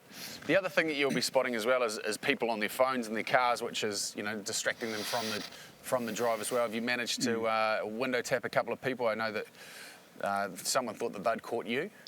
Yeah, so I'll go back to what we're actually doing with the bike. So aside for engagement with both motorcycle riders and drivers in general, so everybody that rides a bike generally drives a car. Yeah, so the impact that we hope to have is about improving their driving and their attitude towards road rules, I guess, no matter what sort of vehicle they're on. So we tend to focus on primarily what we call RIDs, and that is restraints, impairment, distraction, cell phones that you just talked about, and speed. So there are so many things that police could focus on and do focus on in the road policing world. However, those four things are where we think in NZTA and the government think we can get the best bang for our buck to reduce deaths and serious injuries. So if we take that D that you just referred to, distractions, cell phones, we've all seen them out there on the roads. You see the person sitting at the lights who's glancing down at their lap and spending more time staring at the lap than they are at the lights and people around them. Even on a marked bike, people will still do it. So I've had many interactions where I've pulled up alongside a car, the driver, and I'm looking in, because you're sitting up quite high on a bike obviously, so you can see down into the car, and they're clubbing away on their phone. Everybody else at the intersection can see me looking at the driver and are sort of going. And so Spider's got to fly. Yeah, exactly. Probably one of the unusual interactions I did have was with a police officer, as it turns out. So we have obviously internal advertising as well as external advertising. And when we first got this bike, the police in Christchurch didn't know that we actually had a plane bike. And I saw a guy in front of me sitting on his cell phone, holding it up in front of him while he was at the lights, and I thought, I need to have a word with this chap. I pulled up alongside him and he was holding the camera towards me, and I thought, put your cell phone down, and we had words. At that point I realised he was actually an off-duty police officer. And he was filming you, why? He was filming me because he thought that I was essentially a wannabe cop riding his own police bike with what looked like a taser, and it was a taser, on my hip, and he thought, this is not good, we can't afford to have people around like this. And so he was filming me for intelligence purposes so he could report it through the chain and say, look, we've got some guy out there who should not be out there. As soon as I got back to the station, I found an email sitting in my inbox going, oops, sorry Lockie, I didn't realise that we had plain police officers on plain bikes, my bad. But I don't think anybody did, but it just goes to show that you're just never off duty as a police officer. It's a great idea. I think the extension to, we're having marked and unmarked cars in relation to marked bikes, with having this, I think it's going to allow us to help have or change more behaviour in the road cycling community, because like I do, you ride bikes, yes. I do. There's different attitudes towards safe riding. It's a risky environment out there. And anything that we can do to try and break down those barriers, and by not walking up to somebody in uniform on a marked bike, some people feel a bit, the walls go up. Yeah. I try to get across to them that, my staff and most motorcycle staff in New Zealand ride off duty. So we enjoy bikes like everybody else. There's a reason for it. There's the liberty, the freedom, but we also recognise the risks that are out there as well. They're not tidy, 19 to 21 times more likely to be injured or killed if there's a crash. So we recognise that, but unfortunately I don't think enough people probably do. And whether it's Ride Forever training or whatever other training that exists, we need to encourage people to do it. And by pulling up beside them on a plain bike, no uniform, you can talk one-on-one, educate people on lots of things. Like even last night at the ferry when I came over here, I was talking to a few people there, and we were talking about winter driving, because winter driving's coming up. And I said, look, here's a wee tip. Where do you think the most dicey point would be on a road if you take out shelter belts and that sort of thing? And these guys weren't too sure. And they'd been riding for years. I said, a culvert. And they looked at me and said, what do you mean a culvert? And I said, well, there's warmth in the ground at all time, even on a cold frosty night. So frost doesn't tend to form as easily as it would on a culvert. So a culvert, a bridge, it's only so thick, and then there's air underneath it. You go across that bridge, there's a good chance there's going to be ice on there, but not on the road. And they hadn't thought of that. That was a tip that they weren't aware of. And so any little wee tips like that we can pass on through either an interaction one-on-one or through Ride Forever or whatever training has got to be worth something. 100%. And I think the other thing is just the change in the mentality of this is not the New Zealand Police going after motorcyclists. It could be seen as every single person that drives a car will then think twice about pulling out in front of a motorcycle because it could just be an unmarked cop that's on that bike that's going to bust you. Yeah, it could be. Yep, absolutely. And we will use the bikes as best we can to focus on those things like restraints, seat belts, or in the case of motorbikes, helmets. Like if you've got a helmet on, you should not really be able to get a finger under the chin strap and pull it off. If you can, you've got a problem because if you have a crash, that's probably going to fly off. There's things that we can help with, say intersections. We can park in a motorcycle near an intersection, monitor red light runners, as well as I do. There's a few people out there a little colourblind when it comes to lights. I wanted to ask you about that. Do you, in your professional opinion, do you think that has gotten worse? Because I think as a person that I just ride, I don't drive a car, I just ride. And I think over the years that I've been riding, it's gotten progressively worse. And the amount of times that I've almost been mocked driving or riding through a green light when someone comes whistling through a red has increased. I've had probably 4 or 5 incidences in the last couple of years. I don't know if it's got worse. I mean, you could look at statistics around crashes, and obviously crashes go up. Clearly, most of our crashes occur at intersections. Why? Because the old SMIDSy, I don't know if that's been referred to today or not, but when you don't see the motorcycle approaching or the car approaching, you pull out in front of them. Even the legislation around an orange light, some people still, even now, when I stop and talk to them and ask them, why did you go through the orange light? They said, well, because orange means floor it. Yeah, and it doesn't mean stop if you can do so safely. And that's just something that is ingrained to us when we all go for our licence, is it not? But I guess as we've been on the road for a long time, some of those basic rules about stopping at a stop sign, well, it means stop. It doesn't mean slow down and look and then go and treat it as a giveaway. Bad habits sort of creep in, and so by having marked bikes out there, road policing officers out there, and us out there, I'd like to think that that's just a wee reminder to the public. You need to do these things, and that's all for the right reasons. It's to make sure there isn't a crash, because intersection crashes never good, and doesn't matter whether it's a light or a stop sign or whatever. Yeah. Make sure you have a good look twice for bikes. It's the old phrase. Absolutely. And in terms of a message, I guess, from the New Zealand Police to motorcyclists out there that are watching this right now, what is it that you'd really like to see them improve on? If there are a couple of little tips that you'd just like to impress upon them that will literally change their lives and their families' lives, what do you think that they would be? Well, probably there's a few things. Yeah, know the rules for a start. If you don't know the rules, how can you abide by them? And the next part is clearly abide by the rules. You may not agree with them, but they're there for a reason. And aside from saving your pocket and the wallet, they could save your life or somebody else's. I guess the third thing is be risk averse. You said yourself, when you're on bikes, there's nothing else. You've got your helmet and you've got gloves, gear. Always having good gear is a good start. But aside from that, your eyes, your awareness of what's around you. If you're going to drive in a bit of a dream, be distracted, whatever, fatigued, intoxicated, or drugs, not good at all. So recognise those things there. And even me, I'm in my mid-50s. I've been in the police 30 years. I've been riding bikes now for about 6.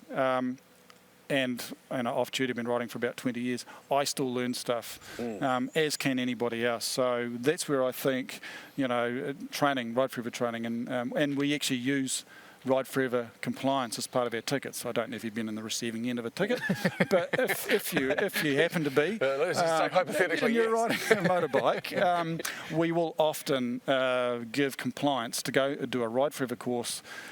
Instead of paying what was probably a starting fee of $150. Yes. So this is something that's just recently come in probably over the last couple of years. Probably the people that I've ridden with, the people that I've heard have got tickets, not myself, have been offered that as a way. Yeah, and I think that's a good way of breaking down those barriers. That you're not just handing over $150 in the wallet. You generally pay your $20 or $50 for a course, but you learn something from it. Yes. And I've actually referred people to those courses even though they've done them before. Probably because they've made a wee mistake, and that's why we are having a roadside discussion. And they clearly missed something in the first session, so I refer them along to another one. They don't have to do it. They can, pay the fine. But I'd much rather they learn something from it. And as I say, the old phrase of you can't keep teaching an old dog new tricks, you can. And like those guys at the wharf last night, they're older than me. They've been riding longer than me, and they picked up on a lot of things that I mentioned to them. But it's hard work talking to every motorcycle rider in New Zealand, and this is a great way to do it. Yeah, it is indeed. And you're doing a fantastic job, and we appreciate the work that you and obviously your colleagues at the New Zealand Police put in. And this is a great looking bit of kit. So for those of you that are a little bit on the sketchy side, look out for the blue one. No, I'm kidding. It is the only blue one in New Zealand. No, thank you very much. No worries, appreciate it. Sergeant Lockie G. Crossing back now to Ray in the studio.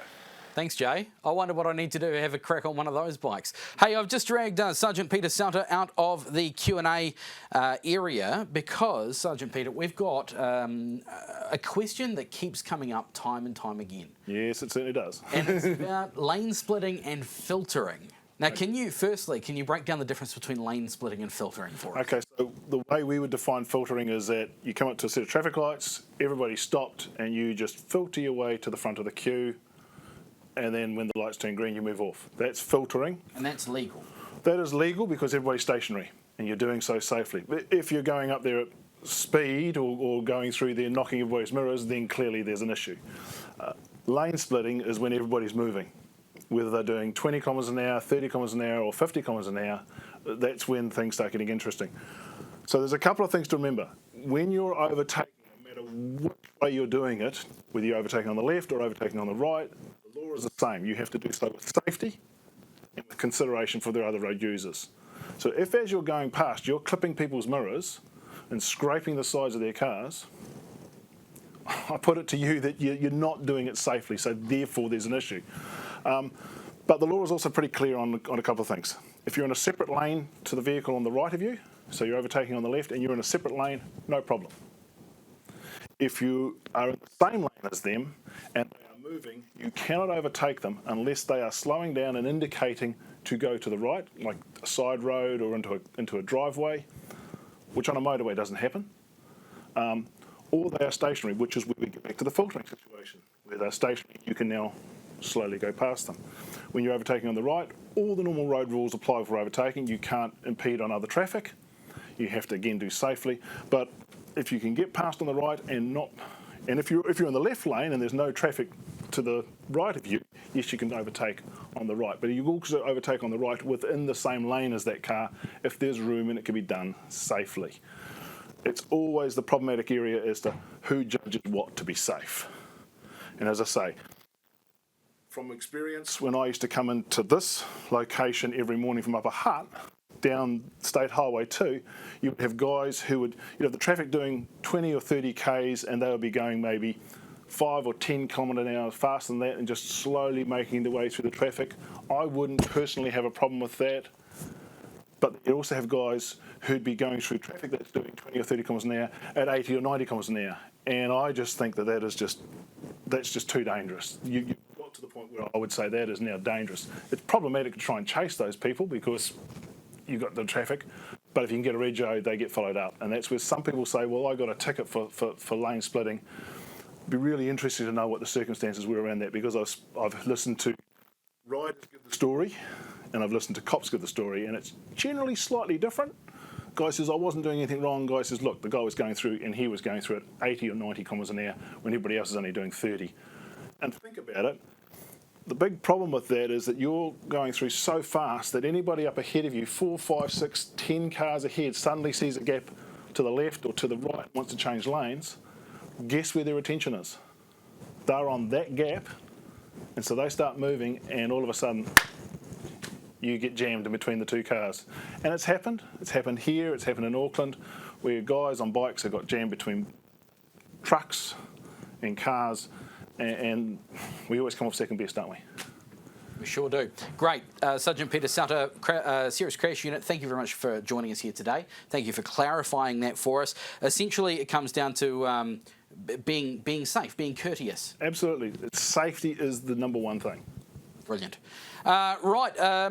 Don't forget also that we've got some massive prizes to give away. We've got way more to go. Everyone that asks a question or puts a comment on the stream will go in the draw for that second prize pack. We're talking tyres, backpack, muck-off gear, a whole lot more.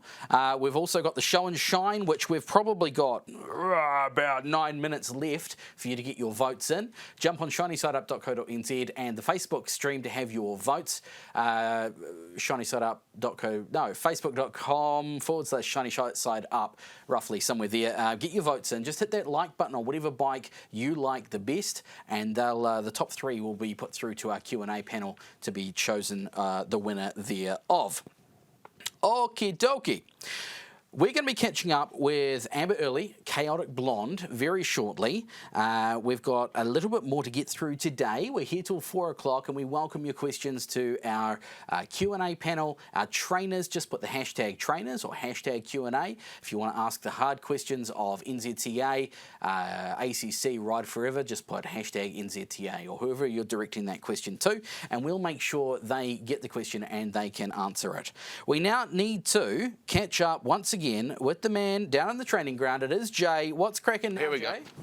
go. We're back down into the garage here where we're catching up with the Danimal, who's one of our motorcycle mechanics here at Shiny Side Up today. And we're about to talk about the tyre care. And if you run into a little bit of trouble, what can we do to sort that out? Well, I mean, making sure your tyres are pumped up, like we said earlier, making sure the tread is in good condition in terms of shape around the tyre. What are we looking for? What are the telltale signs that it's going pear-shaped? Yep. Okay. So really worn tyre will start to look really unevenly shaped on the front tyre. So very kind of triangle shaped, I guess. And on the rear, you find that it gets really flat, like it becomes quite square. So these are things that will make the handling more difficult. So it's time for a new set of tyres if you find that. If you get a puncture, is it a good idea to be carrying what do they call the DS kits, the dogs? Yep. Yep. Absolutely. Now these, I'm in a workshop, so I don't really use these kits a lot. The last time I got a puncture, it was 10 years ago. I'm lucky, I guess. Yeah. But yeah, when you buy these little kits from the bike shop, you want to make sure they've got a good set of instructions in them. But basically, there's a couple of different types. There's the sticky rope type, which is the dog turd. Yeah. And so there's a tool to poke through the puncture. You'd probably want to remove what's in there first. Yeah. It's a nail or a screw. Give it a bit of a ream with this little file type tool, and then poke the rope through, give it a twist and release. It will all say in the instructions. And then you'll have a little canister of nitrogen or two to reinflate the tyre. And then you want to probably spend 30 seconds listening really carefully in case there's another puncture, because you've just used your kit, and if there's another puncture, you'd want to remedy that before it goes flat again. Yeah. ASAP. Yeah. In terms of checking levels on bikes, how do we go about that, making sure that we haven't overcooked anything? Yep, so the majority of bikes, you're going to check the oil with the bike straight up and down. So the bike in here, shall we go for a walk? Yes, come on. This bike. So the bike in here has got the Cyclass style. So there's a Cyclass in this side of the bike. Now, we see it occasionally in the shop where someone will fill the oil up to the Cyclass when it's on the side stand, and the engines don't like it. Yeah, so what does happen when you overfill a bike with oil? Yep, so these pistons are pumping up and down, and so if there's too much fluid underneath them, it's going to create pressure. It will bleed off some of that pressure and oil into the airbox, which it's designed to do, but it can also leak out of the joints. So if I'm going to check the oil level on this, what I want to do is, I can do it on my own, but it is easier if you have two people. Now you just want to pull the bike upright, and it will just sit there nicely, and then you can just have a look at the level. This one is right on the full mark. So we're pretty good there. There's another style, which is a dipstick. So if I was going to check a dipstick style on the majority of bikes that are straight up and down, I would get the dipstick out, clean it, install it again, lift the bike up to wet the dipstick, put it back down again, take it out, and you can read it. So it's fairly basic but important to have a good level. Now, modern bikes shouldn't really use a lot of oil, but it is a bit of peace of mind to know that there's some in there, right? Any other fluids that we need to be checking on the regular? Okay, so the coolant reservoir is another one that you'll probably need a torch for, because the reservoirs are normally opaque plastic, but they can be in a number of different places, sometimes up next to the radiator, sometimes up the back. I haven't actually had a look before time where it is on this bike. But there'll be a high and a low, and if the coolant is between that, then that's good. It doesn't need to be at the full mark. Coolant level will change as the bike gets hot and cools off. Got a question here from Facebook from Graham Crook. I have a bike with tyres that are 8 years old but have still got heaps of tread. Are they safe? Thanks, mate. Okay, so that kind of depends on how much sun it's seen. And you can kind of judge the condition of the rubber by some cracking, if there's any cracking or not, and also the rubber kind of goes hard. You can put your fingernail into a tyre, and that fingernail groove will just disappear after a few seconds. So you can kind of tell like that. I would say after 8 years, it might be a good idea to get some new tyres on there anyway. The general rule of thumb is 5 years and replace them, so 8 years, yeah. It'd be a good idea. Just really dragging the life out of them. Another question here on YouTube from Peter. I was told not to lubricate cables. The modern ones are Teflon coated and don't need lubrication. Also, if you lube your cables, dirt gets attracted more. Is this true? Yes, Teflon in cables definitely improves like the service life of them, so you wouldn't need to lube it. Not lubing it at all is, I don't know, I'm probably of the opinion, personally, that I would still lube it every now and again, but a clean in the lube is like a really good idea, especially something like a clutch cable that like has the elements, being able to get straight into it, so a good clean of the area, because he's absolutely right, having a lot of grease around will attract dirt. So yeah. Another text here. How frequently should I check my tyre pressure? Mm-hmm. I mean, ideally... How often do you check it?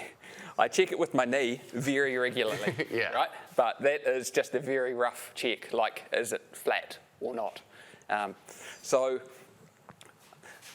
I don't check it as much as I probably would. I'm sure there's a lot of people the same. Honestly, once a week, once a fortnight, like doing the basic check like that, like if you've picked up a puncture on the way home and then you park it in the shed and go for a ride the next day, just a walk around and a look will pick up that sort of thing. In terms of slow leaks, they can be pretty annoying. Like you may not notice it at first. So that is something that I don't know.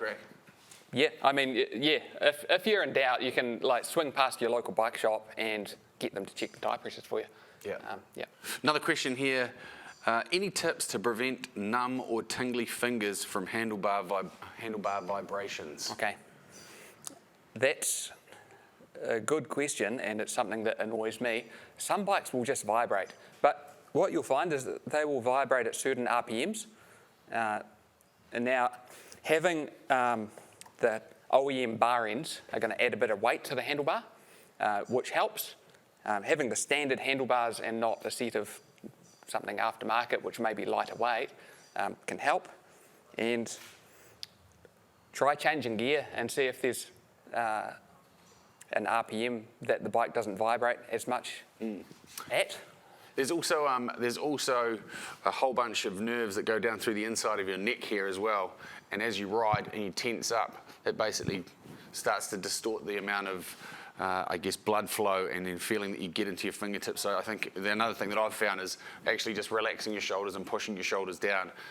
It sometimes helps, because I ride Harley Davidson, the same thing. There's a lot of bar shake in it as well. And I've got Reynards, so that my fingertips are often white, and that's what I've found also. Absolutely. It's like anything, you've got to be fit to ride as well, so it doesn't hurt to, even if you go past a set of jungle gym bars as well, being able to hang off them for a little bit of time stretches out your shoulders and all those muscles up and through your neck. It does make a massive difference. Well, I have found that to be the case as well.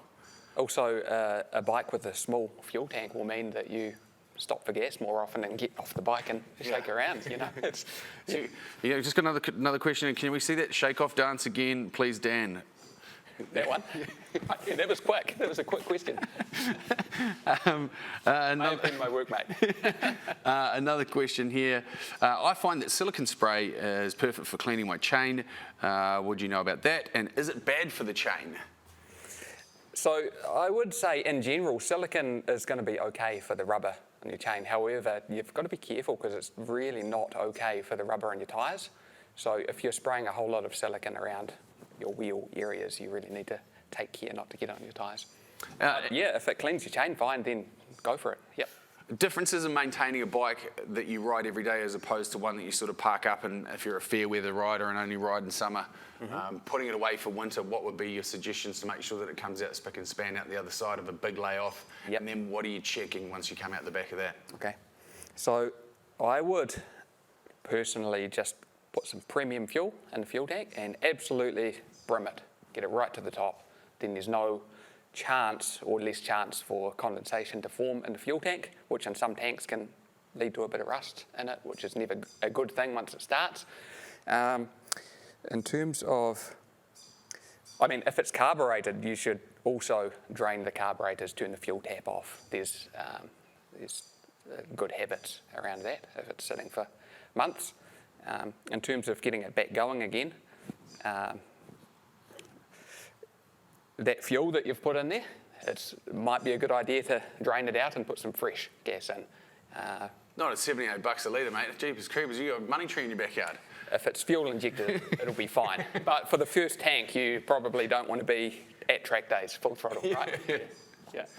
Another question here. Keep them coming in too. While we've got Dan, we might as well ask them as much as we can. Is there a date code on tyres, or can you find out how old they are? Yep, absolutely. There's a date code.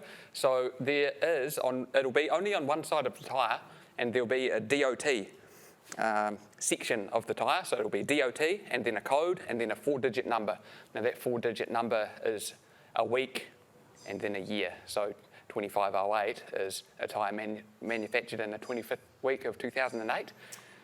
If you come across a tyre that has a 3-digit date code, it's before the year 2000, and it definitely shouldn't be on your bike. You should be changing it out.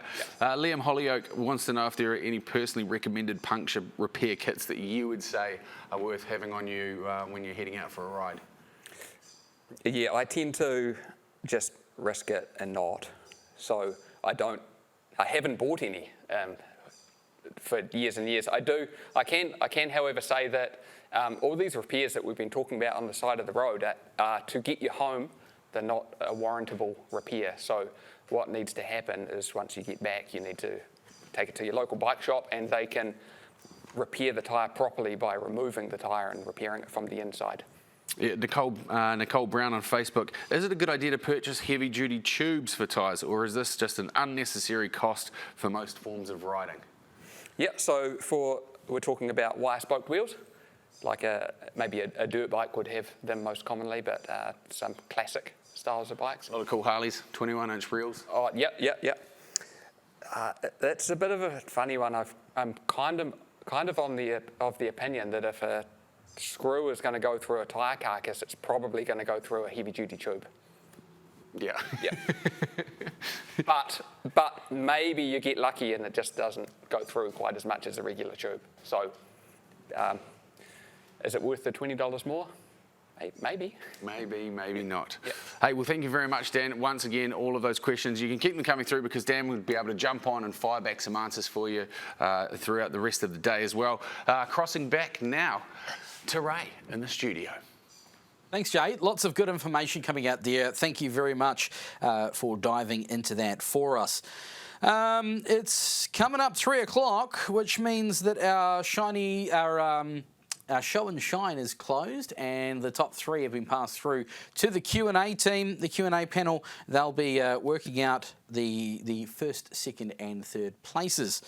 What we need to do now is bring in, once again, our trainers. Now, if you've got any questions for our Ride Forever facilitators, our trainers, our panel of trainers who are joining us on Zoom this afternoon, make sure that you get them into the comments box with a hashtag trainers, and we'll put them to them. Guys, have you had any really, really good, tasty, meaty questions? I'm putting you on the spot here. It's not what the script in front of me says, but have you had anything pop through, or has it been a lot of the same old, same old? A lot of interesting questions, and as we always say, there's no question too small. There are no silly questions either. So, yeah, I think people are putting forward what they want some advice on, and I think they're getting the answers they want or need. Brilliant. I see a lot of questions coming through that where there's doubt about certain aspects or along the lines of road regulations, things like that. So getting clarification, I think, on this through this media is great because it's a consistent message that's being delivered out there, and I see that coming through from our trainers and our back end as well, which is good. Hey, so a question on the Ride Forever courses, and we mentioned earlier there are 4 that I can think of off the top of my head. We've got the Urban Rider, the Bronze, the Silver, and the Gold. If I, for example, am an experienced rider, I've been riding for years, but I don't necessarily get out all the time. Maybe I put the bike away over winter, and I'm a summer rider. What course would you suggest for me? Would I get much out of, say, a Gold course, or should I be looking at Silver? What's the story? Lithium batteries. What maintenance views? Sorry. Oh, yeah. Overlap there. Who's going to reply to this one? Any tips on carby maintenance? Okay, we've got another mic feed Carby that we need to mute. So a question regarding that. If I'm only a summer rider, what kind of course would you recommend for me? Yeah, now from time to time we have people enrolling on the Gold course. So Gold course is aimed at the experienced rider, and they haven't experienced any of their previous courses. Now, so I don't think for some, by all means they can jump in at that Gold level. There's a lot to be gained by entering in and doing some of the lower level courses as well. So if you're not riding all year round, I'd be looking at either a Bronze or a Silver. Do I need to get onto a Ride Forever course to practice the basics, or can I just go out and do some braking tests? And what kind of braking tests would you suggest? Well, you don't know what you don't know, do you? And so that's where we're here when people rock up on the Ride Forever courses, just to help guide them. Braking, for example, there's quite a lot involved with correct technique. And so that's we run through these different topics on the course or courses. Yeah, it's always good to have a third point of view, so you've got your own mindset on what you think you're doing, but having a coach look at what you're doing is always really, really useful. Obviously it's what we do for a living, so we spend a lot of time kind of honing our own skills and being able to observe what you're doing, so we can give you those few little tweaks maybe, which is maybe just all you need, just to make your braking better, or any other skills that you need to practice really. I think Dan hit it on the nail on the head there. When you don't know what you don't know until you get as Duncan says, that independent feedback. So that's where we can come in place and look at what you're doing. Because if you're going out there and practicing with what you feel that you're doing right, you may come along to one of the trainers, and then they are getting you to change the habits that you've had put in place, and not learning the good habits right from the get-go. you're shortcutting it by coming to a trainer, in other words. Brilliant, yeah, good advice. Now, let's talk a little bit about ABS. So ABS has become a law in New Zealand. New motorcycles registered in New Zealand need ABS. What's your opinion on ABS? I know a lot of people seem to think they can outbrake ABS and they like to pull the fuse or turn it off. ABS, is it a good thing? Definitely a good thing. I think that from experience, you know, I practice my braking. I turn the ABS off to do demonstrations. So if we've got someone on a course who hasn't got ABS on their bike, then I'm able to turn it off and show them, you know, good technique. But we're also able to demonstrate what ABS can do. And to be fair, the overall stopping distance is probably something similar. The ABS just means that I'm less likely to lock up and less likely to fall off my bike if I panic brake. So it's always something good to have up your sleeve, but it's not something that I per se rely on. I'm always scanning the road ahead. I'm always trying to keep a safe following distance. I'm always looking out for hazards so I can respond early to them and reduce my speed. But in that moment of panic, in that moment of where it's all, you know, hit the fan, then I know that the ABS can help me out and give me a good chance of staying upright. I agree with that, Duncan saying there about the ABS. It's definitely a fantastic new feature in the models of bikes and vehicles that we are now operating. I'm a bit old school. I still like just calling on my skills and keeping them honed. I think that's very good. I think we're in a position here in New Zealand where we're getting a lot more new models of bikes where ABS is mandatory. But we've still got a lot of old bikes too that are starting to come into circulation that don't have ABS. So I think that it's good skills to learn to have good feel with the braking systems on whatever bike that you're riding on. But definitely for a lot of new riders going out there, it's a definite safeguard for them. Now, with bikes with ABS, is it a good idea to go out and practice and kick in ABS, braking to the point where ABS is kicking in, to know what it feels like so you don't panic? Or should I not do that and just kind of rely on it when I need it? Yeah, for sure. And the technology is improving all the time. Technology does vary from bike or brand to brand. Yeah, so I think, if you've got it, it's important to have a play with it, feel how it responds, how it reacts. So if at that point in time where you jump on the brakes and it kicks in, then you're aware of how it does work. Awesome. All right. Thank you very much to our rider panel. Our trainer panel here today. If you've got a question that you'd like to get on to our trainers, all you need to do is pop it in the comments box and put #trainers. We'll direct it to them. And a reminder too that every question and comment that we get through today goes in the draw for that massive prize pack. We do need to give away a few more bits and pieces. We had a $600 mechanic voucher to be given away to one of the questions that came through in Jay's last session, talking about tyres and bits and pieces like that. And the winner of that was Grant Atkinson. Congratulations, Grant. That was the question about tingly fingers. So well done, Grant. $600 mechanic voucher coming out to you. We've got another $50 MTA voucher to give away to one of our questions for the trainer panel, which we'll talk about very shortly. And in probably, what are we talking here? About 10 minutes time, we're going to be catching up with Chaotic Blonde herself, Amber Early from, you might know her, you might have seen her on social media. She's quite prolific there, and if you're in Auckland, you probably would have caught up with her at the recent Moto Social event. Okay, moving right along. Yes, don't forget also that if you sign up for a Ride Forever course and complete it within 6 months, you're in the draw to win a summer riding prize pack. Thanks very much to Ride Forever. So sign up for that Ride Forever course. It's going to cost you $50 or potentially even nothing. A day's out riding, like-minded individuals, maybe some roads that you haven't done before. So complete that within 6 months and you're in the draw for a set of tyres to the value of $600. We're going to pay for your warrant Rego up to $500, MTA fuel vouchers to the value of $500 and a $600 service voucher as well. So that's sorting out your entire motorcycle for next summer. So sign up for the Ride Forever course, complete it within 6 months, you're in the draw for that. And as I mentioned, all of our questions and comments go into this afternoon's draw for that massive prize pack number 2, which is a set of tyres to the value of $600, a 3-litre hydration backpack, a GPS tracker, a muck-off cleaning kit, and a $100 MTA gift voucher. More information, as always, at rideforever.co.nz. We'd love to have you along there and get all that information you need.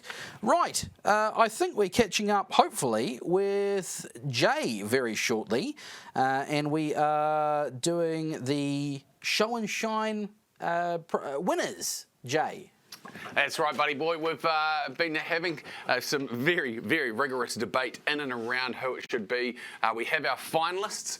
Thank you very, very much, first and foremost, to everybody that put their bikes forward, some incredible machines, and showcasing exactly why it is that we ride these beautiful craft. So different. Everyone's got a different style. Everyone's got a little different taste, and everyone's got a little bit of a twist on it. You've been voting, and we've got the 3 finalists. Those 3 finalists were 12, 13 and number 19, for those of you that have seen them up on Facebook. And I guess when it comes to our panel, ladies and gents, we've got to have a little bit further robust discussion. You are the ones that get to choose which is going to be the winner. Amber, when you're looking at these bikes, these 3 finalists, what is it that you sort of look for? What are you a fan of? I suppose the way that you ride is a little different to the way that I ride. The bikes that you're into is a little bit different to the bikes that I'm into. So out of these bikes, what sort of catches your eye? Individuality. My preference is probably something that I prefer, so definitely sport bike or naked sport bike. However, individuality, I believe, should be a primary focus in the 3 competitors, so I've definitely got where I believe the winner should be. Avalon, what about you?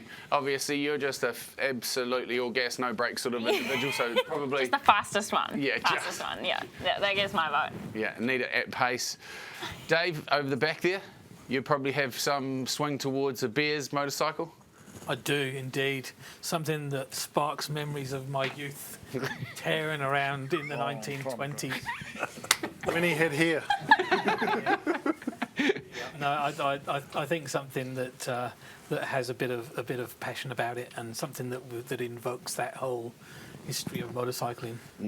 Penny farthing, nice. Jim, what about you? Same, classic. Yeah, just love those old style bikes. Yeah, newer bikes change the paint jobs, very hard to tell which is which. And Sergeant Saudi. Well, it's kind of a bit awkward, isn't it? Because there's a few of us here that are a little bit older. So we tend to gravitate towards more classic bikes because there's something about it. And that's all about motorcycling, isn't it? Yes. It goes into your heart. And so the things that you grew up with, the things that you wanted as a young boy or a young man, were the things that you now see and you go, oh, that's nice, I like that. So yeah, that's where the heart goes. I guess if we're going to take, I'd probably shave collectively about 140 years off this side and then bring it over here. Is there anything that you like that is old and old nostalgic bikes? Do you have anything, even in the race realms that you look, that are from the 50s or the 60s or the 70s, and you just go, now that is a cool piece of kit? 2-strokes? Yeah. I think you're the same. We both love a 2-stroke. 2-strokes are awesome. Oh, Ellie Velocets. Yeah, okay, maybe not quite And the old EX400s, you know, back in the early 90s, those true old school Kawasaki's, but I'm a little bit biased, so I shouldn't comment. Old school 90s bikes. That's like so. It's not old school. How do we get old school out of that? Before I was born, okay? Yeah, I'm pretty sure that we had 3 channels then. Easy. Okay, so it comes down to the final vote. We're probably going to go with a show of hands. If you would like motorcycle number 12 to be the winner, we'll raise your hands. That's a no. Motorcycle 13. As the winner? No. 19, obviously. That's a clean sweep. And the bike that we're talking about is a beautifully maintained and restored Norton. It was actually, if I was going to be voting as well, but my vote counts for absolutely nothing, but I'll throw it out there anyway. Congratulations, the owner of that motorcycle. First place. Now we need to go. Well, second. We need a runner-up. Ladies and gents, and this is where it's tough. We're splitting hairs here. Yeah. Hold on. Hold on. I've got to get my pieces of paper out. Just make sure we've got the right. I'm thinking, I'm like, what should we go, the fastest one? 12 and 13. There's a collective sigh from the New Zealand Police Force. Yeah. Okay. Yeah. Okay, so you've had enough time to marinate on that. 12, and the number after that, Dave, is 13. Those are the two. So a show of hands if you would like 12 to... What?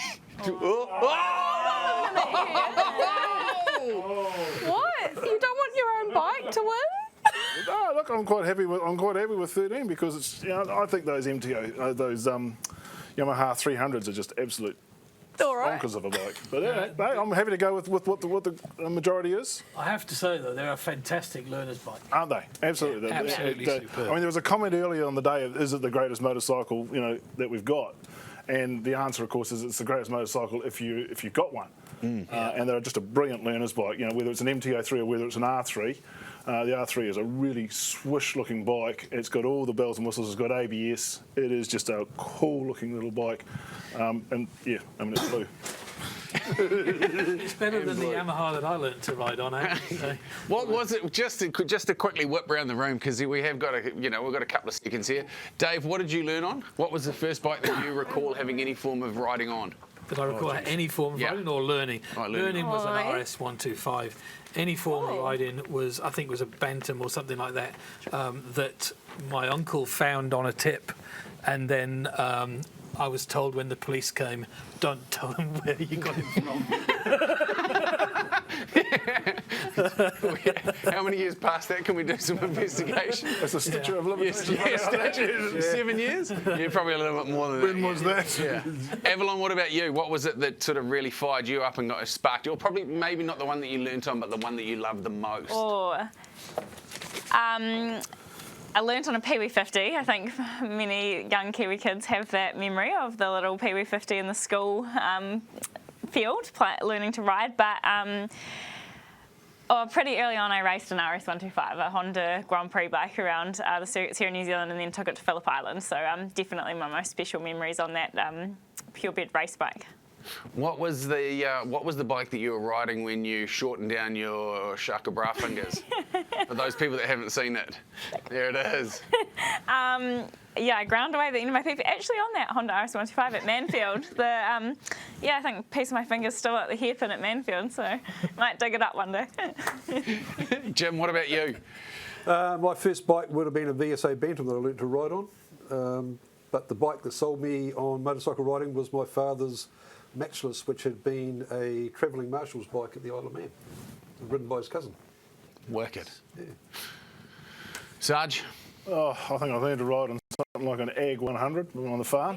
Mudbug? Yeah, but the first road bike that it really caught my attention was when I was married my then girlfriend, and we bought ourselves an XJ 550 Yamaha, which was a huge bike back then. It was 550 cc's, you know, 4-cylinder bike. I probably put out about something like 35 horsepower, but it was just a great bike for us to cruise around on together, and it created a love of motorcycling that the both of us still have today. So, you know, what can I say? Yeah, to all of those people, like I said before, that put their bikes forward for the show and shine, the Norton was absolutely glorious bike, and congratulations. I think collectively we agreed number 12 was to take the runner-up position. We will get in touch with you and let you know what you've won, but it is great. If you haven't seen the gallery, I suggest you go and check it out because it is cool. It is very nostalgic. There's stuff that I'm looking at, and that's where you get that inspiration from.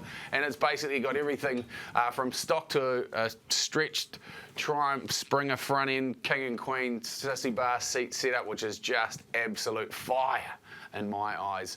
It's time to cross over to the studio now with Ray and Amber, talking all things safety. I was wondering if he was going to get that name there. Thanks, Jay, and congratulations to our Show and Shine winners. First prize is the Muck-Off prize pack with a paddock stand and $100 MTA gift voucher, and second prize, the runner-up, will take themselves a Muck-Off prize pack away as well. Joining me in the studio now, though, Amber Early, a.k.a. Chaotic Blonde. Hello. Hi, how are you? I'm fantastic. How are you doing? Good, Answer really all good. those questions in the Q&A session. Yes, yeah, lots of questions about gear, inundated inundated with it, but it's been really good.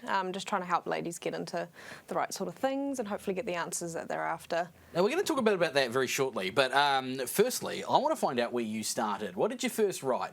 What did I first ride? Well, I learnt on a Hyosung GT650, surprisingly. A friend had one, and we were put up, we all kind of worked together, and I used to work Sundays, and the receptionist at a time was a guy, and he's like, oh, you know, I've been given a really cheap R3, and I'm like, you know what? I saw a bright green Kawasaki Ninja when I was a kid, and I always thought, I really want to get into bikes.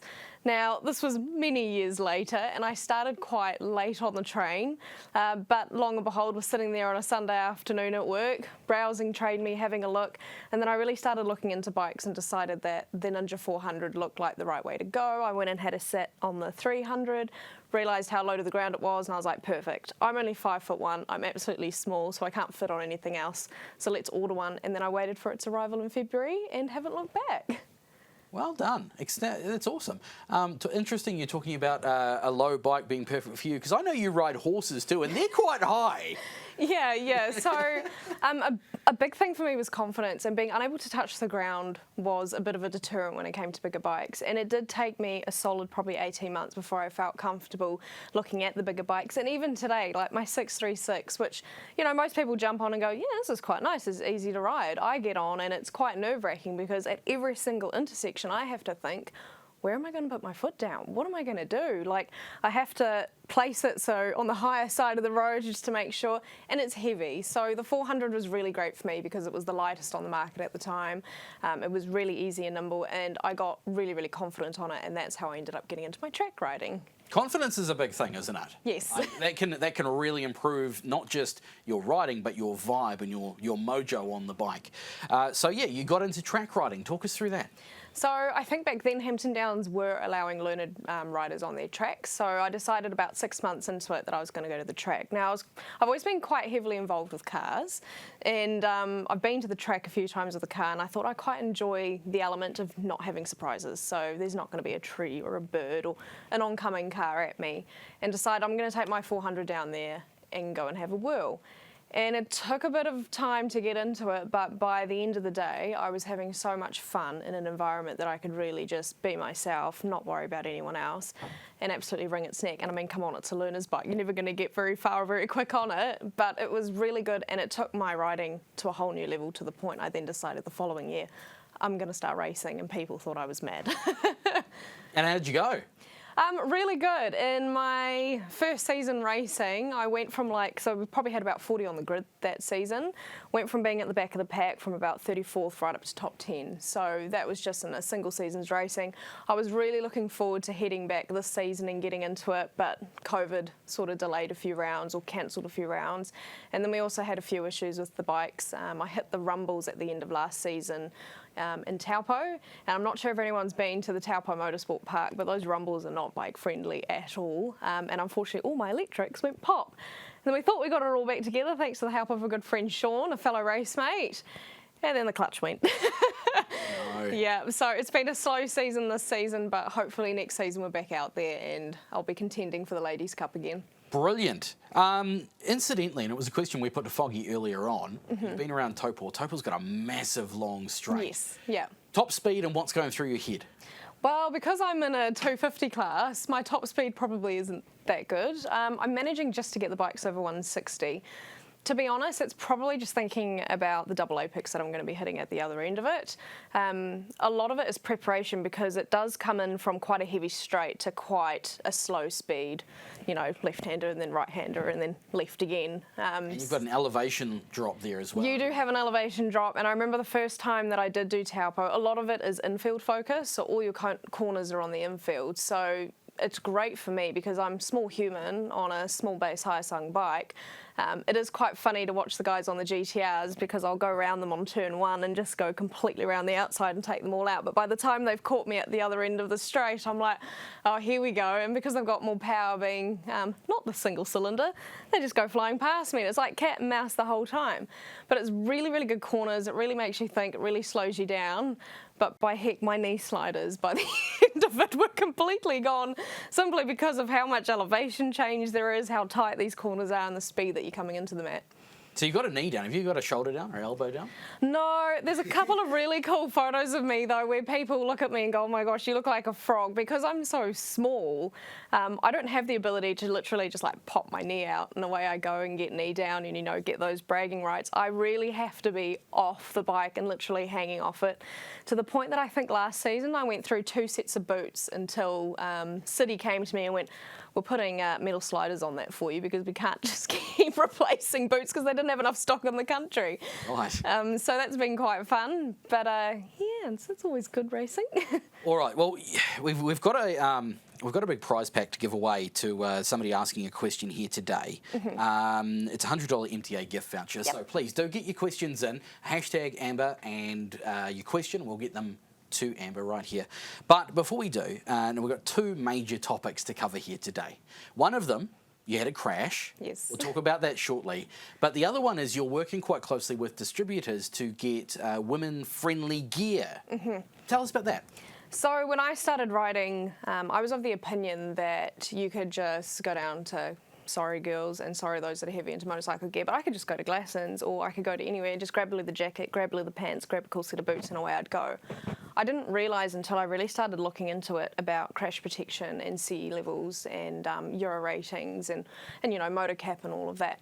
So I never really thought about that aspect until I went into a motorcycle store. And because I'm based in Auckland, it ended up being Motor Mail, who are your one-stop shop. And I didn't even find that place until I started asking other people about it. So I realised there was a bit of a hole in the market for where do beginner riders go, where do lady riders go that are trying to get into it. So I headed out there and had a chat and I said to them, look, at some point in time, I would like to see myself on track. And I was set up with a pair of jeans and a textile jacket.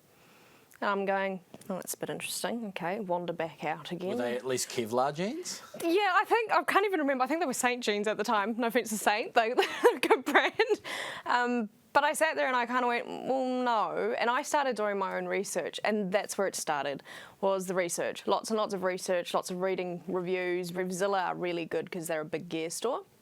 So I kind of stepped it back and went, no, I'm wanting to get on track at some point or another. Let's look at what the requirements are for track. So jumped onto the Hampton Downs website and was like, okay, I need at least 2-piece leathers that zip up to a 3/4 zip, plus all the CE ratings on the armour. So I went back and I went, right, I want these leathers. And they were like, okay, well then you should look at a 1-piece. And when I started getting into gear, I was realising that the majority of the gear doesn't fit your usual female. They are very designed for the European slim up and down. And like I'd jump into a Dainese jacket and I almost looked upside down. I'd jump into an Alpine Stars and my shoulders were all over the show. And even Revit to an extent. It took me a while with Revit before they started releasing a product that I could really get into and get into comfortably. And that's where my works come from. So Derby Accessories sort of contacted me and said, we'd like to work in affiliation with you in order to get a wider range of what we should be bringing to the market. And at the time it was very limited. You literally walk into a motorcycle store and it's 3 bits of gear in different sizes and that's it. And all of it in pink? No, surprisingly not all of it in black. And I was like, I really want some pink because I don't like pink. Red is my favourite colour, surprisingly. But I like for people to know that I'm a female on a motorcyclist. And I'm wanting to be out there and like, I'm a girl, I'm riding, you know. So I went to them and went, okay, 1-pieces. There's limited market, and the market that we've got, I find they just don't fit. Every single 1-piece I've ever tried, Dainese, Alpine Stars, they just didn't fit. I know that there is RST, but there was just nowhere in Auckland that did RST. So I was like, I can't even go down that route, and I don't ever want to buy something online because as I say to all of my female followers, ideally you should be trying before you buy, but if you don't, you should have a comparable sort of size reference. So I went to Revit and went to them and just said, look, we need stretch panels. Kiwi girls aren't slim, thin and tall. We tend to be a little bit more voluptuous in different areas. So I want something that's going to curve for my hips, curve for my front end, curve for my back end and actually fit me. And the other thing is I'm really short. So I didn't want something where my knee armour was going to be all the way down the bottom of my leg. And they came back to me and they went, yeah, right. And took all the advice back to Revit and came back and went, we've got a Xena 3 suit coming. And I went, okay, great. I want to see what it's like when it gets here. Because at the time I'm like, yeah, they always advertise it as great, but I'm never quite sure about it. And long and behold, it turned up. I managed to get into the pre-order one, which was great. And I knew what size I was in the current Revit Xena gear. So I kind of based off that. I went, right, I'm a 38 pants and a kind of a 34, 36 top, so I'll just go 36 suit. And when it turned up, because they'd actually listened to the advice of all our lady riders and going, we want more stretch panels, we don't want to be sucked into our suits, it ended up being bigger than what I expected. So then I had to go back to them and go, actually, I need now a 34. So with that, we've managed to get the ladies one piece in the first time ever for Revell or Derby Accessories, who is the distributor that I work for quite closely, and they ended up selling out, which has never happened before on a one-piece range. Outstanding. So that was awesome. It was awesome to see girls getting into, you know, leather gear and actually protect themselves up.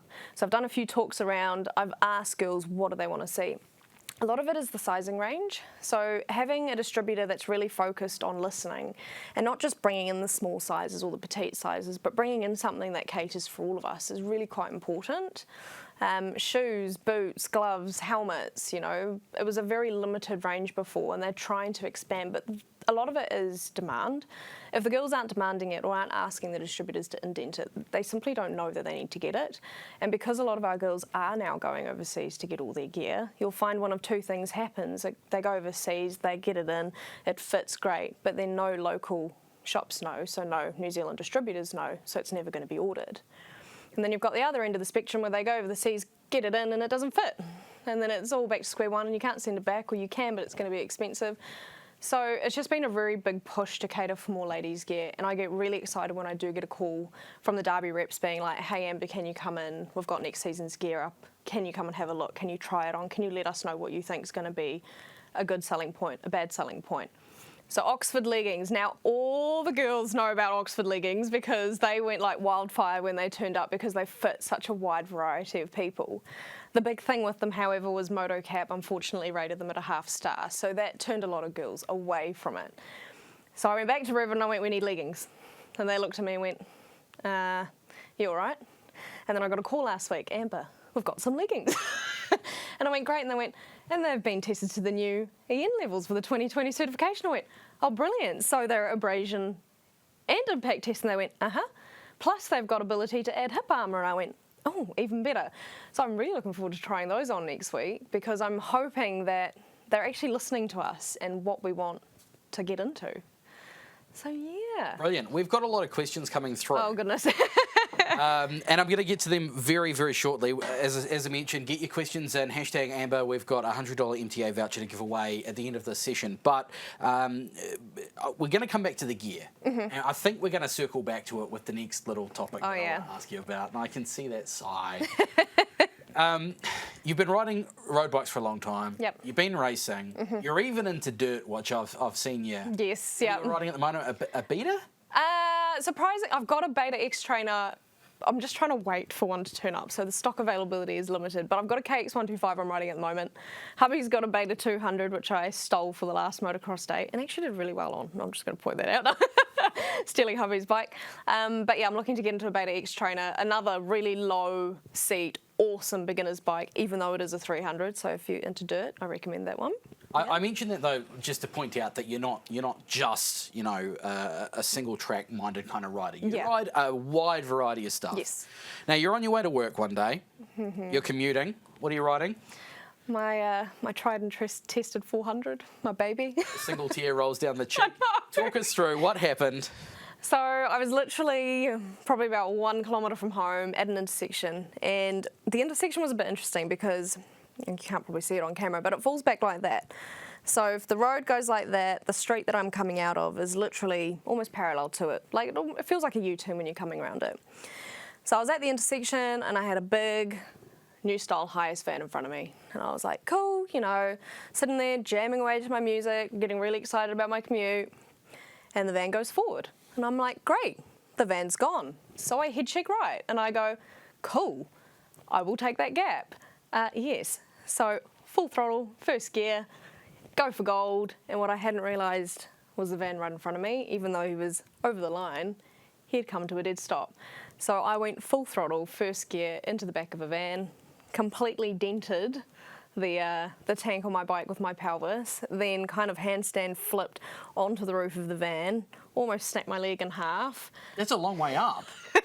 That's how much force it was. Like people go, oh, you're only in first gear, you weren't going that fast. I'm going, no, but it wasn't the speed, it was the inertia of the impact that completely sort of flipped me up. So kind of bounced back down, was unconscious for a few minutes, came round, and by then emergency services had arrived. And big ups to emergency services, where the fire brigade, police, ambulance, all there, ready to go, like, don't move. So initially when they looked at me and they looked at the damage on the bike and they looked at the damage on the van, and they came back and said, right, it looks like you've broken your C2, it looks like you've broken your pelvis, and it looks like you've broken your leg. So by that point, I'm sitting there going, am I ever going to walk again? By the time I'd gotten to hospital, they did emergency x-rays on the spot. So I was treated as, you know, North Shore Hospital didn't want to take me. They redirected me to Auckland because they're like, this is trauma. By the time I got in there, they're going like, you're way too chipper to have just been in an accident. I'm like, it's probably the green whistle you gave me. But they did x-rays and they were like, okay, yeah, it looks like you've definitely broken your C2, you've broken your pelvis, your leg looks to be bruised. And they were shocked because the dent in the roof of the van from where my leg had gone was quite substantial, and they were convinced it would have been snapped in half. But my race boots I happened to be wearing that day completely saved that. And then by the time they did a full CT scan, they came back and said, only your pelvis is dislodged, we have no idea, but everything else is fine. And like they saw the impact through my helmet, so the inner lining of my helmet had completely compressed. That's how hard my head went into it. And I was back at work literally a few days later, hobbling around a wee bit, but that's all right.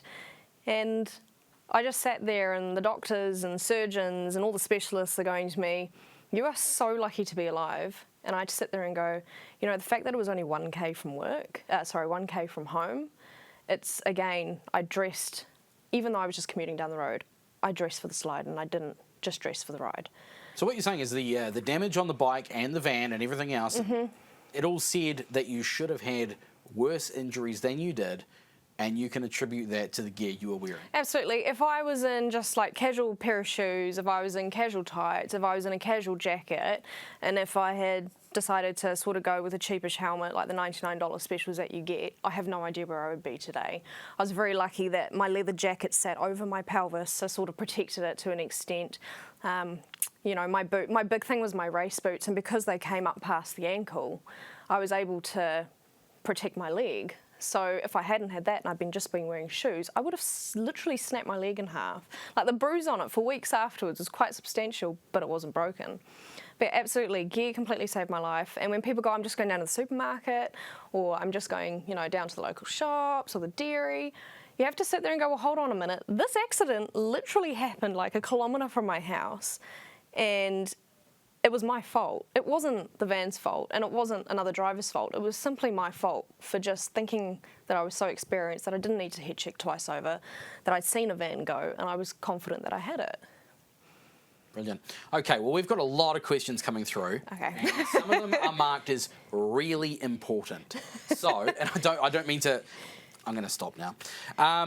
What should women say to riding gear shops about their needs? Are there any specific things stores could be reminded of? Big thing is sizing. So you've primarily got shops that unfortunately are run by men, and that's just how it is. There's a couple of shops where we've got girls in there, but they tend to be men. So I have gone out to Derby, so they're the distributors of Revit, and I've gone to them, hey guys, here's a sizing chart. So when we walk in, ladies, we know what size we are, 6, 8, 10, 12, 14, 16. Carry on, carry on. And I have done charts for both the Xena 2, the Xena 3 jackets plus the Xena 3 one piece, and I've provided them to a lot of the stores that do carry Revit. And I've gone, if a woman walks in and goes, I'm a size 8, they can go, great, we know what jacket you are. And then I've done the exact same thing for the pants as well. So that way we're actually accommodating general terms, instead of you walk in there and they go, oh, you might be a 34, you might be a 42, you might be a 44. If you had asked me that 4 years ago, I would have looked at you and gone, I don't really know. But a big thing is pushing back on the guys. They need to contact their distributors. They need to get involved. The distributors that I work with quite closely, if they have a question from a female on gear, they will pick up the phone and they will give me a call. Amber, can you help out with this? Can you give us a recommendation? And they should be doing that, or they should at least have the information available. Brilliant. What is the best way to make sure you get the bike gear that fits you as a female rider? Trying it on. Girls, as much as it's not going to look attractive and we'd like to look really sexy while riding our bikes, it's about safety first. And I remember when I first got my set of leathers, I went, oh my gosh, I look like the Michelin Man. That's exactly how you want it to be. You want it to be snug and tight, because if it is leather, it is going to stretch. If it's textiles, it's not going to stretch. So you're going to want to make sure that what you're trying on in the store then and there is something that is going to fit you for the rest of your riding life. Leather's a little bit different. You want them to stretch. Most stores now have like a little metal bike in place that you can actually jump on, get the gear on, jump on the fake bike, or even walk outside and go and jump on your bike before you make that big purchase decision, because a lot of people don't realise that when you're standing there and you're like, oh yeah, this is really comfortable, but as soon as you jump on your bike, you're like, oh goodness, I've got it. I didn't realise my Alpine Star suit at the time that I initially started with. I was like, this is great. Standing in the store, it fits, it fits, it fits. It wasn't until I got to the track I realised that the armour was so big on my shoulders that it started cutting into the tops of my shoulders and I had bruises. If I'd gone and taken the time to sit on my bike, I would have realised that. So again, for fitting gear, you need to really go in and try it. I know girls try to buy online. I have provided guides to girls that are buying online and gone, if you're this size, this is what's going to be the equivalent to fit. And 9 times out of 10, it has worked. But a big thing is just trying. Questions coming through thick and fast. Remember to get them in. Hashtag Amber in the comment box. You'll be in the draw to win that $100 MTA gift voucher. Here's one on YouTube from, and I don't know how to pronounce this name, D3AG13. Right. Do you have any recommendations for plus-size women? Often you have to buy men's gear which doesn't fit a woman's shape. Yep, absolutely. So plus size women is something that I'm sort of pushing back on distributors with at the moment, because they go, oh, well, there's not enough demand of it, we're not going to bring it in. And I'm going, well, actually there is, but the problem is that no one's ever supplied it to see what that demand could be. Girls, protection is paramount, but at the moment there is not a lot of leathers in stock in your sizes. So the next best would be your jeans or your leggings. They are offering them in bigger sizes because they are so popular. They've got the ability to extend their range. When it comes to boots, I know someone asked me a question earlier about lace-up boots. To be fair, there's not too much difference between men and ladies' boots. It's really just whether one has pink or not on it. So boots, I'm kind of like, men or ladies, go for gold. Gloves, ladies' gloves tend to fit a little bit better than men's. They're not so bulky. Jackets are the hard part. You can get larger jackets, but you end up going to be going into a textile, so it's whether you want to affect that safety rating or not. The big thing is pushing back on your retail stores and going to them, get me an indent order, I want to indent order this. See what you can fit in the store. So if you go, okay, this is a size 16 equivalent and it's too small, but I feel like I could go 2 sizes up, you can actually go to your store and be like, can you indent this order for me? 9 times out of 10, they'll be like, yep, not a problem. They will go to the distributor and the distributor will order that for you. Yes, it's a custom order and you've got to wait a wee while, but you get the gear that fits. So the idea is just to make sure you're trying it on and it fits. Yeah, but if it's not available to you to try and find something that's as close as possible to it, and then go, okay, I know deep down that I'm going to want to size up 2 sizes up, or I'm going to want to size down, and then go back to them. Now, just before we dive into the next question here, which is coming through on Facebook, you've brought some armour in with you. What have you got there? Yes. So a lot of people chat about, like I know Chris went into depth about safety gear and how the European testing standards and MotoCap are quite different. I have done a lot of research and I've worked very closely with distributors on this. So a lot of people go, oh, okay, my leggings have not come up to standard with the impact testing and I'm wanting to beef them up. So these are literally CE level 1 impact protection, which is very squishy and very soft, and something that I have added to my leggings. Is that a hip protector, is it? Yeah, it can be hip. You can use it in your knee. You can use it wherever you want. So I've got one of these in my knees, and then I've got in my hips, just in my leggings. So girls, I do ride in leggings for casual wear, and that just adds that little bit more element of protection. A lot of it as well is just back protectors. You will notice that jackets do not come with back protectors these days. You have to buy them separately. And it's just being reminded that back protectors, you want at least CE level 2 on them, and the latest testings as well. So it was more just bringing them in case there were any questions about gear, and then you've got your elbow and your knee protection here as well, which again can slot into any of your leggings. What would you like to know about Brent Gare? Sorry. Sorry, just getting live. But yeah, just something that you can slot in and make your gear a little bit safer. A lot of girls don't realise that they can do that. But literally, you'll see me when I crashed in my Oxford leggings. I know that they've been rated poorly, but they really did look after me. And all I did was chuck some extra knee armour and chuck some hip armour in. And for me, I felt a little bit safer in them. Now, this might be a stupid question. Is there any differences in helmet? Is a helmet for a guy the same as a helmet for a girl? And what helmet did you crash in versus what do you usually wear?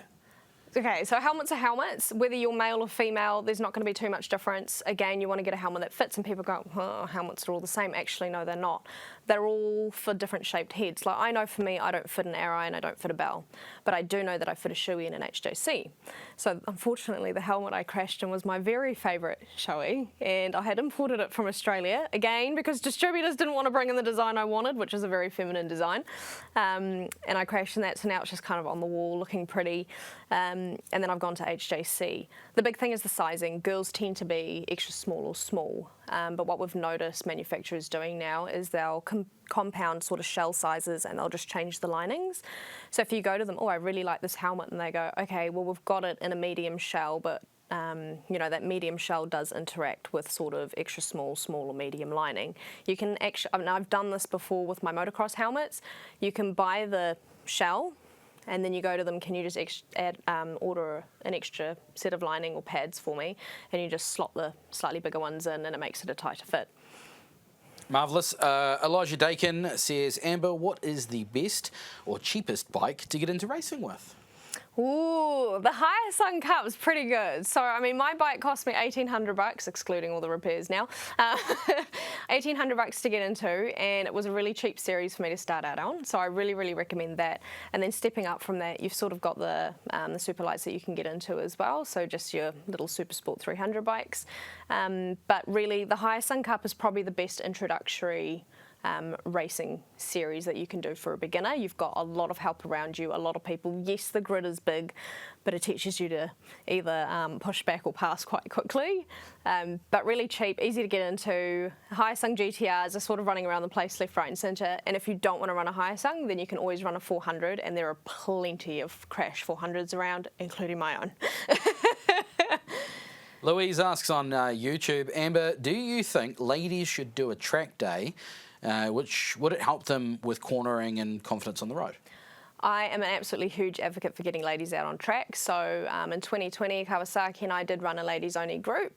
And what this did was just provided an environment away from sort of the testosterone to get ladies out to do their own thing. Track time is by far the best way that you can learn, and that's simply because it's in a safe environment. And people need to remember track days are not racing days. If you had a race day, it's completely different. Track days, you go at your own pace and don't be pressured by anyone. But it gives you the time to really focus on your cornering and your braking and your acceleration abilities. And it gives you that point in the track at the exact same time. So you're going, oh, I'm not quite getting that corner right. You can go back round it 10 times until you feel like you finally got that corner right. So absolutely, it'll help not just your riding on the road, but it'll help your riding in general.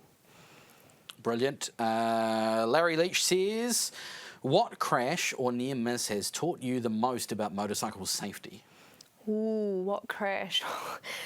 This is probably a bad one, but I was on my 636 out sort of Maraetai way, going around the windies there, and I got a little bit too big for my boots and overshot a corner, and literally 5-6 seconds later a van had come the other way, and that really brought me back down to earth and made me realise that I'm on the road, I'm not on the track, I need to be riding sensibly, and that kind of pushed my riding primarily back to the track again. And it's just those, like, that reminder there where, oh goodness, you know, that could have ended really, really badly, just sets us back. Like, I see all these guys going out and doing the Coro loops and getting like really amped and really excited for it. But so many accidents happen now, and I mean, we've seen the ACC rates, that's why we're here today. Keep it on the track, guys. Like, there's so much free space for you to go and have fun. And sometimes just a little scare is enough to sort of go, oh, I need to realise that. But for me, it wasn't even my crash that set me on that path. It was actually just my near miss. Shane Carmichael asks on YouTube, how do you get back your confidence after a crash? Ooh, it took me months. And people today go, Amber, you're not really posting much on Instagram. And I'm going, no, because I don't really feel that confident on the 636.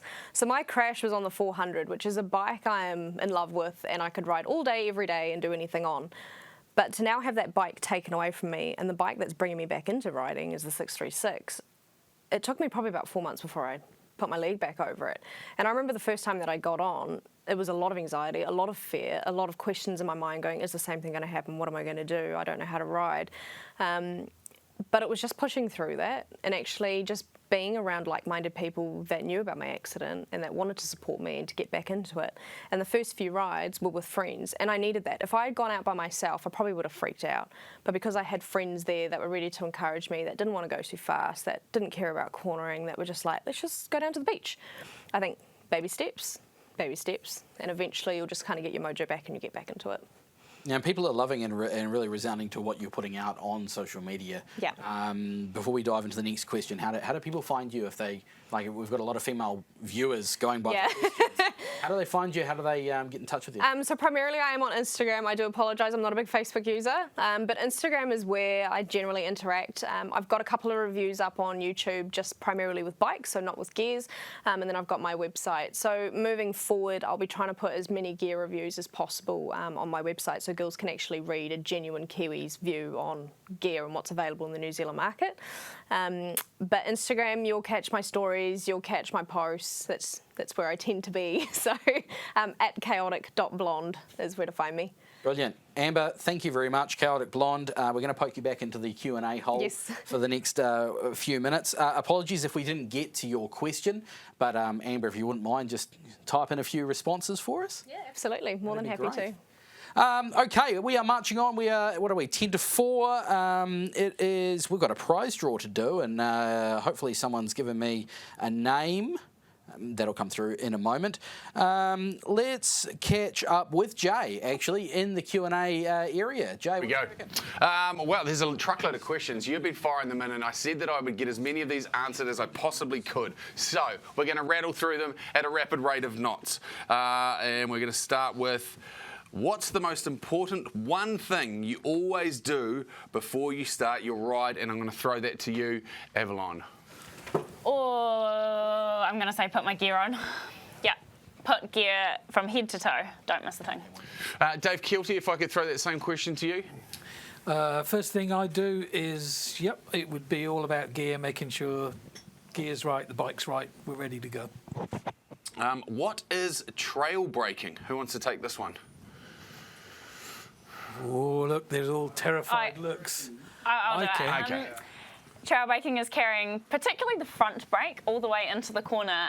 We do it on the racetrack. Honestly, I carry the front brake all the way to the apex, but I've got really good tyres, hot tyres, race suspension, and it's possible on the racetrack. I personally wouldn't recommend it for the road.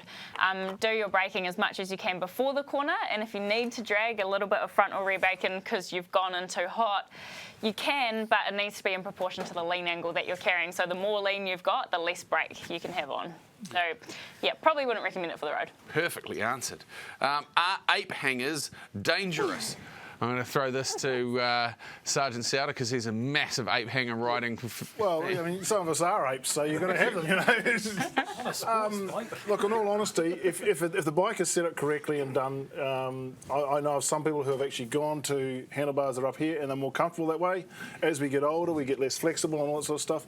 But you've got to set it up, and you've got to get somebody that knows what they're doing with it. And have them set up, and then you've got to be sure that your controls and everything still work, and just ride appreciating where you are sitting in that particular position. I guess another question to fire your way is, how dangerous is a locked rear wheel in an emergency stop? You would have come across this a number of times in accident situations. I mean, yeah. The locked rear wheels aren't obviously as bad as locked front wheels. Locked front wheels, you're going down. Locked rear wheels, you know, get off the brake, reapply, try and work that system because when it's locked, it gets slippery and we will see at crash scenes what we call the lazy S, which is the tyre mark that just goes in a lazy S, and generally at the end of it there is a whole bunch of scratch marks where the bike's gone down because that tyre has slipped out from underneath the rider and they go down. Buy a bike with ABS, it doesn't become a problem then. Dave Keelty, how do I know when I'm ready for a gold course? Oh, how do you know? I think one thing is you want to be been riding around for a little while. It's not something you want to jump straight into. So you want to be confident at riding at speeds like 100 k's at speed.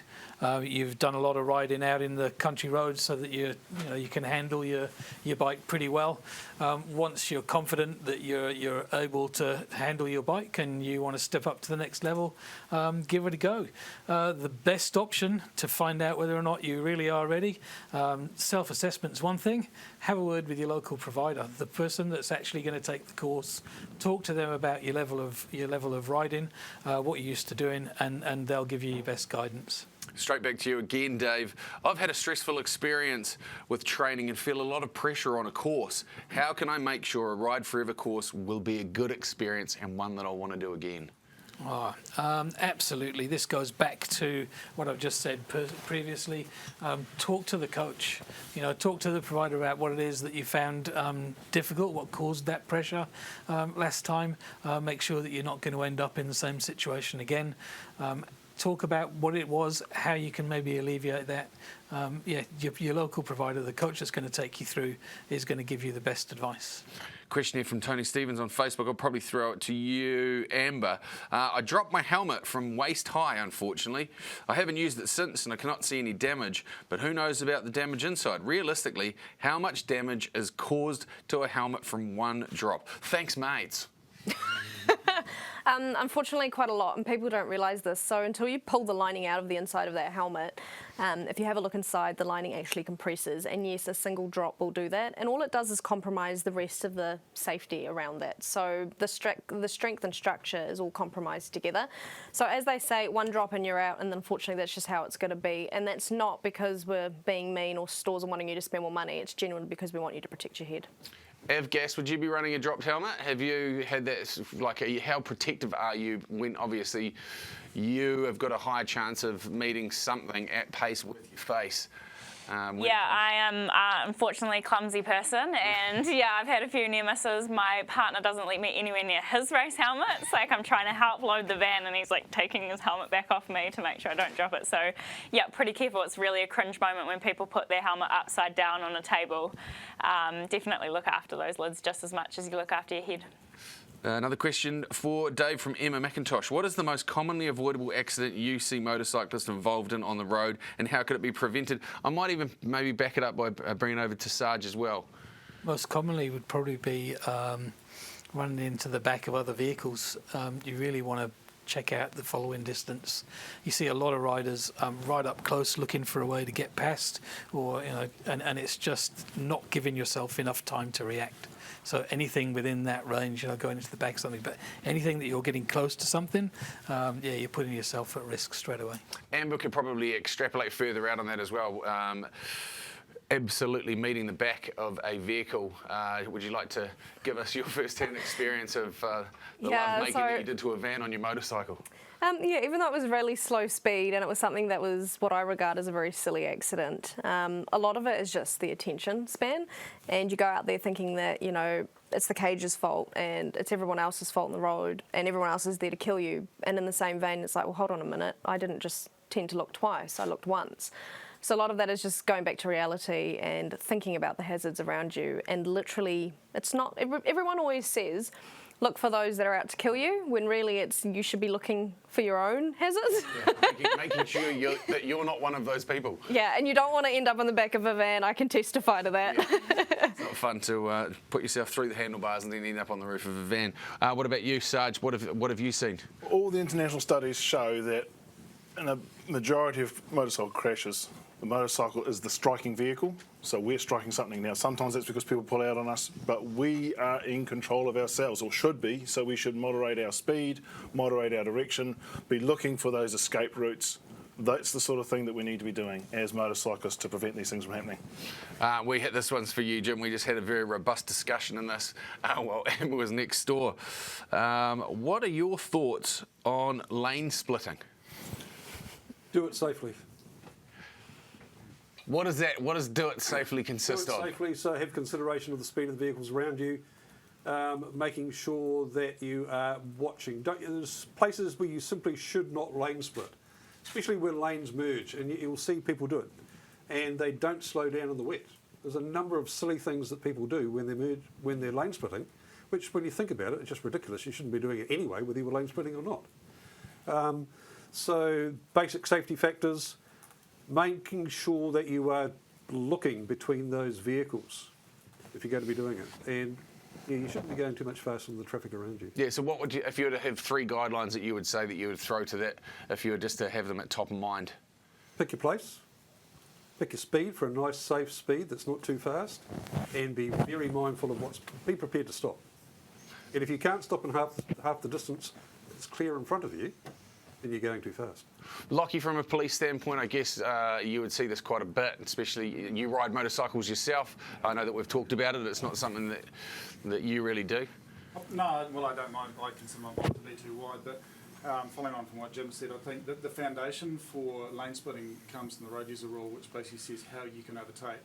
And the first thing that it says is it has to be done, any overtaking, whether it be lane splitting or not, has to be done safely with due consideration for others. So unless you can meet those 2 criteria for whatever, it's the location or the speed, traffic conditions, if you can't meet that, then don't do it.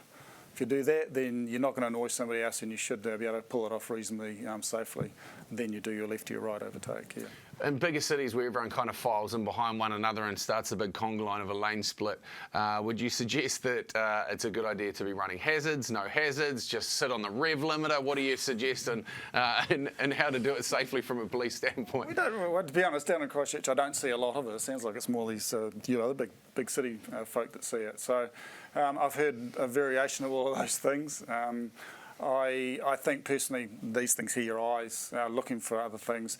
You need to look out for what's ahead of you and whether you can pull something off safely yourself. You can, you put on whatever lights you like, but unless people are looking for you, they won't see it. And so you need to be looking after number one. Dave, you've never lane split ever in your entire motorcycle career, so I'd probably just ask you for statistics around it.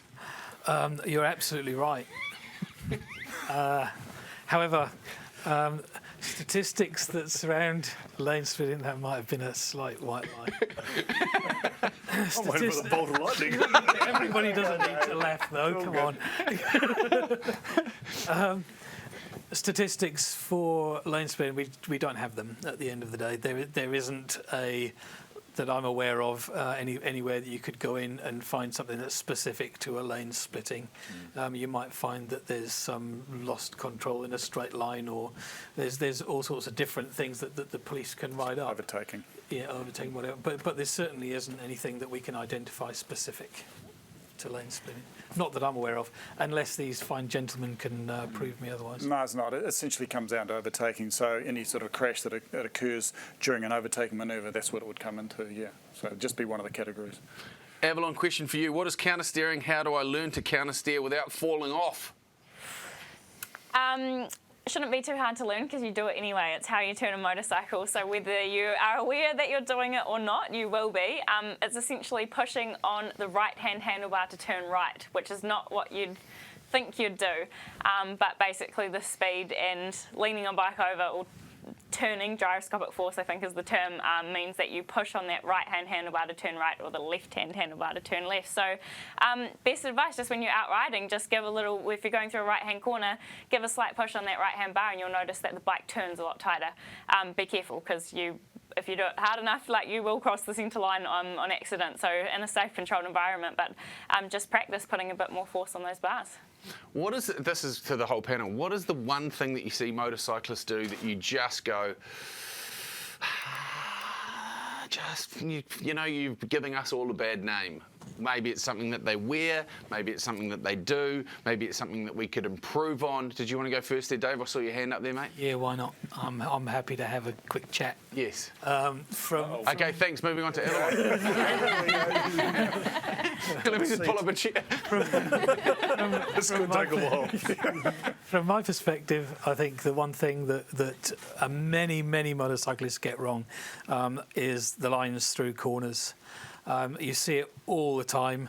Jay, we have been on a ride together and we watched the guy in front of us. Yeah, you sound like you're about to throw me under the bus there. I am there. Yeah. I am a little. No, we did. It was absolutely terrifying to see. Yeah, so for me, it is about lines that people take and looking where you need to go rather than looking at the floor. Probably to probably back up what you were saying, what we did see was just some horrendous riding from a person in a leather jerkin with fingerless gloves on and a skull cap sort of helmet, looking really, really cool on a very shiny large bike. They had a pillion passenger that would have been completely unaware of the danger that she was in for being on the back of this motorcycle with a person who clearly had no idea how to ride it. Yeah. From the police point of view, the thing? Overtaking, to be honest, that's when I have those cringy moments usually when I'm not working and I'm in my own vehicle or whatever, having 100 metres clear visibility at the end of the manoeuvre. We all know that motorbikes can accelerate fast, brake fast, and they only need small gaps. And when bikes are sort of going along a big line of traffic, I don't like it when I see oncoming traffic and they're still overtaking, and they might get away with it, but that's not the mindset that people should be in. You don't want to be doing it where it's just enough. I've got a video of a truck being overtaken by a motorcycle, and there was another truck coming towards it. So B2B trains, and the motorbike went through a gap in the middle that was no wider than 10 feet. Yeah, and when that video was shown to him, he went, but the look on his wife's face was gold because she realised how close that she was to losing her husband, so overtaken. Just started to list that motorcycle on Trade Me. What about you, Jim? I'm the same.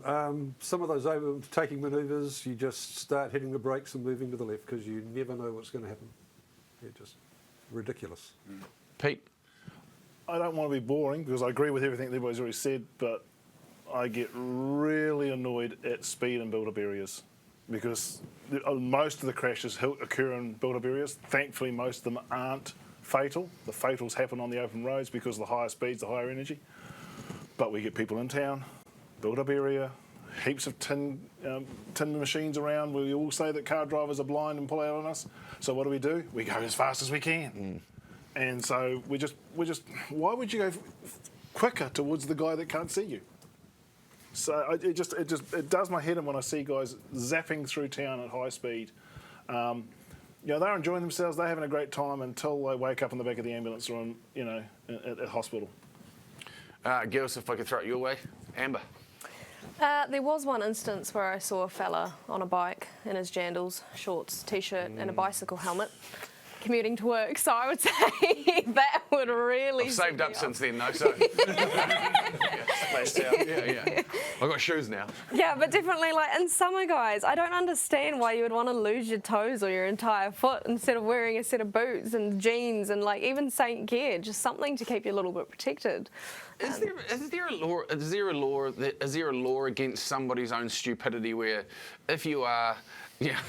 Where do we start? Where do we start? Say, for example, you see somebody in a pair of stubbies and jandals on the motorway just hissing along at 100 and something Ks. No, there's not. I mean, the starting point is a helmet, an approved helmet. The rest of it is optional, but let's be honest, you don't need to be a brain surgeon to know you should be wearing all that sort of gear. Yeah. And if I see somebody like that, no gloves particularly, I will always stop them, and that's an opportunity for me to engage with them. So really, have you thought about what might happen if things go wrong? You might be a good rider, but there's other people out there who may not necessarily be good riders or drivers. And if you come unstuck, you're going to leave a big mess on the road. Yeah, we did 100 years of Harley-Davidson in Canada filming a documentary and came across a group of Quebecois riders that were riding from Canada to New Orleans. So it's however many thousands of kilometres that is. And this big bloke, massive motor on him, socks and Crocs. And I said to the guy that I was riding with, who was Quebecois, does he ride with socks and Crocs? The whole way to New Orleans, and so he asked him in his native tongue, and he said, "Oh no." I gave him the answer, and he's like, "Now, once he gets into the States, he takes his socks off because it gets too hot." It's like question for Dave: when stopping for a traffic light, should I shift into neutral or stay in first gear? Good question, I guess. Stay in first gear. Absolutely. Cover the rear brake if you're on a hill, stops you rolling backwards, but staying in first gear allows you to react to anything that's coming up behind you. So I would certainly recommend first gear. Any tips for riding in the wind? It makes me really nervous. This is from Bex Tidball. Makes me really nervous when I come past shelterbouts and get a big gust that moves me across the road. I always slow down and tuck in, but any tips would be greatly appreciated. Maybe the slighter framed individuals that are here, you could answer that question. I mean, there's probably not too much movement in the big units. So I go over the Harbour Bridge quite a bit, and it's quite windy. I'm just trying to think. So my 400 is quite a light bike, and when I'm going over that, so it depends which way the wind's going, but I actually just sort of tuck my knees in and put pressure on the peg. So I try to lower my centre of gravity, so I'm not so wind blown at the top. Yeah, and I'd say that I'd also just jump in with positioning on the road, like give yourself room, try figure out what direction the wind's coming from. We do it on track all the time, and I've found it transfers really well over to the road. Like if you're overtaking a truck, give yourself heaps of room so that, you know, if you do get moved a little bit by the wind, you've got space. You look like you're about to say something there. Yeah, there's a thing that we used to talk about quite a lot. Making sure that you're actually relaxed is really, really important. If you tension up and you stiffen up on the bike and you're pushed by the wind, you're likely to be steering the bike, and so you'll steer it out to where you don't want to be. So making sure that you've actually got a light touch on the handlebars, and like Amber says, clamping the tank with your knees, putting a bit of weight on the pegs certainly helps. There is no shortage of questions that are still coming in. I know that there's still a little bit more time for our professionals on the panel to answer these. I know that they're trying their very best to get to every single one of them. That'll draw it to a conclusion on the fast, quick fire. Let's have a chat to Dave and drag things out much longer. We're going to cross straight back to Ray in the studio, where I'll be joining him shortly. Thank you very much, I guess, once again to all of our panelists. You are fantastic. The knowledge has been incredible. Thank you for sharing. What a day it's been so far. Crikey, we've got through a lot, haven't we? Got a lot of answers out there as well. So that's fantastic. Thank you very much for all your questions. Keep them rolling in. The team over in the Q&A session will be hating me for encouraging you to ask more questions. We have a prize winner for our mechanics section. I'm not sure if I said it before. Grant Atkinson, congratulations. You picked up the $600 service voucher for your question about tingly fingers. We had a prize pack, a $100 MTA gift voucher to be given away with questions relating to Amber's segment. Congratulations to D3AG13 on YouTube.